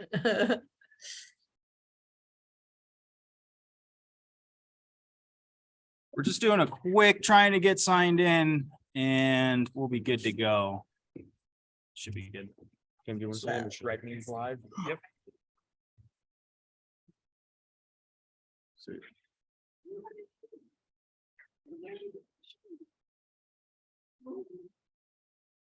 Are we getting audio input capture? That we are. Hi, can you hear us? We hear you fine. And Can we you see us? We No, we see. can't. We see an interesting design. That's the OBS software I guess you're using. Oh, that's it. Isn't that, I think that's the OBS symbol. You got it. It's not, there we go. There we go. Now we see you. All right, and how do we do the slideshow again? It's 1, 2, and 3 on the keypads. So make sure that you're on OBS. Right. Now we see your PowerPoint. Alrighty. Cool. Well, I think we're ready. Do we want to get started? Yep. Sure. Alrighty. Awesome. Well, hello. My name is Cameron. This is I'm Garrett. We decided, obviously, as you can probably guess by the title, to do the virtual reality asteroid simulation. Our instructor, as of course you know, is Mr. Paschal, Carl Paschal, and our school, we're at Bozeman High School in Bozeman, Montana. Awesome. So, without further ado. Sweet. And these are like the general kind of like steps we had to take. And listed above, it has like what time frame they generally were. Like the challenge was during early September. The plan took place roughly down late September, so on and so forth. And the final product, for example, is still currently ongoing. But yeah, these are the general plans, general steps that we have to take. Yeah, so this is kind of an overview of just the whole presentation and in general, our thought process and our working process towards getting, you know, a workable final product. So we, of course, start off with the challenge. Obviously, I'm sure you're all well versed in what the NASA HUNCH challenges are. So what we were tasked with was creating a virtual reality or augmented reality simulation of interactions with the asteroid Bennu. These, just for formality purposes, are the general problem and the objective. We're going to skip past that just for the sake of time. Yeah, I'm sure you all know them very well. So what we were first thinking, this is of course in the very early phases, we had just decided that this was the project we were going to do. We were figuring, you know, what kind of goes into punching an asteroid first, you know, in virtual reality and actually in real life. And there's kind of two things that come into play. Going off of that, since it was dealing with the simulation of this asteroid and force, we principally derived two main considerations. The first was linear and dimensional physics, because we were essentially simulating the gravitational physics and dimensional physics of the surface itself, and then the force, the impact, collision, the impulse, so on and so forth, to the surface of Bennu. So here's a little slide on just kind of what Bennu is, just some information about the asteroid itself. It's really interesting. Bennu is not, as most asteroids are, a one solid object. Rather, it's just a bunch of little rocks that, probably over the course of millions or even billions of years, just kind of collected due to their own, minuscule gravitational pull. And due to that, its surface behaves in a very interesting manner because its surface, since the particles have all coalesced over millions of years, it has led to this cohesionless surface, which means that the particles of that surface don't cohere to each other very well. So when something comes into impact with it, it just shatters, or is comparable to a sand bed in space. We lovingly refer to it as the ball pit, because imagine if you were in a ball pit in 0G, if you jumped in or, accelerated in, the balls would go flying and just continue accelerating. It motivates and liberates a lot of those surface particles. So next, obviously, we've gotten our challenge. We've taken the first steps. We've dipped our toe in the water. Now we are starting to come up with a plan. What are we going to do? How are we going to actually implement this challenge? So first, the main part of the plan was choosing a program. We wanted to figure out what program would work best. Neither of us have a lot of programming experience. So our primary goal was user friendliness. We were trying to find something that would allow us to, actually create a program rather than just sitting there reading manuals. And there are 4 parts that go into the program. These were kind of the 4 factors that influenced our choice.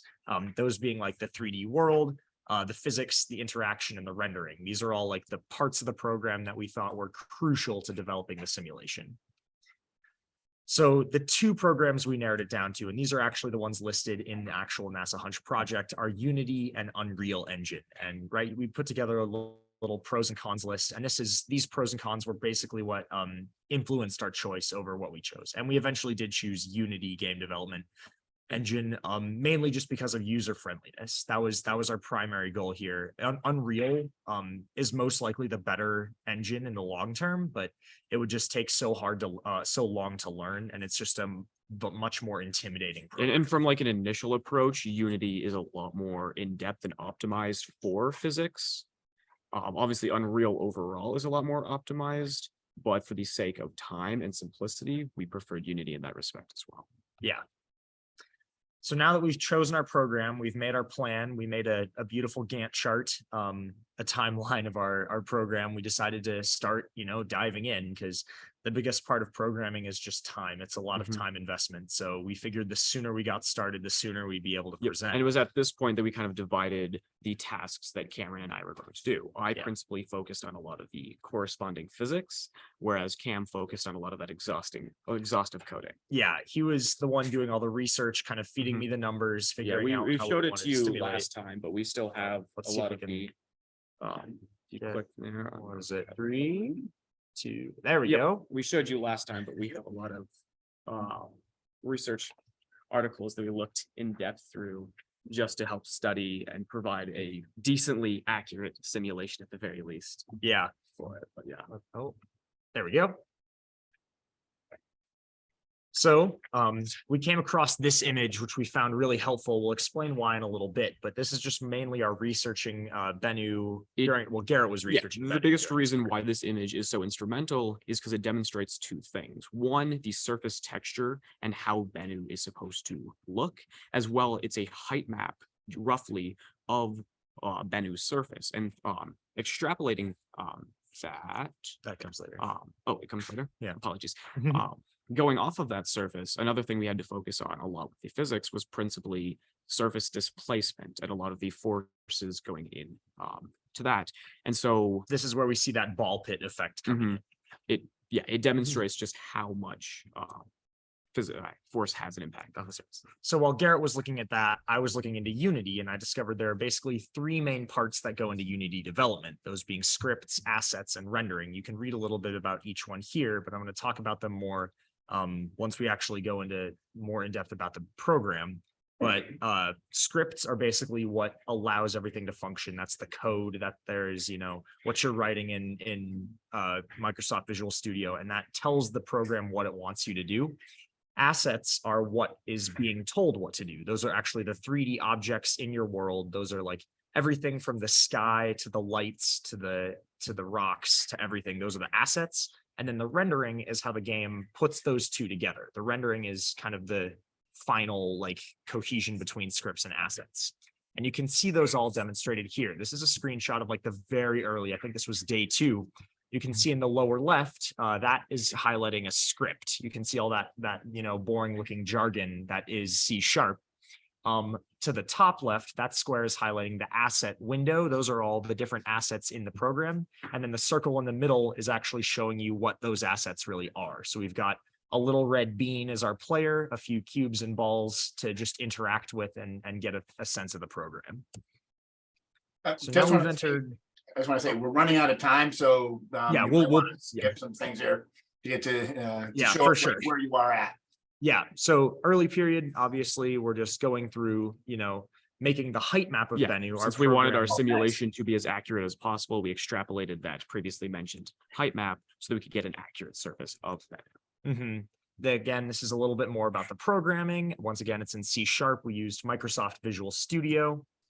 This is a picture of kind of what the program looks like now. You can see that height map actually being implemented in the program. So what you see before you is what Bennu actually looks like. Those are the real hills, the real ridges and valleys and displacement of it itself. Question about that. So if you're in your simulation, is that an image map or is that an actual picture of the heights that you could actually move around on? This is a 3D surface of. It is a 3D. Okay, cool. So this is the pit, and we add the rocks, the balls on top of it. This is kind of the bed. So next we're talking about, obviously, virtual reality is a big part of the program. So we had to, I have to get to, yes. We decided to use an Oculus Quest 2 just because I happened to have one and I'm kind of familiar with it. So that was the virtual reality we decided to use. Now we're in the problem period. This is where lots and lots of bugs and this message plagued me, haunted me, became my nightmare.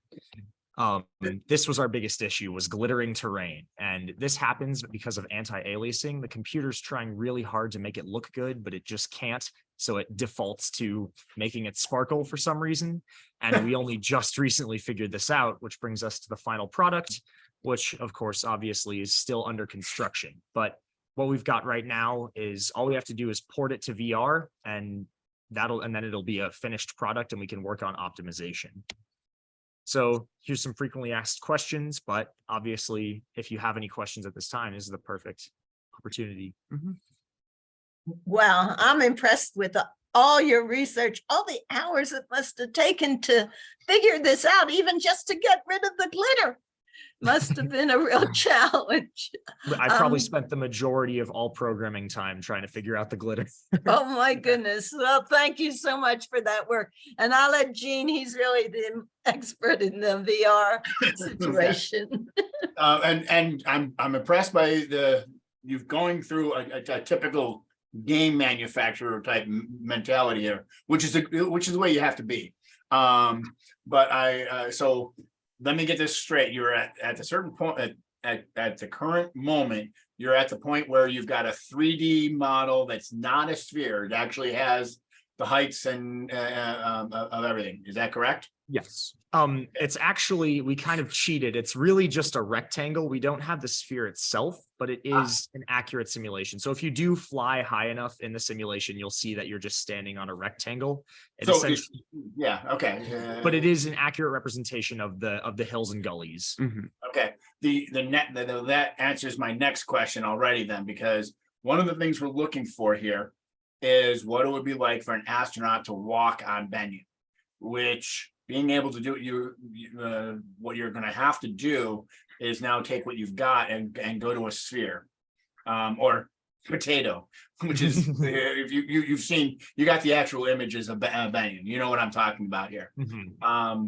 Instead of worrying, and this is what I was telling the other group earlier, going to the next spiral, you're saying the ball pit, which is a great, probably the best metaphor I've heard from a team about this.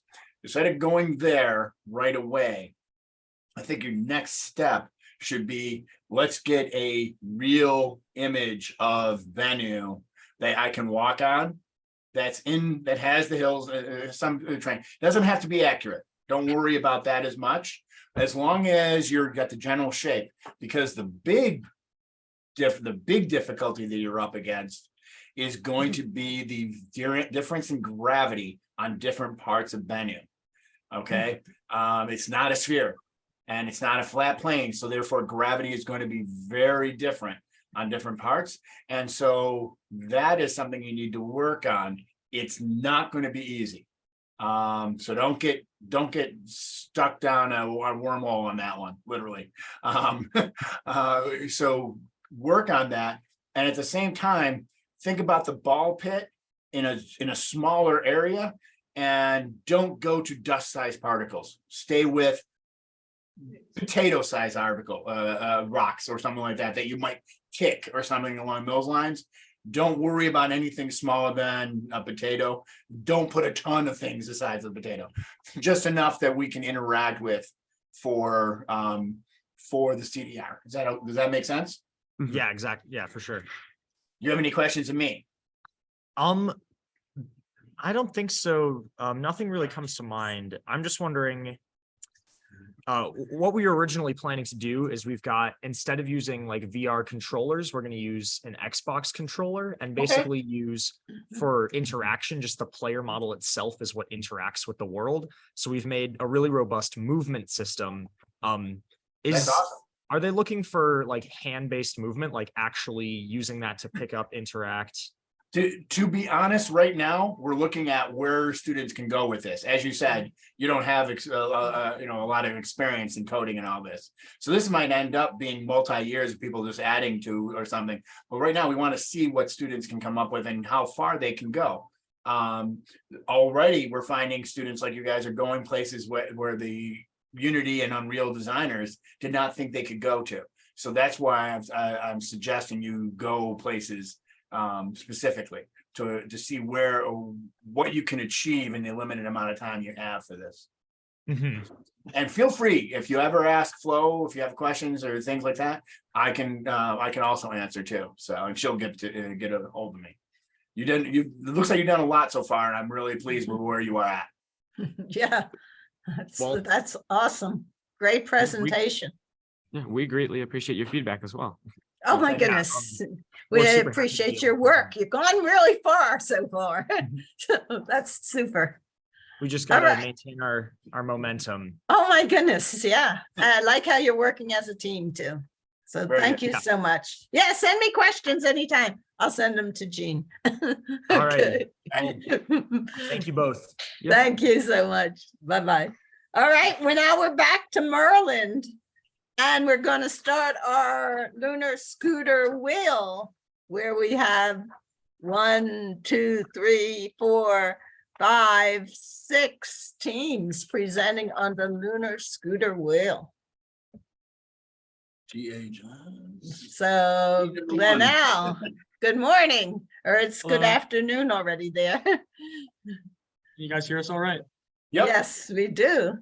How you doing? We're good. How are you? Good, good. Did you get to eat lunch yet? No, not yet. Okay. We'll get to it. All right. So I guess we'll just jump right into it. And once we're done showing you the stuff, we'll jump into the PowerPoint. Okay. Okay. And feel free, you don't have to go through any of the background stuff. Jump right into where you're at right now. And show us your PowerPoint first. That's awesome. It goes a lot easier, and we can make more comments about it. So yeah, because there's 6 lunar scooter wheels, and we know the restraints. Yeah, I can imagine. All right, so I guess we'll start. So we're the Lunar Scooter Wheels group from Glenelg High School, and this is our preliminary design studio. I'm Skylar Rill. I'm Aiden Coleman. And I'm Dylan Stone. So to begin this presentation, we'll take a look at our 3D print mock-up of our Flex Arms 3 Iteration 3 design before going into the research and design process that led us to this point. This is a 1/2 scale model of our Flex Arms 3 Iteration 3 design, and it's 3 inches in width and 9 inches in diameter. And this is only one of the wheels that would be in our 2-wheel inline scooter. So when talking about this in more detail, the first thing I'd point you guys to look at here is the thin and rounded width, which you may contrast with a car wheel, for example, which is a little wider and more rectangular. The purpose of this is that when on the lunar surface, the wheel is able to pivot and turn, which would allow for better steering, better turn radiuses, for example. The next thing I want to look at is the diameter of the wheel. This is 9 inches, but at full scale it will be 18, which is all the way up to that specification maximum.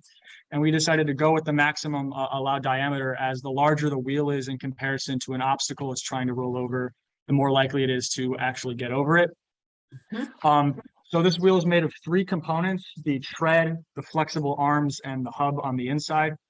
The tread here was printed in 6 just so it would fit on the printer, but our final design will be one solid piece. On here is a really basic, I don't know, you can really see it in the camera, is a really basic rectangular pattern, but we have some other tread patterns I'll show you in a minute. The flexible arms here on the inside are made of a flexible TPU filament, which is meant to mimic how our final design will have a small amount of flex and give.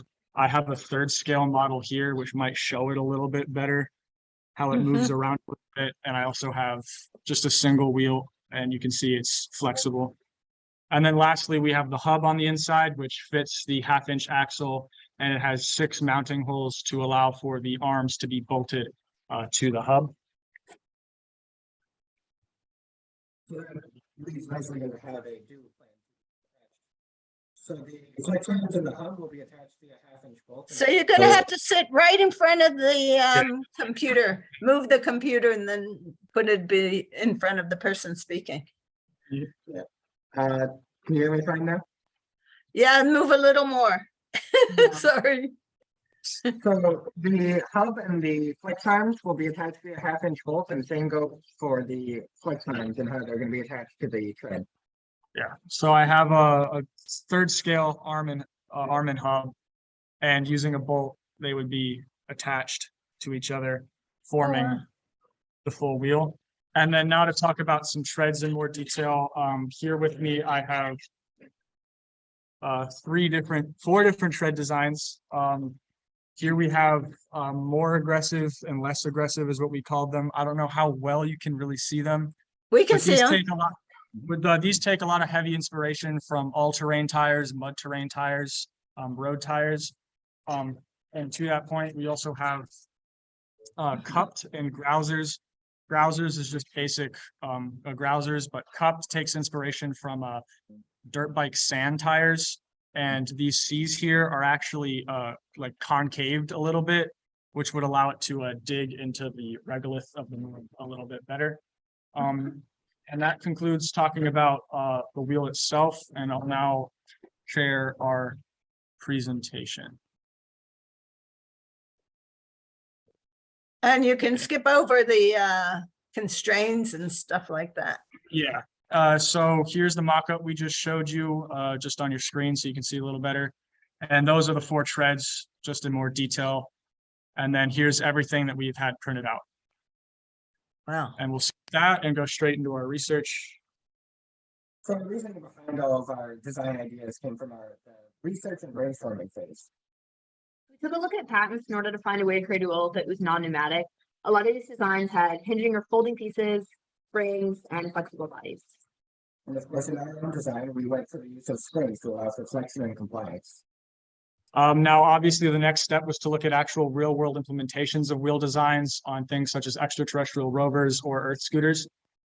So taking a look at Mars rovers such as Curiosity and Perseverance, we took inspiration from their flexible titanium inner arms, and lunar rovers such as Soviet's Lunokhod and China's U2 shared a hollow interior around the hub of the wheel to greatly reduce the weight of the wheel as opposed to having a solid piece of metal.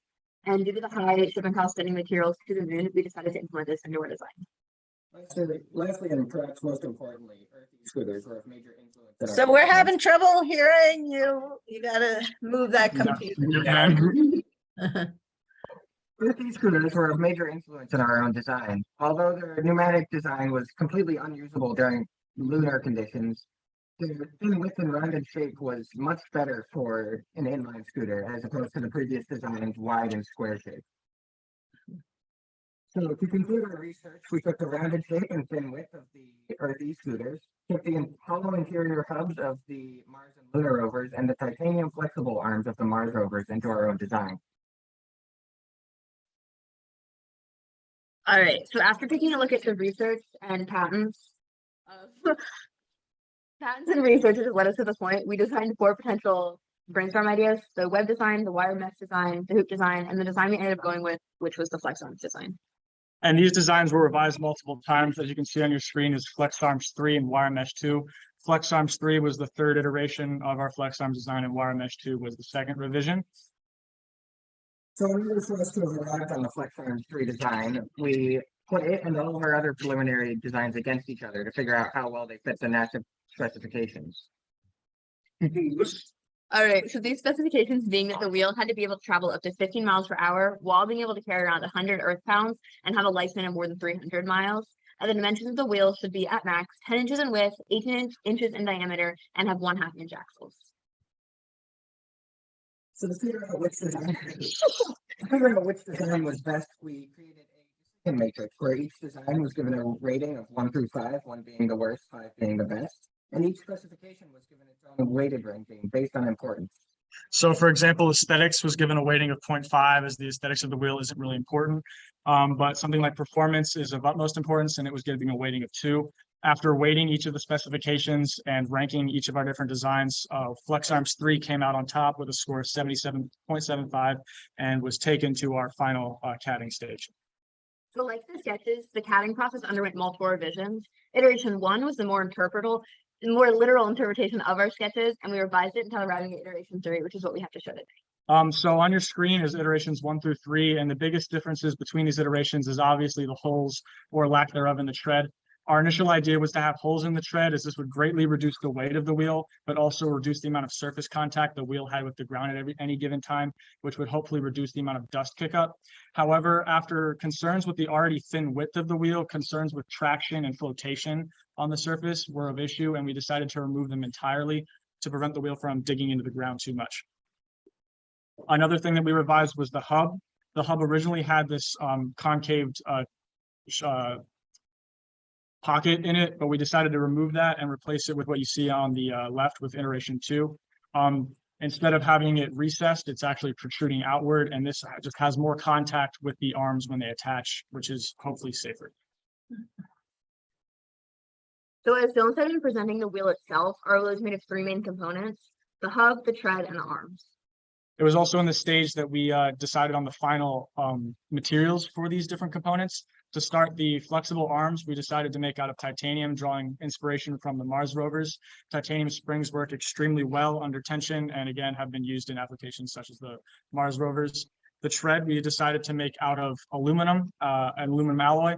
Aluminum alloy works extremely well under tension and stress and is relatively lightweight compared to other metals.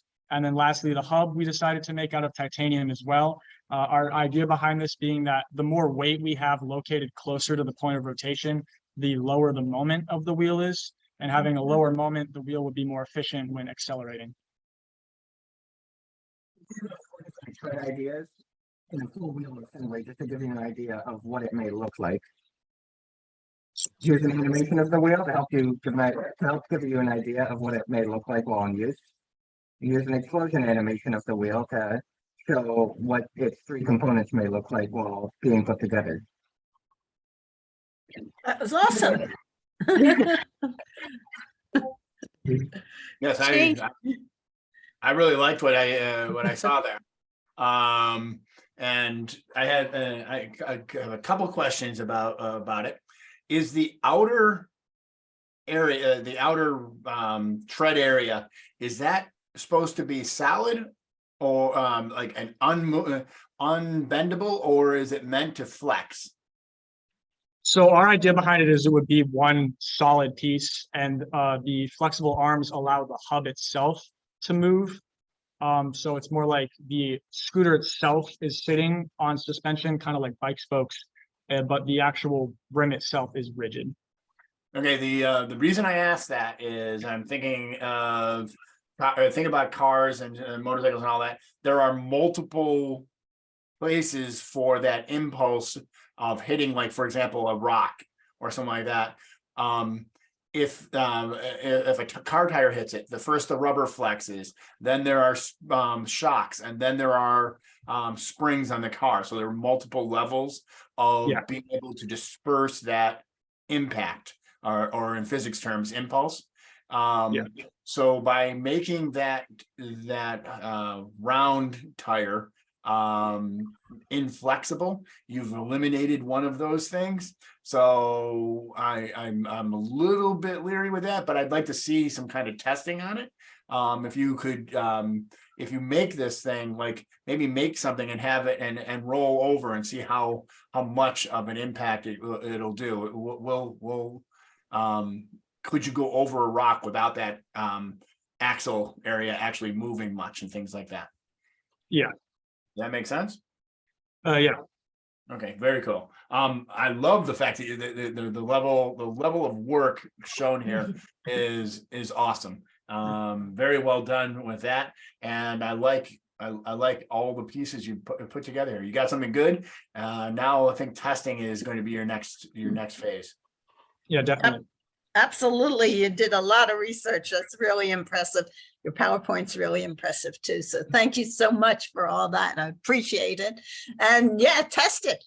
That's not so easy to do. I don't know how you're going to test it, but that's what we'd like to see. And I'm sure you'll figure out a way to get some data.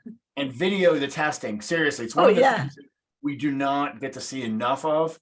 And I'd love to be able to show that to future students about testing things. So test it, and don't just, if you're filming it, don't just do the vertical, go horizontal, do landscape mode. That goes better for video. So okay? Awesome. Awesome. So thank you so much. We appreciate all that work. All right. Glenelg. We're gonna move on back to Bozeman, Montana. We're gonna zip it all over. 1 minute, Flo? You bet. I'm gonna grab something real quick to eat here, and I'm gonna be back in less than a minute. Thank you so much, Jean. I know we don't have any breaks in this right now. So I see Glenelg Lunar Scooter team. We're gonna do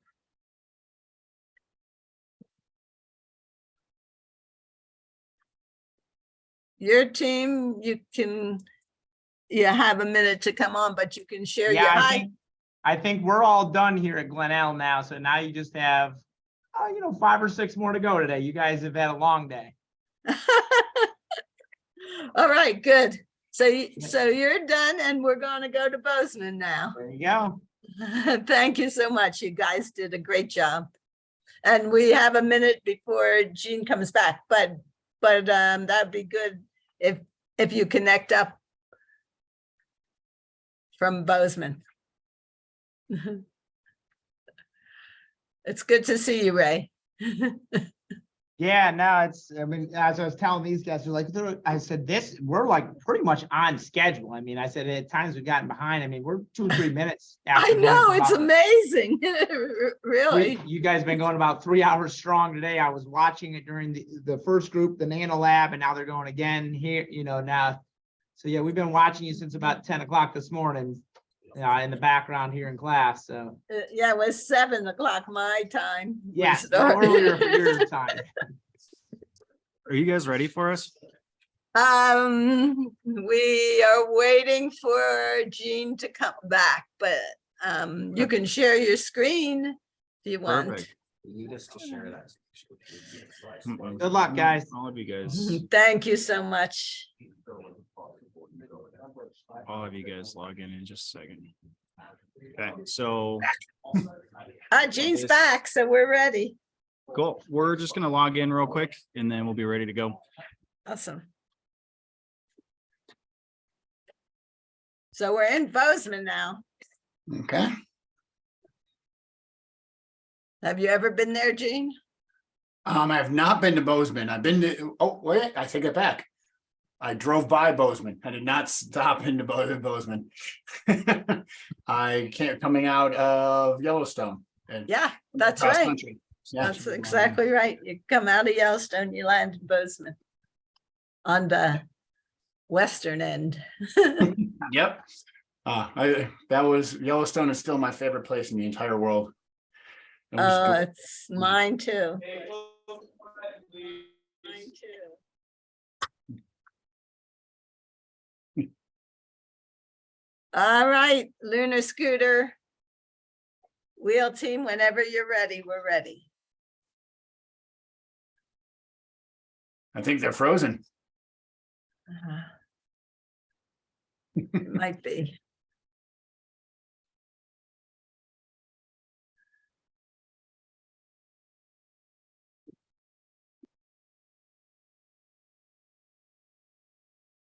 I think you froze.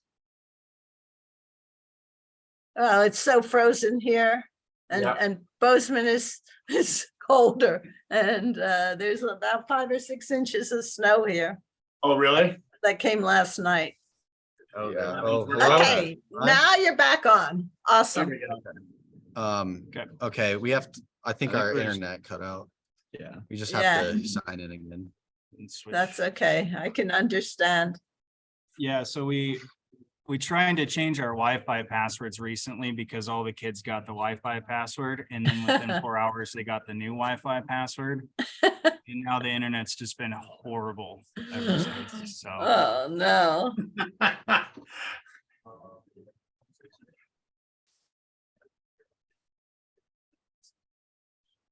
Yeah, you froze again. Uh-oh. Yeah, we're still frozen. No, I'm still looking at that wheel. I see the wheel. Looks awesome. I think it's my computer.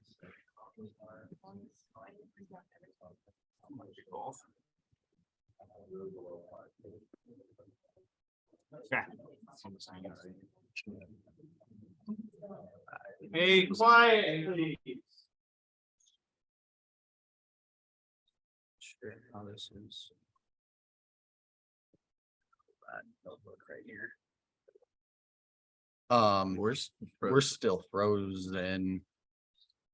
Yeah, I hear your voice, but your Oh, picture's really? Okay, that's frozen. The Yeah, we can hear you, but not see you. Got it. Okay. Okay. That's kind of a relief. Yeah, I don't know if it's because my. What if we switch between the cameras again? Like switch it to 2 real quick and then. Just make sure you're actually getting power because it's not charging very well. I think that's part of it. Okay, let's try so 2. So then we need to be on. Sorry for the technical difficulties. That's okay. So then If you want to just do the camera and just show us your wheel and talk about it, that's fine also. Yeah. Okay, here we are. That works. That works. Cool. All right. You ready? Yeah. And then slideshow, right? Oh, and then your slideshow should be here. Yep, so it's good to go. We're good? Yep. Awesome. You're still frozen for us. Oh, really? Wait. Well, we don't see the slideshow yet. Are you trying to show the slideshow? Yeah. It's funny that we have your voice so well.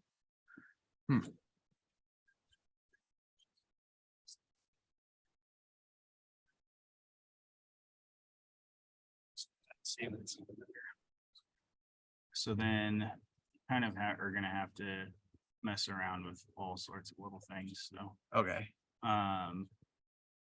Can you let us know when you can actually see us? We could.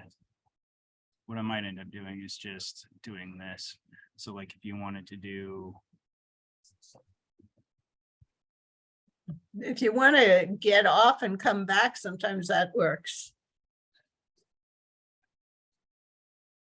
I think what we'll do is if you want to switch between cameras, you'll just do. Like, so this is the. Now we see you. Screen. We see you now. Like. Wait, you face see cam would us? be- No, we see the wheel. Oh, there we go. So- There we go. We so see I'm you. kinda just bypassing everything. So then you'll have to just hit. Present. Words, present, help me. Share screen, right in the middle. Oh, there we go. And then, The National Hunch window. yeah. There you go. Yep, now we got your PowerPoint. So Awesome. now. Yeah, so now it will be just really tiny, I guess. So Awesome. So then you can, there we go. That's a little bit better. Okay. That's good. You see Yep, that? we see that. We see the PowerPoint. Do we have another camera so you can see? We can us we can as well? change that. So do you see Yeah, our so then- slideshow? Yeah. Yes. There we go. Yep. Okay, And- so you see us in slideshow. And we see you on the side in a little Okay, screen. and feel free, don't go through all the beginning stuff, just tell us about what you've got now. Okay, especially with the Time delay here. Okay, so my name is Will Nash. I'm Zach Saraki. And this. Oh, I think that. And then this is, hello? Start video. Yep, we hear you. Okay, this is our prototype currently. So we made this prototype on the two 3D printers available to us. Okay. The Formlab 3 3D printer and the Lulzbot Test 6 Pro. And so the outer rim is made from PLA plastic on the Lulzbot Test 6. And then the inside core and the supports on the side here are all made from SLA resin. This is not going to be like our final like prototype. This was just to get a form test done to make sure that the form of our wheel, this prototype isn't fully complete either. It needs little spokes on the outside that we have in our presentation that we'll show, where it's actually going to be more of like a ratcheting wheel where it's kind of scoops the dirt as it moves instead of just being a flat surface. All right. So then this is Teflon or PTFE. And this is our ideal material that we would use on a wheel. And this is because this material has really good material properties at -500 degrees Fahrenheit or at -300. It retains it to -500.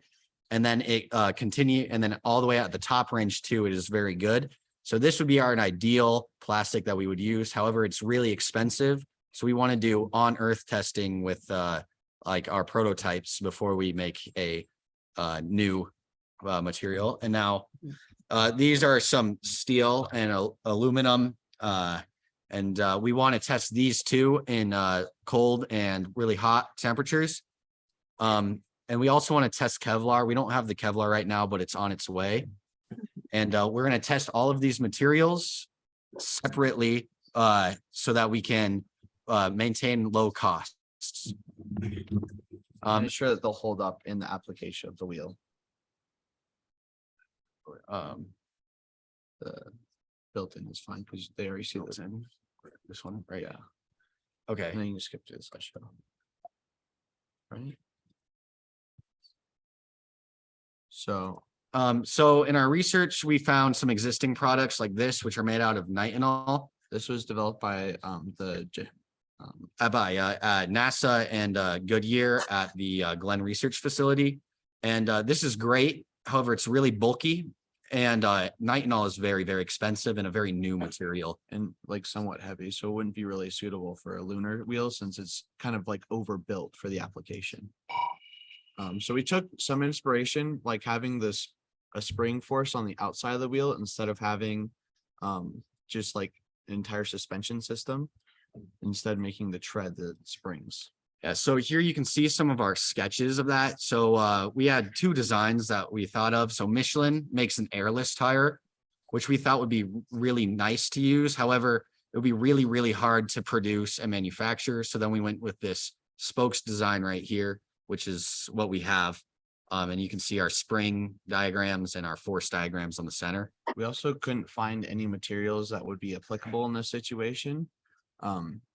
That would also be somewhat cost effective for us, just because the materials we would use would be like $500 for like a tiny 3" by 3" square that we couldn't possibly source enough parts to test and actually do running prototypes of this. So here you can see some images of our CAD, and you can see the arms where we're going to attach our Kevlar to. And so I don't know if you guys can see our mouse, but the Kevlar. We can. Kevlar is going to attach from here to here. So that way when the rolls over the ground, the dirt gets scooped into that. And this also, since I kind of want to switch over to the other I think it's the top one. Top one, okay. So since this shell is mostly hollow where it'll be rolling over rocks and stuff, the rocks will hit the bendable, pliable plastics, and then it'll just bend those and form those and not damage the rims. Because that was a big part where we're just trying to protect the rims here. And then we have it like doubled up more on these parts. So it's not going to bend as much if there's a rock that rolls over it. That rolls over.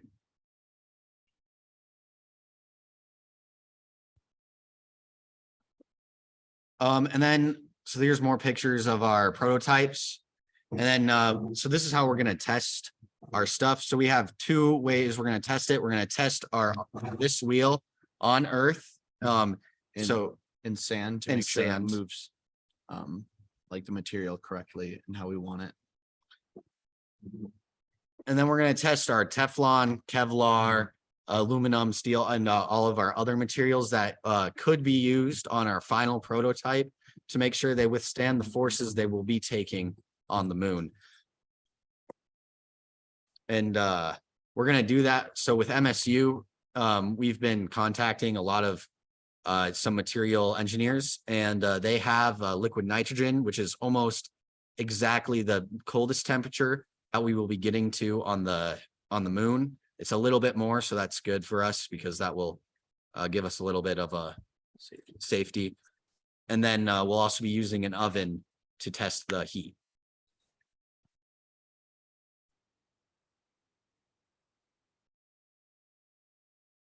Okay, is that it? Yeah, thank you. Are there any questions?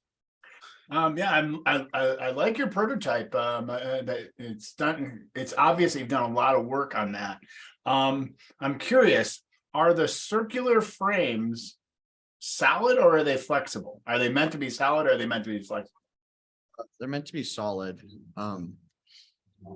Okay, so and therefore the mesh on the outside would basically be taking the impact if it hits a rock or something as it's going along. Yeah, so we have it, so the majority of the wheel is mostly hollow. So if it runs over a rock, it's gonna go into the concavity part. And then that's what the Kevlar is for. It has great puncture resistance, so it's not gonna rip and tear, but it's also just gonna conform to that rock. Stop sharing so I can get a better image, a better view of that of your prototype. The black or the red button. There we go. There we go. I can pin your. You see that now? Better. Okay, very cool. Yeah. Cool. Okay, I like the fact that you've got it so that the Kevlar at least is going to bend a little bit as it comes in, if it hits something, and now your 3D drawing you had kind of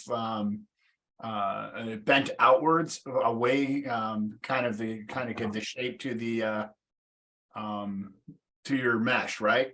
So right. Are you still planning on having I have that? like a PTFE like bendable piece right here. And so it almost acts as if it's a spring. Oh, okay. So you're just storing potential energy into that, and then you're letting that conform instead of having these rims conform.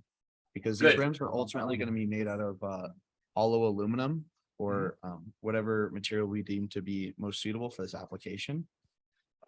We figured that it would be hollow because it's going to be under pressure or tension, and those forms just perform better under tension. Yes. Well, I like what you've done here, and I like your future testing that you're thinking of doing. It's definitely above the high school level, taking things with nitrogen and things like that. But if you can do it, why not test it? You're going to learn something from it. So I'm very happy with what that Flo. Yeah, I really like your design. We think of wheels as a solid material all the way around, and your two black rims kind of with the Kevlar. I think that's really a clever design. The MSU professor, is he by any chance Dr. Warnett? Because Dr. Warnett has reached out to me. He's interested in learning more about the students at your school and at the what you're doing for your projects. He even said he might join on this video today. So if he doesn't make it, I will make sure I tell him all about your work there. Thank you. What professor are you working with at MSU? So we originally emailed the engineering department to see if we could use it. And then that email responded to us with yes, and then another email who we also emailed. We're not there. I think there's multiple professors right at that department. So I'm not 100% sure which professors are working with us. But that's awesome. Thank you so much. I really like your design too. Thank you. All right. If we're going to move on, I see that Please Stand By is ready in Maine. So yes, we'll move on to them. Thank you, though. Bozeman High School, really nice presentation today. Thank you. Thank you. Very nice. All right. Hello. St. John Valley, we let's see. We're ready for you. All right. Sorry, we're a little late. It's all right. You want to use them? Let's get closer. So hi, I'm Joseph Pierce, and I'm Connor Jondro. and we had the lunar scooter wheel for ours. Huh. Nice to meet you. Nice to meet you. No. Yeah, you go. We're building a lunar scooter wheel capable of traversing terrain on other planets. The goal is creating a wheel capable of expanding in sections, allowing it to climb rough and rocky terrain. The intersection of the wheel will have a compartment for a battery to power moving pistons that can be extended and retracted remotely.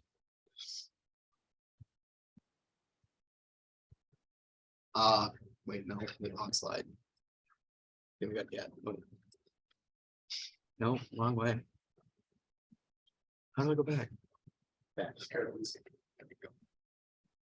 This is our slides are on the wrong order, but this is one of our prototypes.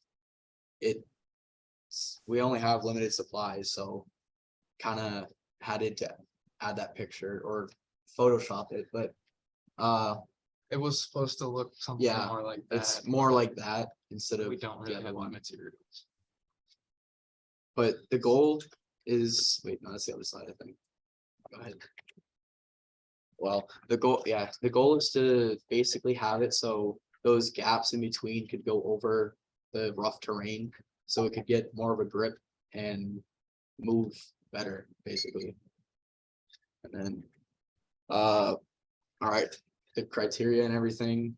The problem with most wheels designed for the moon and Mars are made for robotic rovers that are fairly slow, fairly slow, a few centimeters per second. These wheels will need to move the astronaut at speeds around 1 meter per second.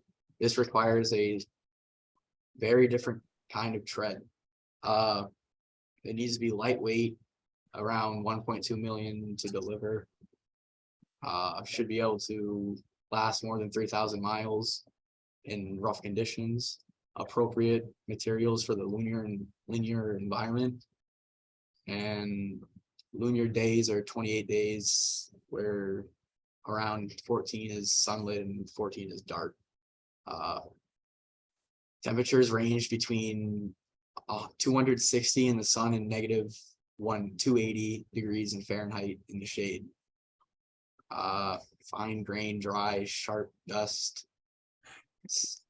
Can we suggest that you just move right on to your prototype here?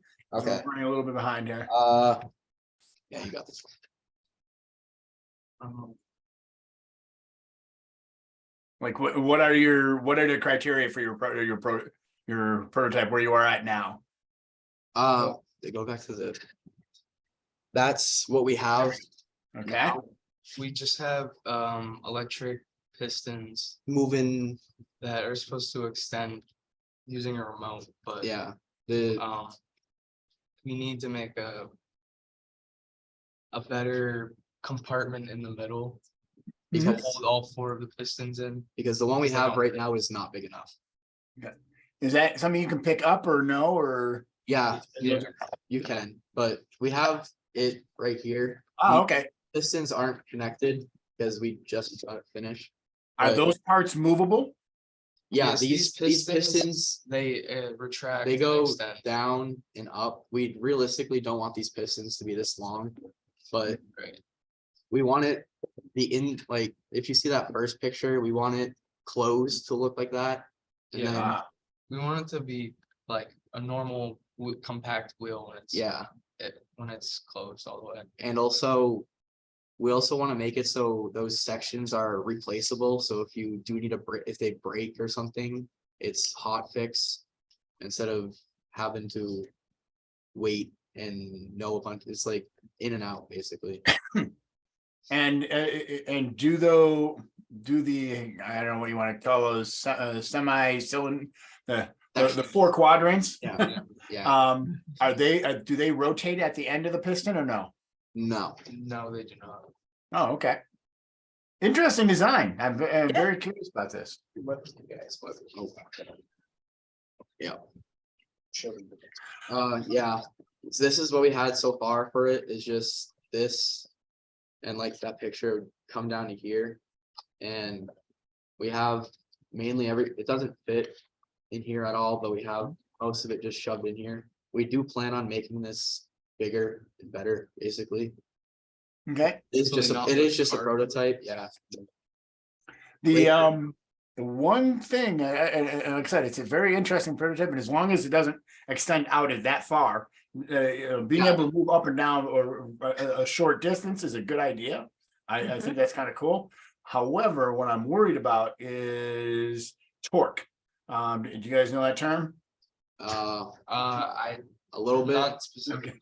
Okay, you've got a lever arm there, right?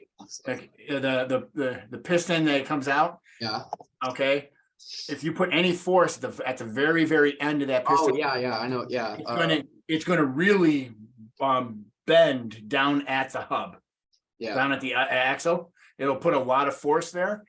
So be aware of that. And maybe come up with a way of preventing that from ripping out, basically. Yeah. Hopefully we could add better support. Yeah, better piston for that. Those what we have is just for little is it RC cars, Mr.? Yeah, little RC cars that don't really work. Okay. Well, it's a very cool idea. I'm very, very interested to see where you go with this. Yeah, it's very unique. Again, I was not expecting anything so innovative, but it just might work if you look at some of the constraints and do some testing. Yeah, we do plan on it. Yeah, that is important. And as Jean keeps saying, take videos of your testing. Ooh, so we can see it live. But that is very, very nice, team. Thank you so much for that. Thank you. You're welcome. Okay, keep working on it. It's really unique. I appreciate that. Is that all? Yeah, unless you have questions for us. No. Okay. Bye. Bye-bye. Stay warm there in Maine. All right, so now we're going to Council Rock. And actually, Gracie from Council Rock just texted me. Yeah, we had a little situation. Hi. We had a little situation with the computer, so now we're using the Chromebook. So the angle, I apologize, it's a little bit odd. No problem. Yep, no problem at all. I'm glad you got on. Yes, that is definitely the benefit. Hi, by the way, you've got one student a part of that group. Hi, I'm over at North. So He's our North kid that couldn't come over to South during this. yay. Yeah, that's good. You can zoom in. Thank you for zooming in from North. I love that we have North students here working with South students. So that's anytime. awesome. Yeah. So then I will share my screen. Yep. See if you can share your screen and team, we really want to see if you have a prototype because we know the constraints, we know what you're dealing with, which is kind of unique and specific. Yes, we do have prototypes. We can show those at the end now. Do you have a preference on what we do? Yeah, show them now. Okay. So we're gonna go into a lot more of an explanation about how we came up with them. Sorry, kind of not in the frame. How we came up with them, our designs for them, and the materials we plan on using. So this is for the rim so far. We are doing it piece by piece. So this is the first support that we're gonna want to use to set a base for our wheel and making sure that it obviously stays in its form. And then we also made a on-shape drawing of the treads we want to use. They're a little hard to see on this camera, I believe. And then we printed them out flat, and then we're going to orchestrate them in a obviously circular design and attach it to one of these for testing. We have 2 different designs too, because it's kind of hard to print this at whole, because this will concave in with the 3D printer. So we decided to print 2 different sides and then attach them together. This is another prototype. This kind of better illustrates the supports that we plan on using, but the tread is not, the tread isn't what we're going to be using. So this is just kind of a visual of the supports. Awesome. And then I will share the slides. Hold on.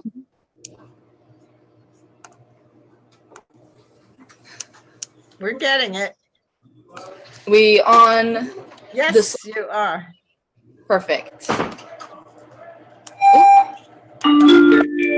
My bad.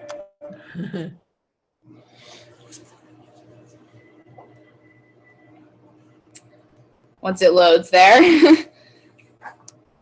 It's loading. School Wi-Fi isn't the most easy. Oh. Well, it looks like just the title slide's loading. So I guess we could move on and go into, it's just a basic introduction. Obviously, we are Lunar Scooter Wheels, and we will be showing you how we implemented what's already designed for wheels into creating one that's compatible with the lunar surface. All right, so we are taking efficiency into consideration heavily. Our tire must be strong and tough, but also light to accommodate for the large cost of just 1 pound being sent to the moon. We understand that because of the gravity difference, the wheel would have to withstand only 83 to 100 pounds on Earth. Even though it is light, we can only expect the scooter to move at a maximum of around 15 miles per hour over 300 miles in rough conditions. Those conditions are not to be looked over, as it can reach temperatures of overboiling in the sunlight and much further below freezing point in the dark.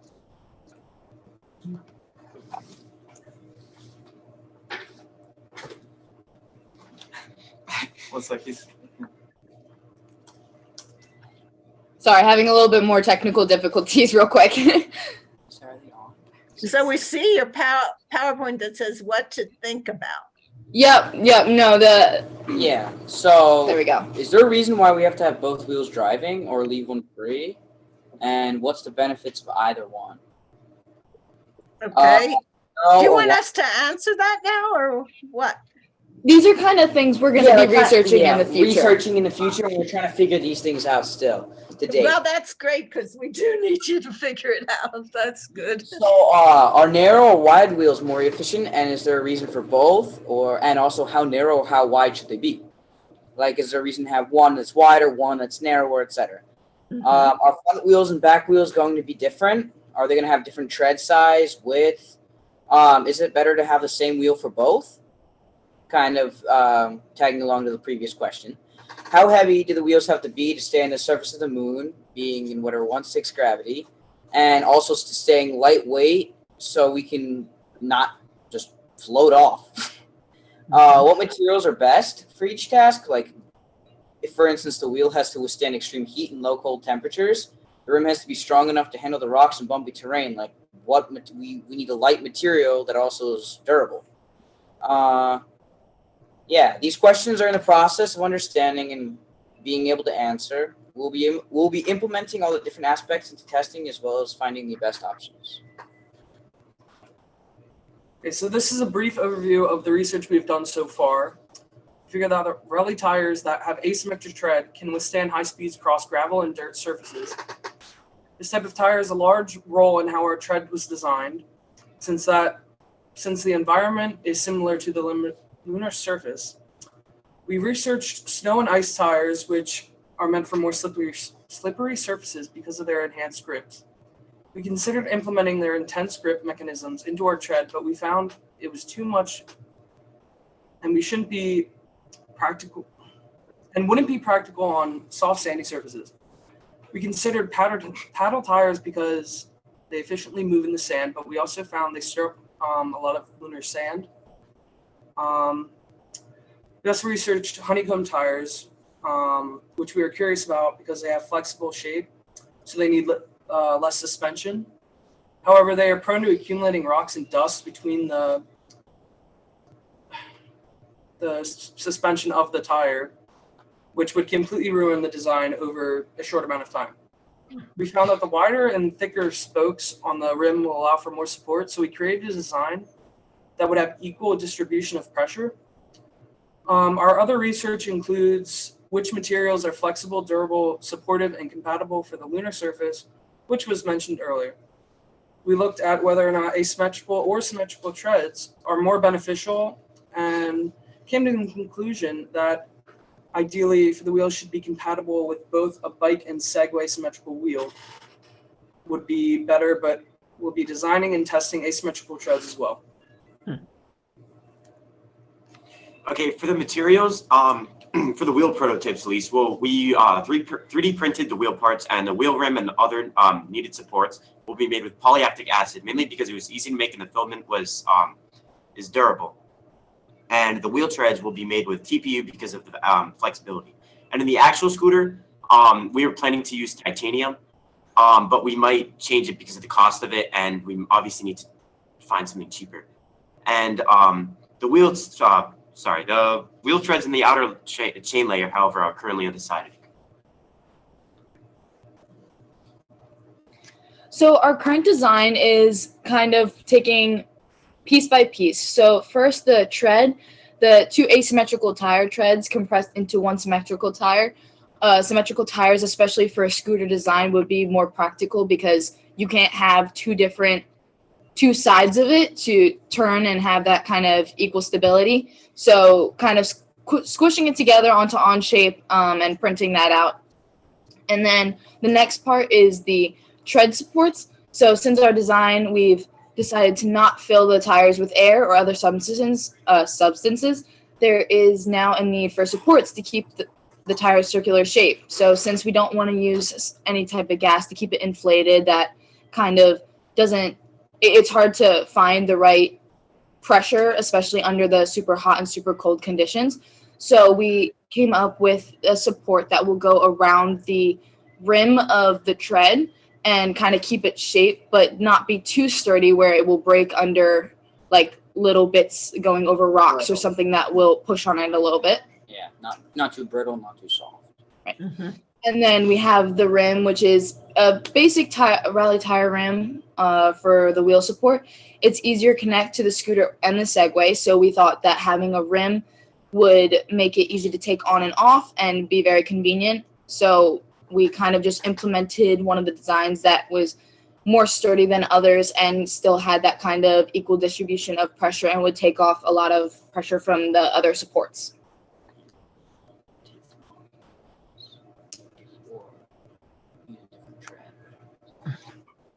There were thousands of different combinations and designs we could have done to build our scooter wheels, but we got inspiration from three main ideas.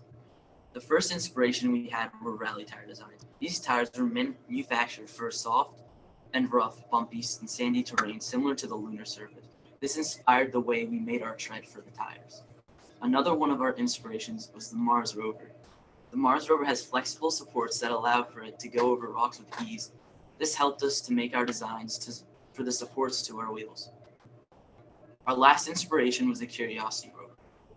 This rover has simple supports that allow for lots of weight to be carried under a very simplistic design that inspired us because we need a very flexible support, but it still needs to be sturdy under a minimum of 100 pounds of pressure. So the simple supports that can handle a lot of weight helped us figure out how to manage with a simplistic design and a lot of pressure.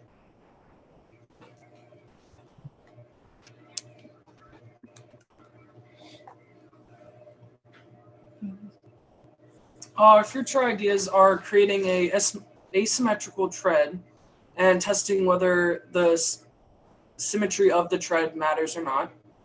We're also going to be exploring supports and testing which ones are necessary and what to make them of. And also testing wheels with both the Segway and scooter ideas. And our main important idea right now is to test our actual designs. We want to make sure our wheels are compatible with both a Segway and a scooter for the convenience of whatever you guys want to build to make it to support the astronaut on top of the wheels. But we definitely have to test with both because they're very different mechanisms. Mhm.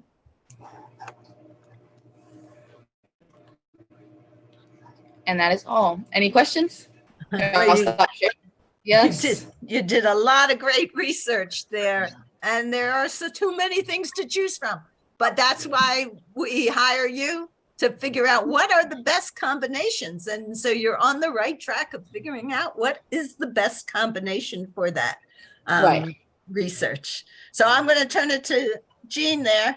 Can you hold up your models again? So a few of the different ones. Oh, sorry, I don't want to cut everyone off. This is the model of the rim. It's very small. We're trying to kind of critique every little bit before we make it in a bigger model. And then this is the tread. Okay, and you've decided not to go with a mesh then. You're going with the tread. Sorry, say that again. You're not going. In one of the slides toward the end there, you were still talking about having a mesh or chain on the outside, right? And so you're going away from that. So we're going away from that because a lot of the things that go with it are kind of, it's very easy to disrupt and either get caught on something or break and go astray. And we don't really want to mess up the tread. So we're trying to implement where the tread can take care of what the chain would have done. Okay. And so now where the tread is that going to be flexible or not? The tread, yes, that will be flexible. Okay. Good. I'm very curious then. I like what all the work you've put into this. I'd like to see what the testing, if you can test out the different treads and where you want to go with it from there. Make sure that you video the testing. Yeah. Like that, actually see some of that video. Yeah. Okay. Do you have questions of us? I think some questions are kind of like your preferences, and I'm not sure how much of an answer you can give for that, but like Segway versus scooter, is there a preference of which one you'd rather use? We actually, this wasn't in our slides yet because we wanted to have a more official documentation on it, but we have made connections with Pirelli tires, and one of the main designs for the new astronaut suit, the name of the student's blanking at the moment, but the engineer for his name's Carly. And we were kind of talking to her about the mobility for the astronauts. So like stepping onto things, kind of balancing on a Segway versus a scooter. And there wasn't much of a difference. Like the center of gravity, or not the center of gravity, but the center of balance on the suit is very similar to ones on the body. So we were wondering if you guys had any preference since there really isn't much of a difference. I know that Glenn and I talked about the Segway versus scooter idea before the project came to being. This project specifically is for the scooter. Okay. You want to definitely implement the scooter idea more than the Segway. Yes. Correct. And then another question we have is for testing the tires. So like I said, we became in contact with Pirelli tires, and they have been wonderful and are super excited to work with us and actually send us material of the Rally tires and other tires, and influenced us to look into the other products they have to send to us, which was very cool. But I was wondering what ideas you have on testing those tires and those treads. Like, how do we implement their design and those kind of treads into testing for us? That's coming up with testing models will be kind of personal. It's gonna how you guys come up with it, a way of doing it. It's going to also depend on the size of materials and the tires you use and things like that. My suggestion in general is about the material you use. I'm thinking if you get some aggregate material that's used for like mortar and stuff like that, that has a range of small sand all the way up to larger by, no more than half a centimeter wide stones, and you kind of mix it and then see which of those turn, how much force it takes to turn through them and things like that, and how you do that. And it's going to be based on what equipment you can get your hands on. So it'll be a school-based choice. Right, okay. Yeah. And one more thing. For the scooter, I know there wants to be kind of a self-implemented cleaning system so it doesn't get too full of debris or whatever. For a scooter, since one wheel is in front of the other, obviously, and it's kicking it up towards the back, is the concern of getting it on the scooter or in the wheels? Like, what's the concern with where the debris is going? Getting it into mechanical parts. Okay. That will be a problem. The astronaut standing on it, not going to be a problem. But if you're also kicking up a ton of dust, remember there's a lot of electrostatic attraction on there. And if you're kicking up a lot of dust, that means the astronaut may be getting more dust stuck to them, and that's never a good thing. Right. So sorry, one more question. So for the mechanism of the scooter, is it our decision on whether we want it two-wheel drive, like if both are going to be on the same axle, like how is that going to be driven? The scooter has not been designed yet. This is just about the tire itself. Okay, so that's kind of, we want it compatible with both then, I guess? Yeah, or you can make recommendations. You've designed your tire specifically for this type of mount. Right. Okay. Thank you. I actually have one other question, and it's regarding the removability of the wheel. Should we have, so it's like bolted on, or how would it be like a more permanent type? I don't know, so some fitting that's more permanent, or would it be more temporary? So you just need to switch treads and such need be, that's accessible. We're gonna leave that up to you. That's these are the types of things that do you think one way is preferable over another, and why? If you go one way, you want to tell us why you think that. Right. Yeah. That's a lot of into why we contacted Carly about the suit, because we want to obviously be very familiar with the mobility, and maybe see if we can test with like one of us in a pretty thick suit and try and get on a scooter and see how easy it is. Very cool. Right. And how difficult it is to repair or even take off a wheel in that suit. Right. So that was really cool that you got to talk to her about that. That was awesome. And your repair tire place too. You're doing a great job reaching out to professionals. That's what we like to see too. Thank you.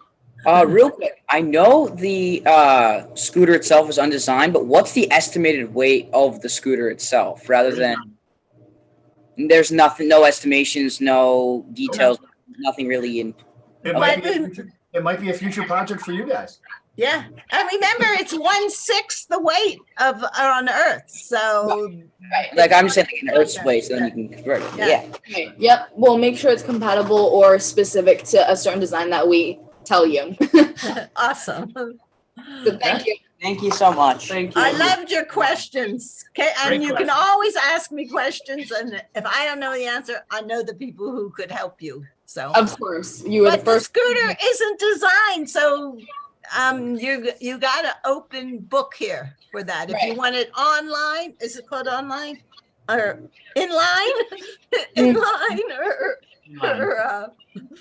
or what's the other one called? Inline or Parallel. Yeah, you it's can. up to you. I understand what you're saying. Yeah. All right. Thank you so much. Thank and you. I guess that's the last presentation from Council Rock. Yep. So, Yep. And good again, job. apologize for the technical issues. We weren't expecting to not have a computer. Yeah, no problem. You did right. Thank you so much, team. Have a Have a good afternoon. Okay, have a good one. Yep, thank you for joining us from North. I like that North is participating. Way to do it. Yeah. Yeah. All the help we can get is important. Yeah. All right, so now we're gonna go back to Montana and Gallatin in Bozeman. All right. And here there go. we are. Awesome. Okay. Hello, Okay. team. You want to put it to us? Like, Oh, yeah. All right. So I'm Trey, this is Sam, Ian, Ketis, and Dylan, and we're also doing the Lunar Worktable. Nice. We see you perfectly. Okay. There you go.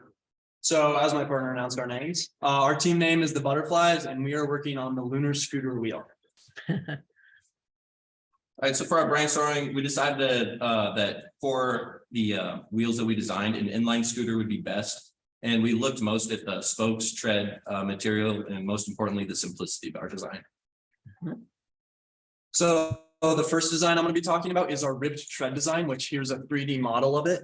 It, as you can notice, is vertical compared to our next design I'll show you. This is most likely going to be our front wheel for the scooter. Rib tires are great for gliding across the sand. The front tire ribbed, which is extremely efficient for our turning. It's also our main way of being able to maintain speed for the vehicle. And a rib tire provides more surface area for grip. And then our next one is a paddled design.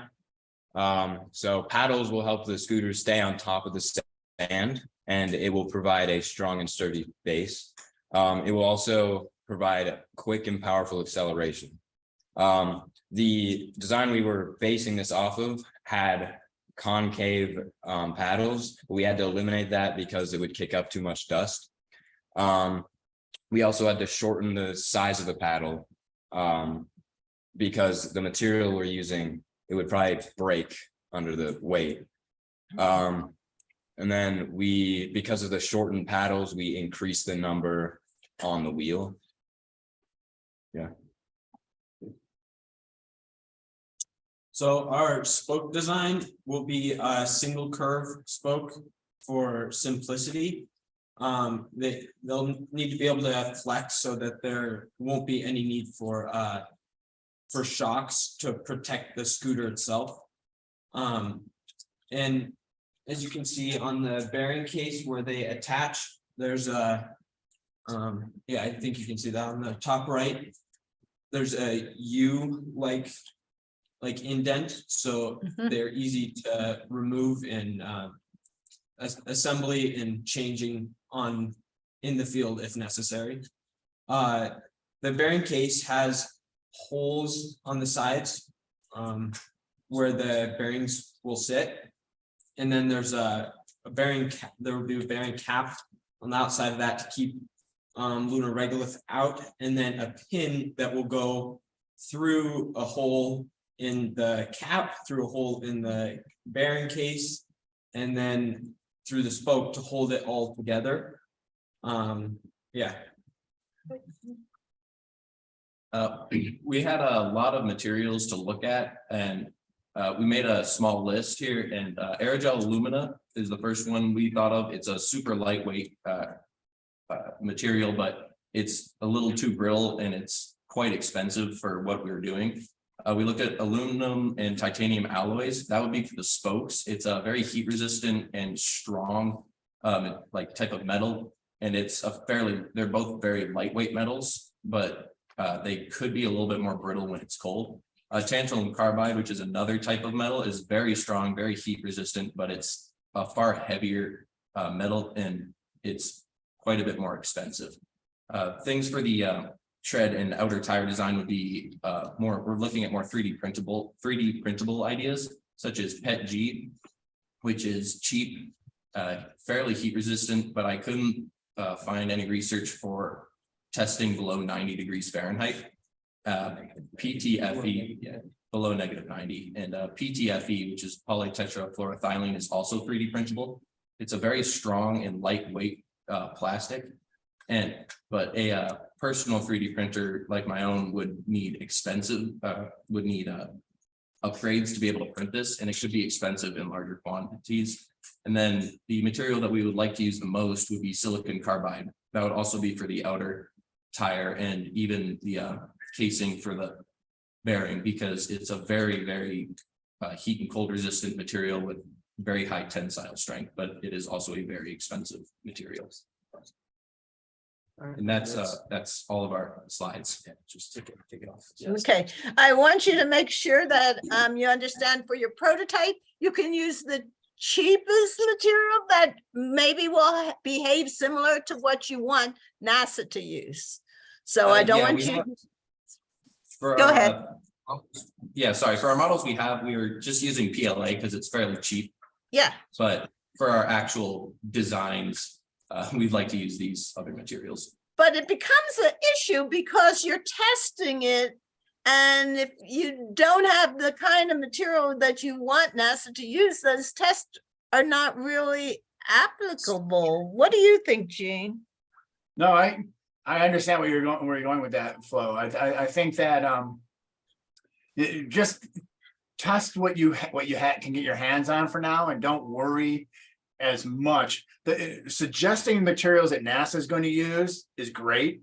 Yeah. But you do not have to worry about that. The design is what we're more interested in, and testing out how the design works should work almost the same way, depending no matter what materials you're choosing, if they're on par. You know. Yeah. Yeah. So it's your design we're interested in, and testing that hopefully would be kind of on par. Yeah, understand. Don't spend $1 million on your materials or get a new 3D printer. Go ahead, Gene. No, if you've got the curved spokes like you've got, okay, and you're testing out how strong they are during an impact and things, if you, they're probably going to, compared to straight spokes, they'll probably end up having the same type of difference, would you say, with a straight spoke versus curved spoke, no matter what material you made those out of?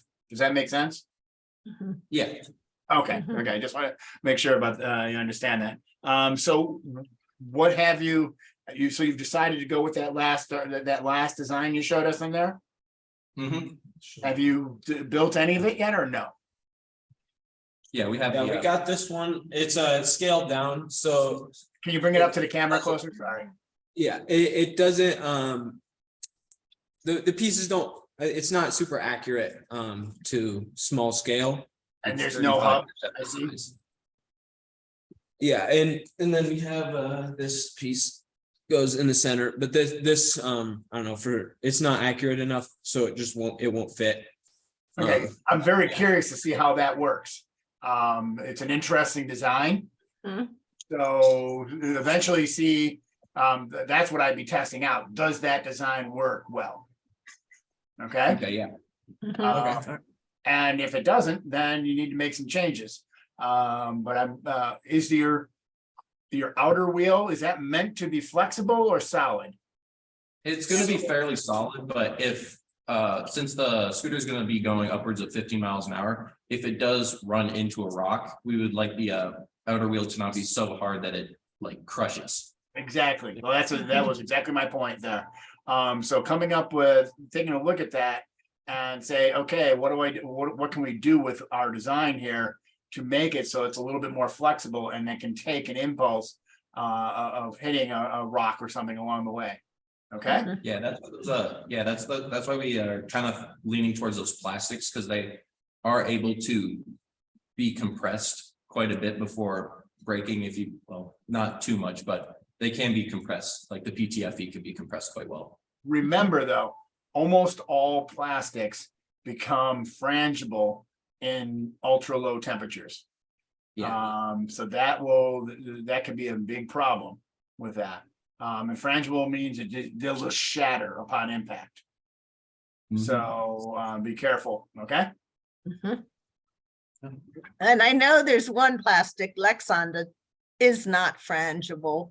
At least I don't know about those temperatures, however, but they use it on motorcycle shields and stuff, so.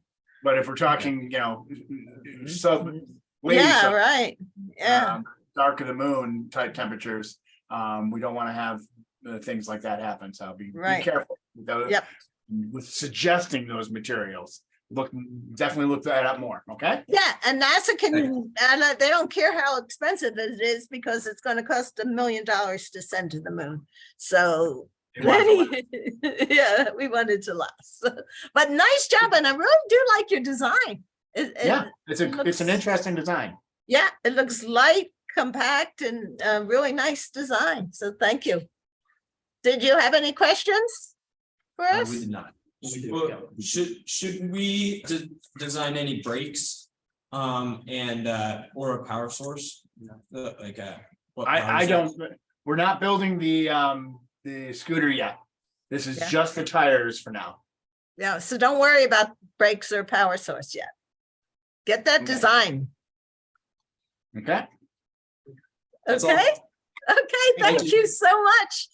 We Good job. appreciate you. Thank you. Yeah, really nice presentation. So we're gonna zoom from Montana to Jackson Hole, Wyoming. Thank you, Mr. Bradbury.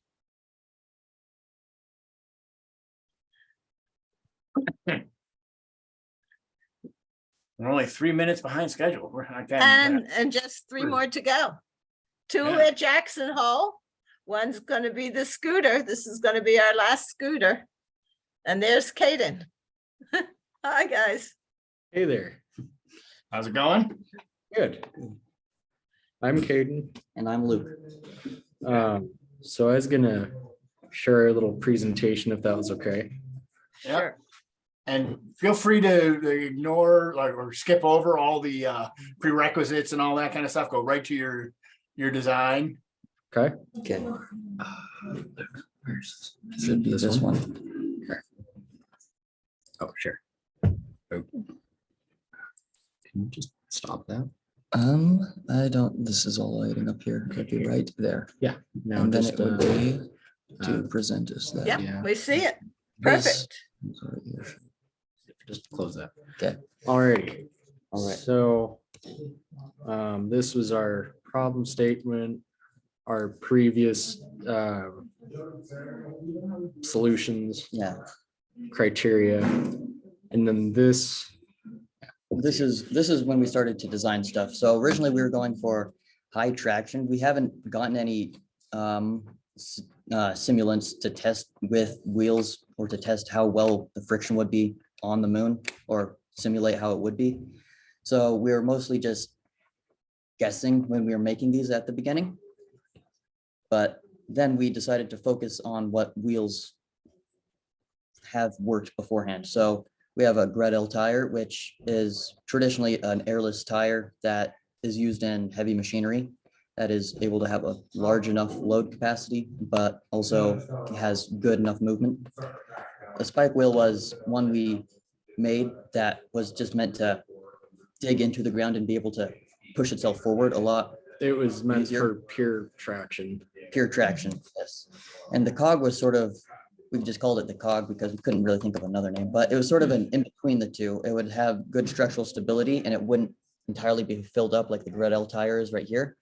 And it would be able to obtain good traction with those other things, sorry. So the tread on it would be basically a copy of what a Glenelg tire would be.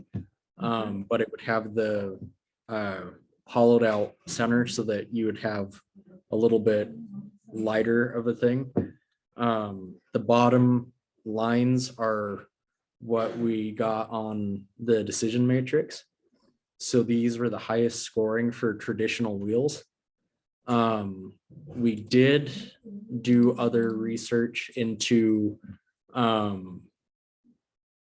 basically we said a tire was anything that converts rotational energy into linear motion. So that also happened to include linear tracks. These on our weighted decision matrix did score higher. So this would be like a snowmobile type deal is what I don't know what I just did. Sorry. Scrolling does This is a Christie suspension, which was a suspension style used in World War II that went over trenches, and it just gave more ground compliance so that you had more surface traction instead of the rigid tracks where if you go over a bump, 90% of your tracks hanging over. So taking those two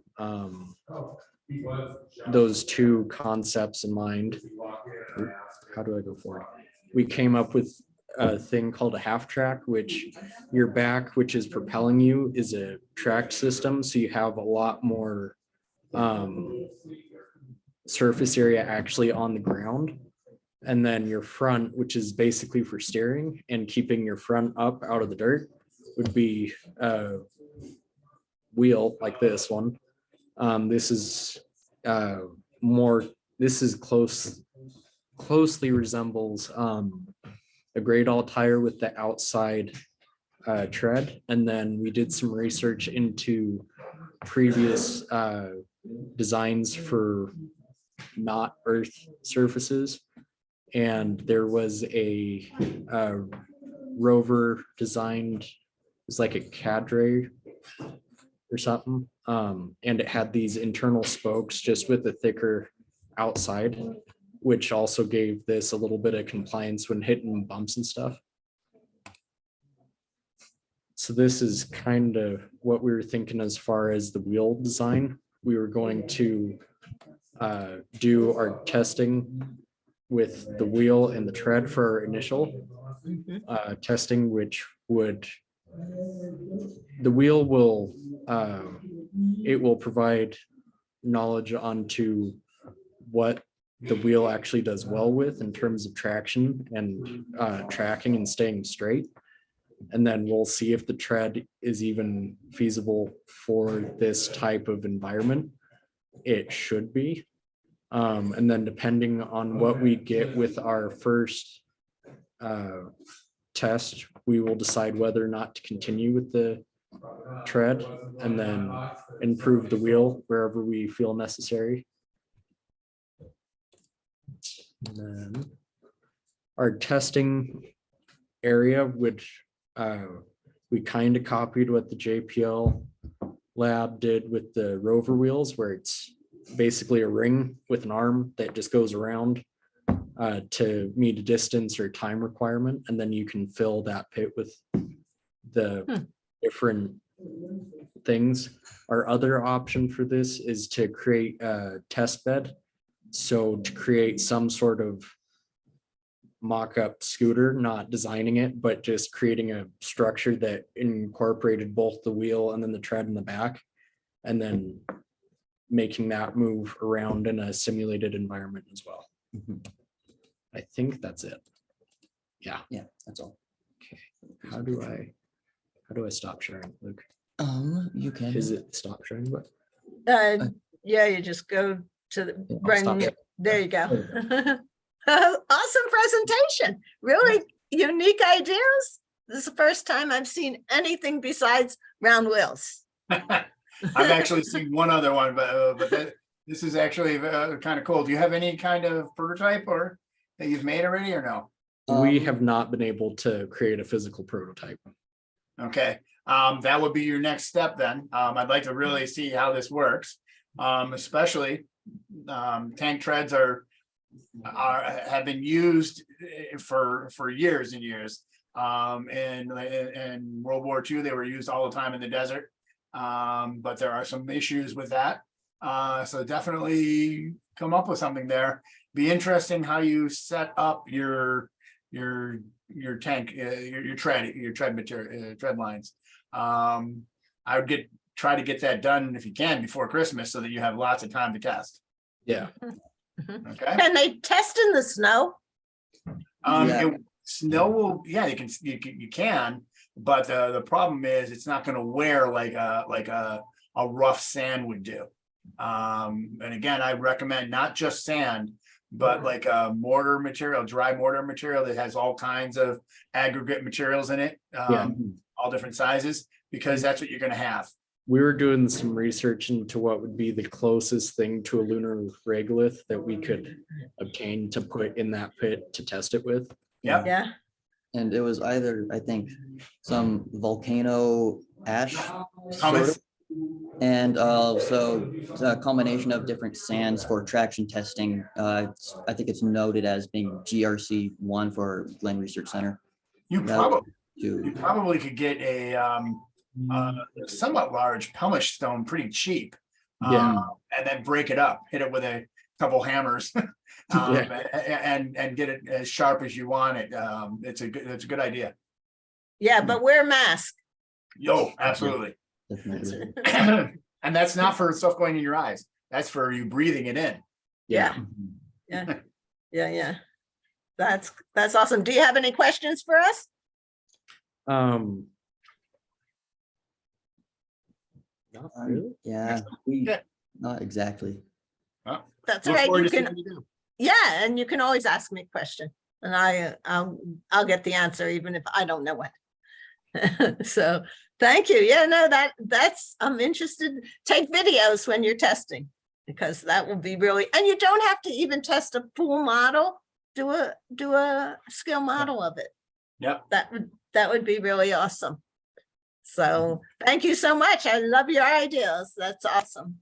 So then there's another, and I think I see Sarah and her brother, right? Yes. Hi. Joe, hi. Awesome. So you are doing the insect nanolab, and we are Yes. ready to hear your presentation. Okay, awesome. Let me figure out how to screen share this. Glenn will be upset. He misses. He's missed an insect nanolab one. Oh, this is what I want, but I need to get. Just launch it. And this is Sarah's done this last year. Oh wait, why? I need this to move. Open. Okay, Jake, you gotta help me here. That's what brothers are for. In here. Prioritize crown. Okay. Okay, sorry, give us a second. That's okay. Okay. There it is. We see it. Now we should be able to. Hit slideshow. Yep, there we go. Yeah. We have Okay. speaker notes, so we can't see them. Okay. Remilton. It's okay. Okay, so yes, this is our presentation. We decided on the name the bug-based building team, and we're doing the insect growth chamber. Okay, so our problem statement, as space exploration advances and the ISS continues to dwell into deep space missions, scientists must explore ways in which living in microgravity can be more self-sufficient and less reliant on resources from Earth. Food production is one highly attainable solution to enrich health and nourishment of NASA's astronauts. While the development of plant chambers has been an experimentation for the growth of fresh produce, exploration in the realm of insects could lead to a feasible source of protein. Astronauts should ultimately be able to feed off of such insects after the 30-day growth cycle, obtaining many of their provided nutrients. Consequently, numerous barriers arise with the development of insects in space, including the effects of radiation and microgravity conditions. Various experiments have been conducted through fly species, though experimentation on insect flight in a zero-G environment has been limited to very short periods of weightlessness. A nanolab chamber must accommodate such obstacles, providing sufficient amounts of space, water, nutrients, lights, etc., for insects to survive. And here's some of our research and previous solutions. And we really need the speaker notes here. Wow. Sorry, give it a minute. Do you see how many containers are in the NASA's vented fly box? And that is just a nanolab. Yes, but I believe this one doesn't have any power or sensors in it or anything. And that's where we would have to adapt and add to. Yeah. I don't know what I don't know. Well, So we just have speaker notes. do you have your computer? Can you play? Yes. Okay, sorry, We're unorganized. yeah.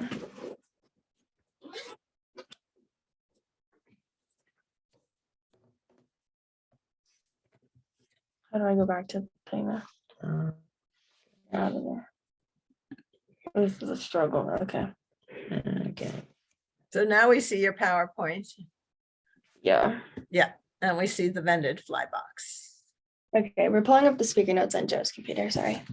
Yeah. Okay. This one. Okay. The NASA's solution, the vented fly box, is underpowered insect growth chambers that. Hold on. Okay. The vented fly box is an underpowered insect growth chamber that holds and safely transports up to 15 standard fly vials and fly food. The chamber supports fly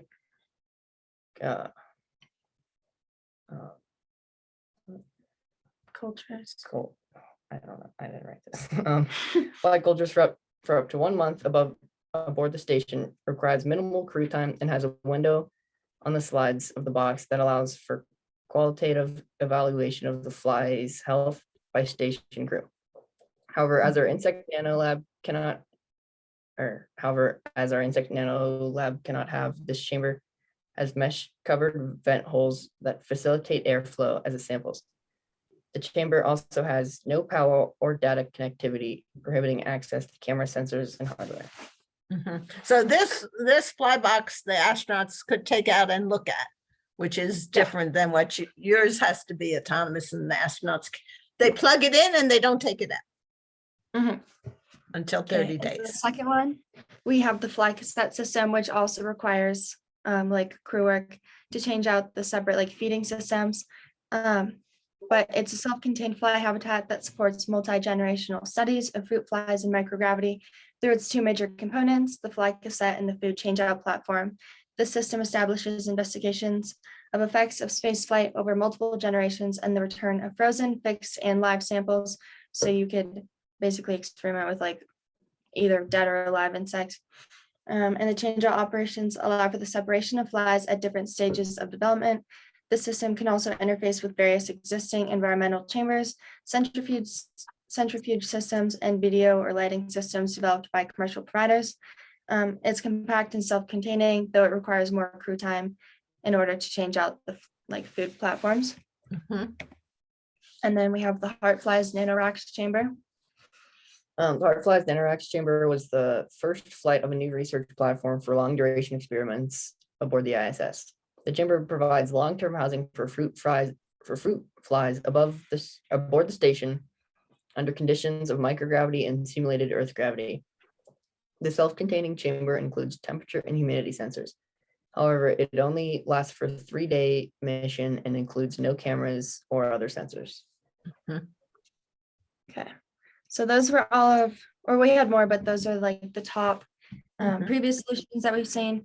Then we also created a list of potential insects that we could experiment with for when we make our own chamber. And we found that crickets, cicadas, mealworms, June beetles, and silkworms were all feasible options. And then we have our list of design requirements. Our top priority was that it needs to be versatile for different insects and experiments. It must be self-containing, so all hardware, sensors, and cameras must be inside the chamber. There must be sufficient space for growth so that the insects have enough like room to live and thrive, and it must be lightweight and compact. And we also have our design constraints. It must contain an efficient nutrient supply system, so everything must be within the container and supply insects with everything they need. So like food, water must all be in there. Safety of insects, the insects must be protected from any damaging hardware, and our choice of species, which the goal is to make a versatile chamber, but in order to be able to create a chamber, we need to experiment with insects to see how they can like live and survive. And then here's a list of some of our brainstormed ideas. So the first one we have kind of like we have a plant box filled with agar, and then we have our plants in there. So we can grow plants for the bugs. That's the second one. I thought these were the same thing. No, that's okay. I forgot the first one was. The first one had like a little storage container thing, pretty much to put like fruit there. It had like little spikes so that the fruit could stay in place so that the like insects could feed off of it. And then our third one was kind of have like a cartridge of water and into like a sponge. So it puts out humidity and can have like humidity control, and the bugs can get water. And then we have like a separate area for food. And then the third idea, we had like hardware on top, and then just like a open area for the bugs. Just this one down here. And then some sort of feeder on the side. And then this one is similar to the vented fly box with all the tubes in it. So you have however many tubes that would have your like flies or food in them.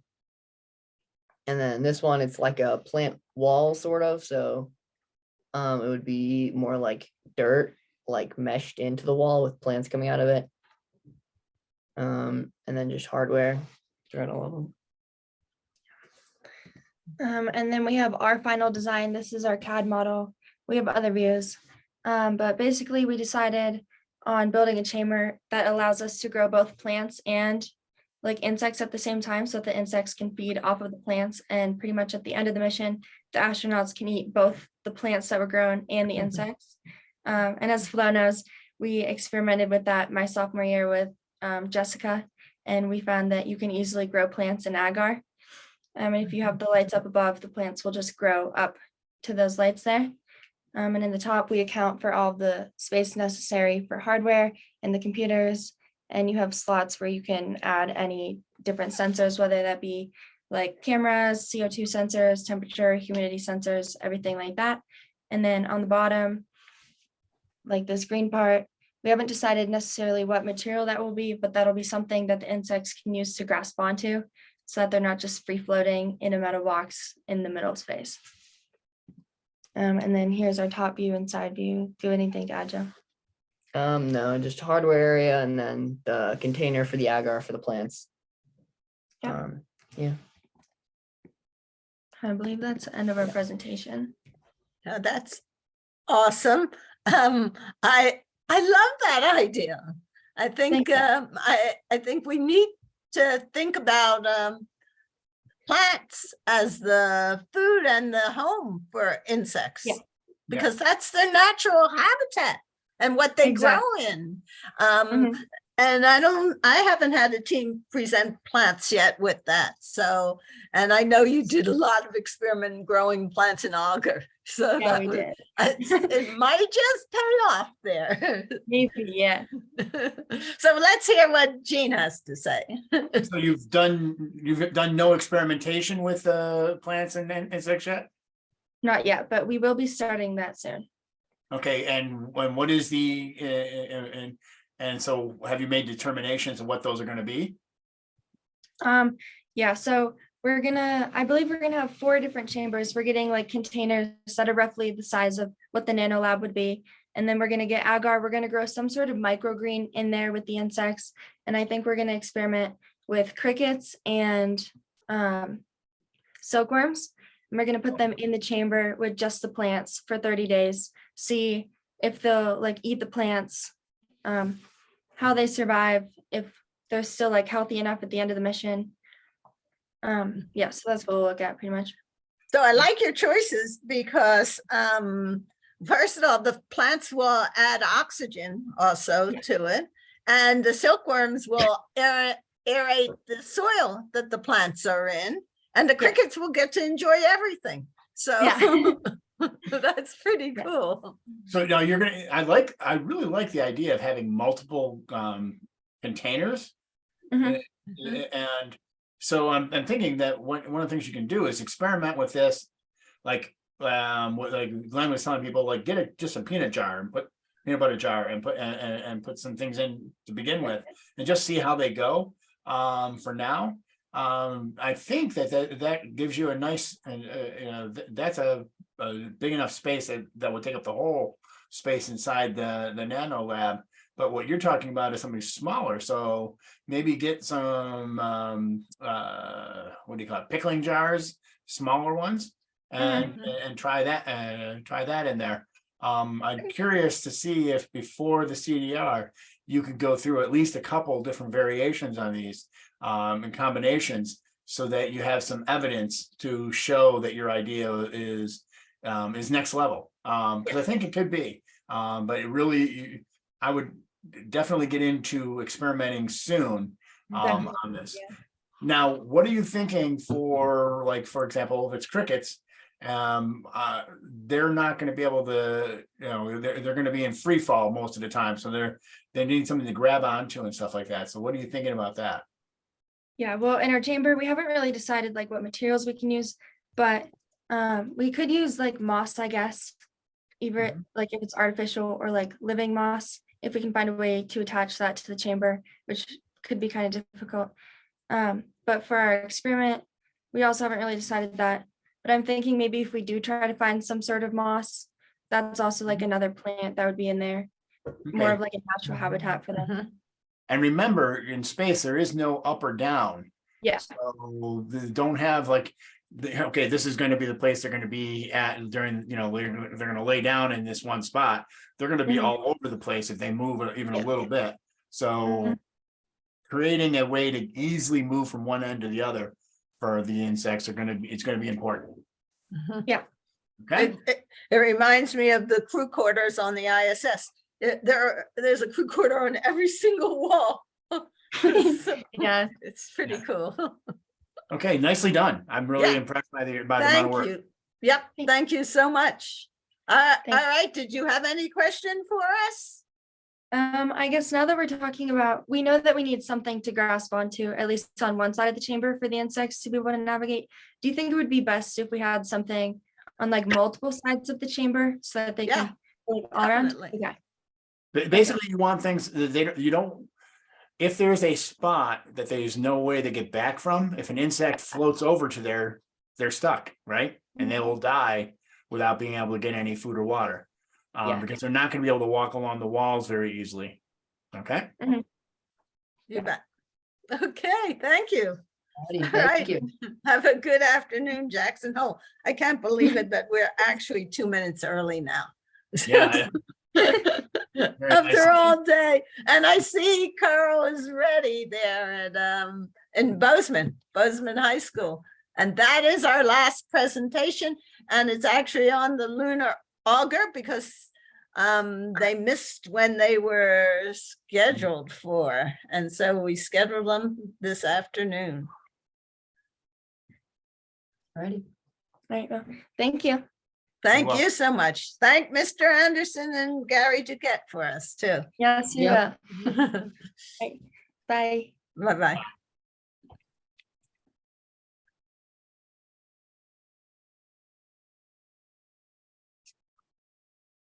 All right, this is our last. Thank you, Jean, so much for sticking with us. No problem.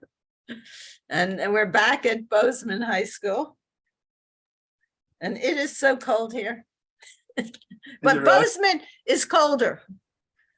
Yeah, and we got about 5 or 6 inches of snow today. It's updating. I'm just hoping that it holds off when Glenn gets in here.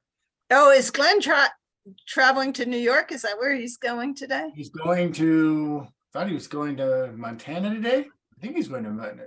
No, he's not coming here. Michigan? He's not coming here till Wyoming. March. Right? No, he's not going there. He's going somewhere in the Midwest.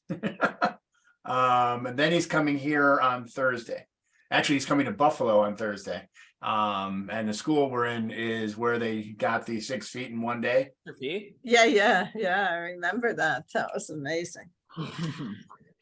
All right, we're ready for I think it's Geronimo. Yep. Geronimo and Jeremy. Yep. Okay. All right. Can you guys hear us? Yes, we do, and we see your engineering book. Okay. That's weird. Shouldn't be on that camera right now. Did that change anything?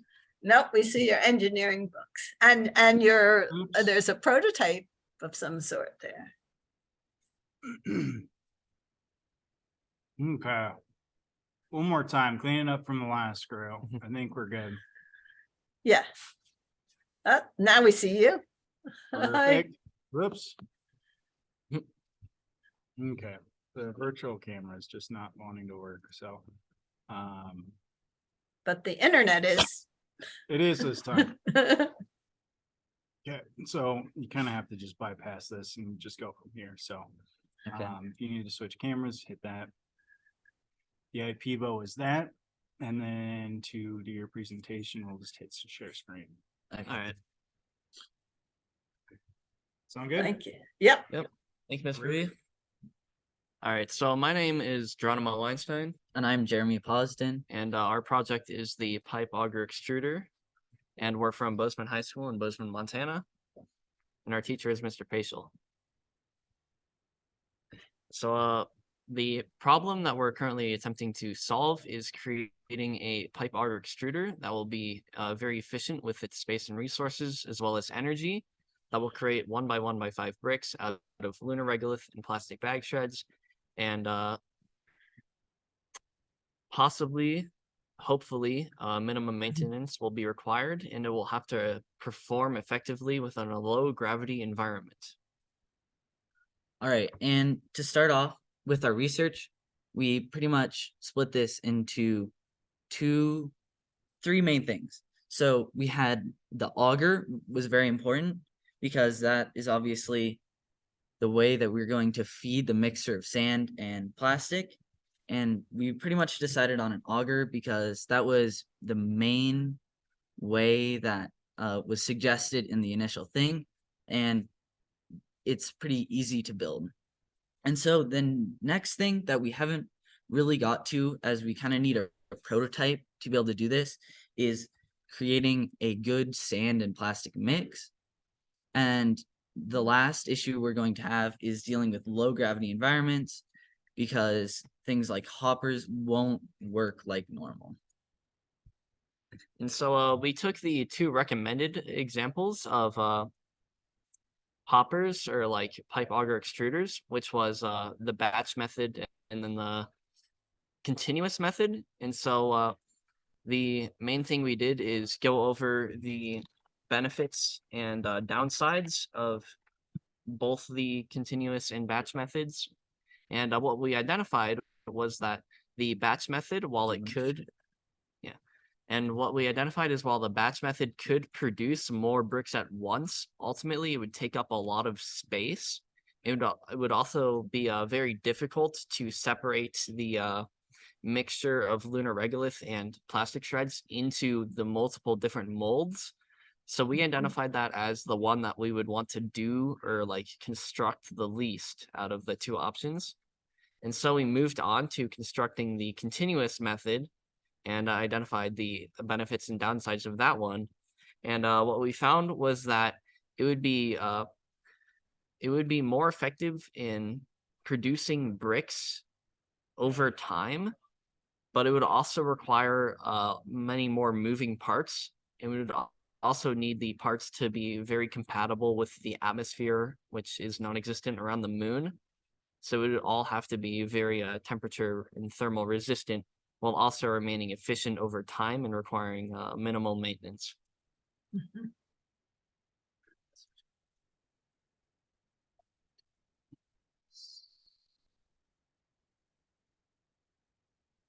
And Mr. Peters. So we're still, yeah, now that's good. We're back to seeing you. Awesome. All right, yeah, and then run over all this. And then, so the main issue then we ran into was like the criteria and restraints. And a lot of this was just environmental, with it having to be on the moon and having the low gravity. And then, like Geronimo said, the like parts having to withstand a ton of heat as well as cold. And that pretty much creates 2 problems. The first one being that the parts themselves have to be good and able to withstand that environment. And also in the actual heating process, it needs to work when it's both hot and cold as well. And the gravity was also an issue, because a lot of our initial designs were just a hopper, and that is far less efficient without full gravity. And so while we were going through and deciding how we would produce a new sort of hopper system, we knew that a hopper would be less effective within low gravity, but we could not identify how much less effective. And when we asked for any sort of research done on it, we were told that there hasn't been any. So we looked to find some solutions using particle simulation. And so we identified Blender as a possible solution. And within Blender, you can upload a 3D model, which we created. And then you can also create particle simulations. And you can also modify the relative gravity within the simulation. And so what we did was we uploaded our 3D model of one of our simple hoppers into Blender, and then filled it up with a few particles. And then we did a test with normal Earth gravity, so that would be full gravity. And then a test with 1/6 the gravity, so that would be the moon's gravity. And we found that the relative effectiveness of a hopper would be 40% as effective as it would be within the Earth's atmosphere. Good work on that. Yeah. I think Glenn would be interested in hearing about that or seeing your work on that. And then, so because of that, we decided we're still going to have to use hoppers somewhat, but we don't want to have to rely on that. So we decided that we probably will need to use something like a conveyor belt, because a lot of these other alternative options just wouldn't work for one reason or another. So we decided that using a conveyor belt, even though it will be much more complicated because of the amount of moving parts, will be the most effective way to go. Additionally, the energy required to use this conveyor belts is also another issue. So we're attempting to find, well, we have a motor in our classroom that we could use to save money, but if required, we may need to swap to a different one in order to be more energy efficient for our pipe auger extruder. Yeah, and here we have a lot of our CAD models that we used. And so we have our pipe here, which is fairly simple, and the extruder. This extruder is like very early. We haven't really put that much thought into it. We kind of are waiting for when we have a mixture of plastic or sand and wax, maybe we were thinking of using to really do a lot of work on that. But here we have how we were going to introduce the plastic. And so we decided to put a shredder in here because on Earth here, we would use like plastic bags was the suggested thing. And we wanted to be able to shred them into a way that they have like a uniform amount that gets put in so that we can control the ratio of sand and plastic. And then here's the conveyor belt that would push the sand or the plastic into where it would get mixed with the sand. Can I stop you for a moment? Yep. One of the reasons we went to the auger was so you didn't have to do all of it. We assume the stuff is going to be the plastic is going to be shredded ahead of time before it's part of this. Flo, have you heard any different from Glenn on that? No, I haven't, but I really like their idea of making a shredder on it. So. I agree. I just don't want it to be the auger itself is complicated as they're already saying with all the hopper and everything else in there. But I just want to make sure you understand that that you don't need to necessarily go here. It's nice that you did, but don't concentrate on that. Concentrate, still present it, but concentrate on what happens after it's shredded. Yep. One and of the reasons available. we had this system, it wasn't mainly for like the shredding purpose, because if we wanted that in this area, we would have teeth on both of the sides. I think my partner kind of just misspoke a little. The main reason that we added this was to control the amount of plastic that could be inserted, so that if there was an issue that occurred, or like it was realized that something occurred on the surface of the moon, and they needed to change the amount of plastic that was being inserted, either to up it or down it, that they could choose the amount, like how fast that these two would spin. So it would alter the amount of plastic going in and thus change the brick strength, I guess I would say. And that's important because we want to use as much regolith as possible since that's already up there.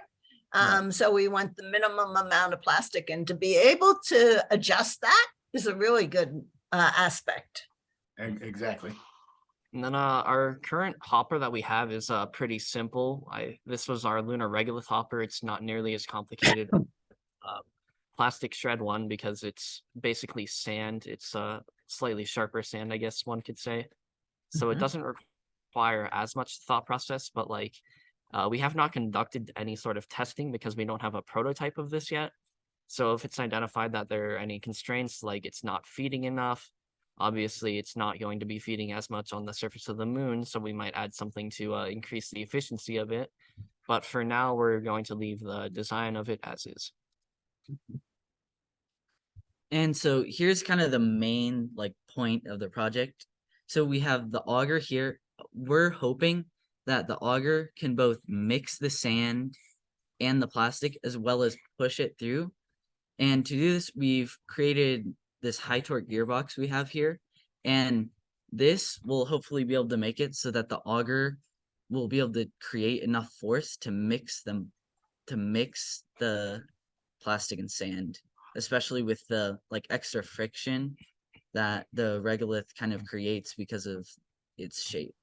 From what we understood from the regolith, that will maybe become a problem.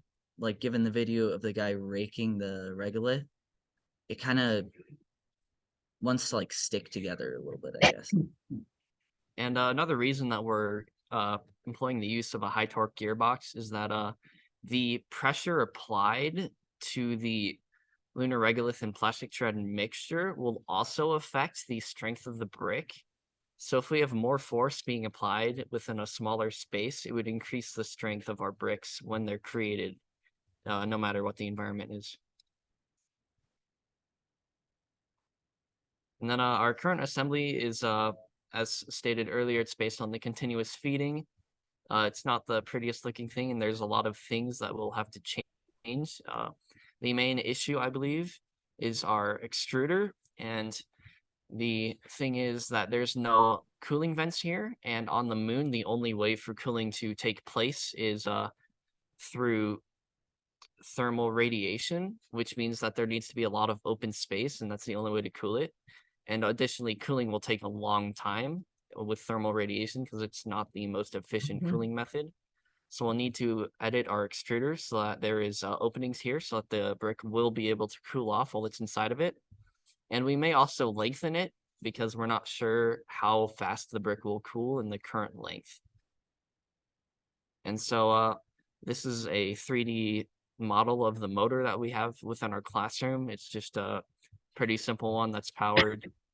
And we're currently using this as our baseline because it's one that we can find within our classroom, and it allows us to save money and also time obtaining a new motor.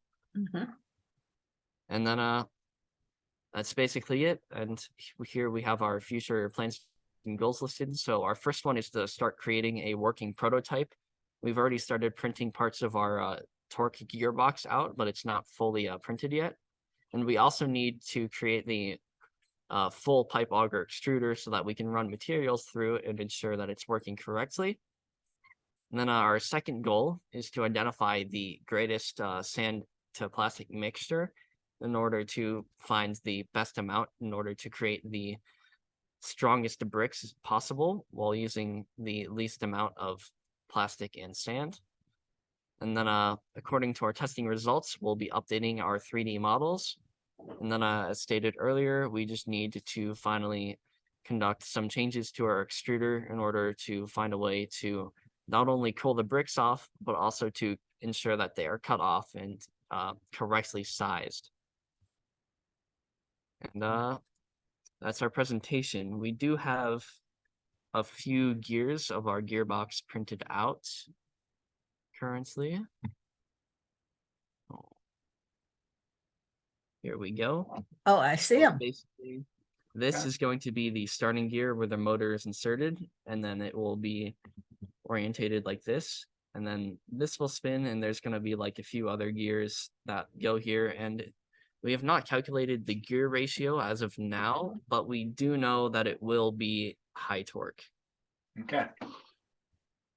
Wow, I'm impressed with that presentation. You're building a real machine there. Go I'm ahead, impressed. Gene.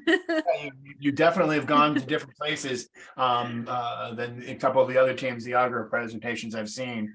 I'm really curious with the auger is, okay, so this thing is going to be going down and it's going to be heated up from the outside. So everything is inside there. When you create this, I highly recommend, you already mentioned using wax was a good idea.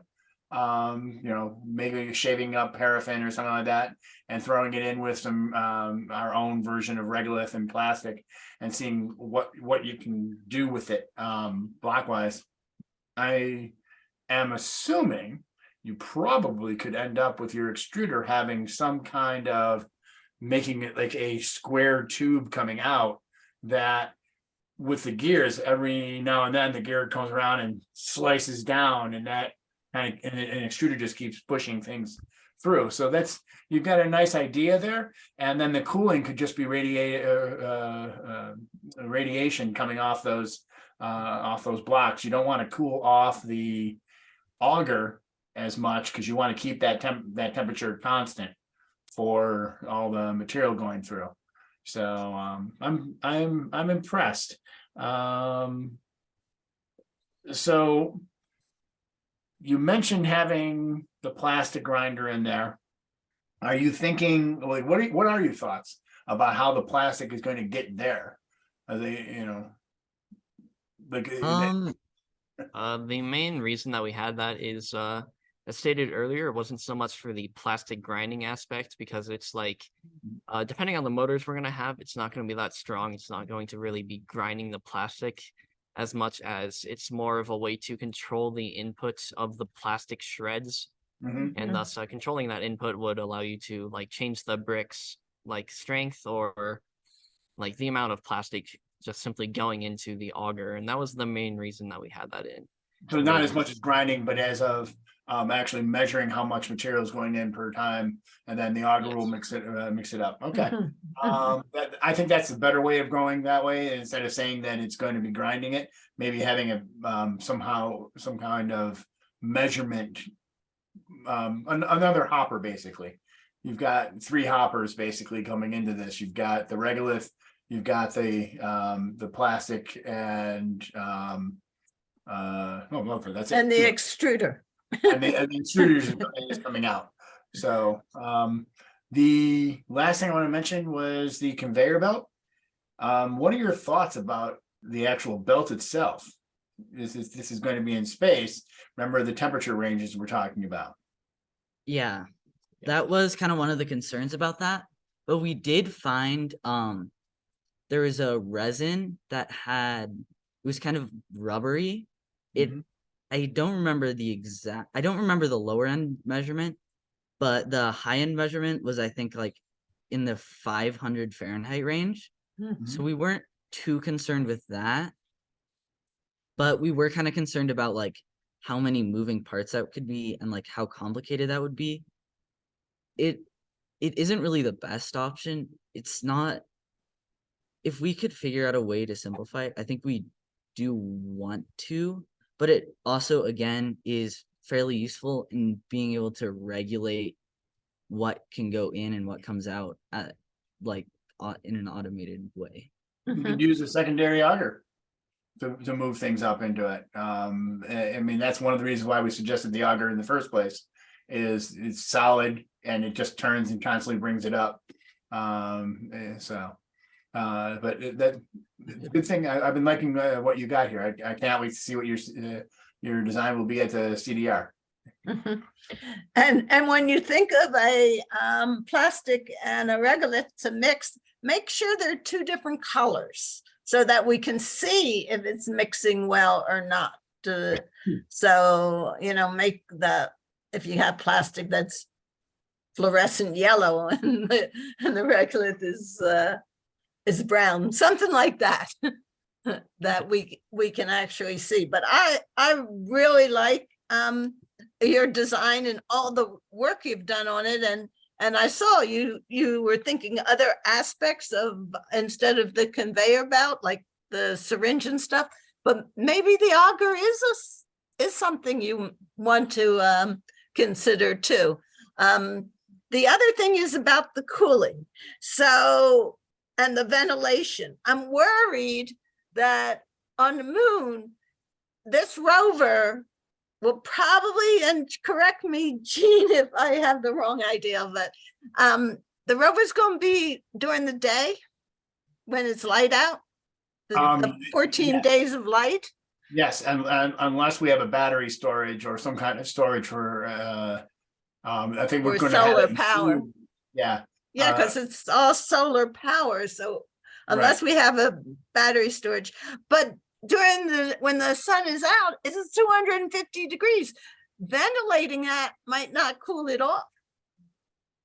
Well, the cooling, we're not worried about cooling the auger off. We want to keep that auger as hot as possible. I'm thinking of of when you're making the bricks. Well, the bricks after extruded. I think the idea here is currently that the bricks will be left behind, like on the ground behind this thing as it moves. So basically they can just radiate into the space. And even wait till the day is cold. Exactly. Is that what you were thinking? Yeah, from our understanding from like the document, is pretty much like there's like a cart or something that is kind of trailing behind the rover, and that has the bricks in it, and that's pretty much where they go. And like after they're extruded, they kind of just plop into the cart. Yeah, or at least that's our understanding from the. It's not well thought out right now. Where that's a secondary consideration. Yeah, but at least then the brick can cool off when it's not 250 degrees, if the cart stays outside at least. Exactly. For the dark thing. Do you have any questions for us? You did a really nice job. Your PowerPoints are awesome. Everything. I'm really impressed with your work here. Not really. I guess I would like to ask if you like have a sort of estimated weight, what would you say the lowest like weight auger that you would prefer to have is? I don't think we have one. We don't. And I think the bricks are going to be real important. So, you know, we're going to have $1 million a pound, but this would be an important piece of equipment for us up there. I mean, theoretically, if this idea works, we'll be building things with it. Yeah. As of right now, it's just theoretical. So the bigger the bricks we can, the better. So. Yeah. So don't worry about it for right now. Okay. Thank you. Yep. And if you have any other questions, just always you can shoot me a email. I've got your emails now. Yeah. Okay. All right. Well, that's our last presentation from all we've done all the, I'll put this online. So I'll send everybody the link. It will be unlisted, which means you have to have that link. But eventually I'll make it public when I have everybody's talent and authorization forms. So thank you. Sounds good. Thank you as Thank well. you. Thank you for your All time. right. I'm glad you got to present. That was awesome. Yeah. Thank you. Bye-bye. See you, Flo. Bye.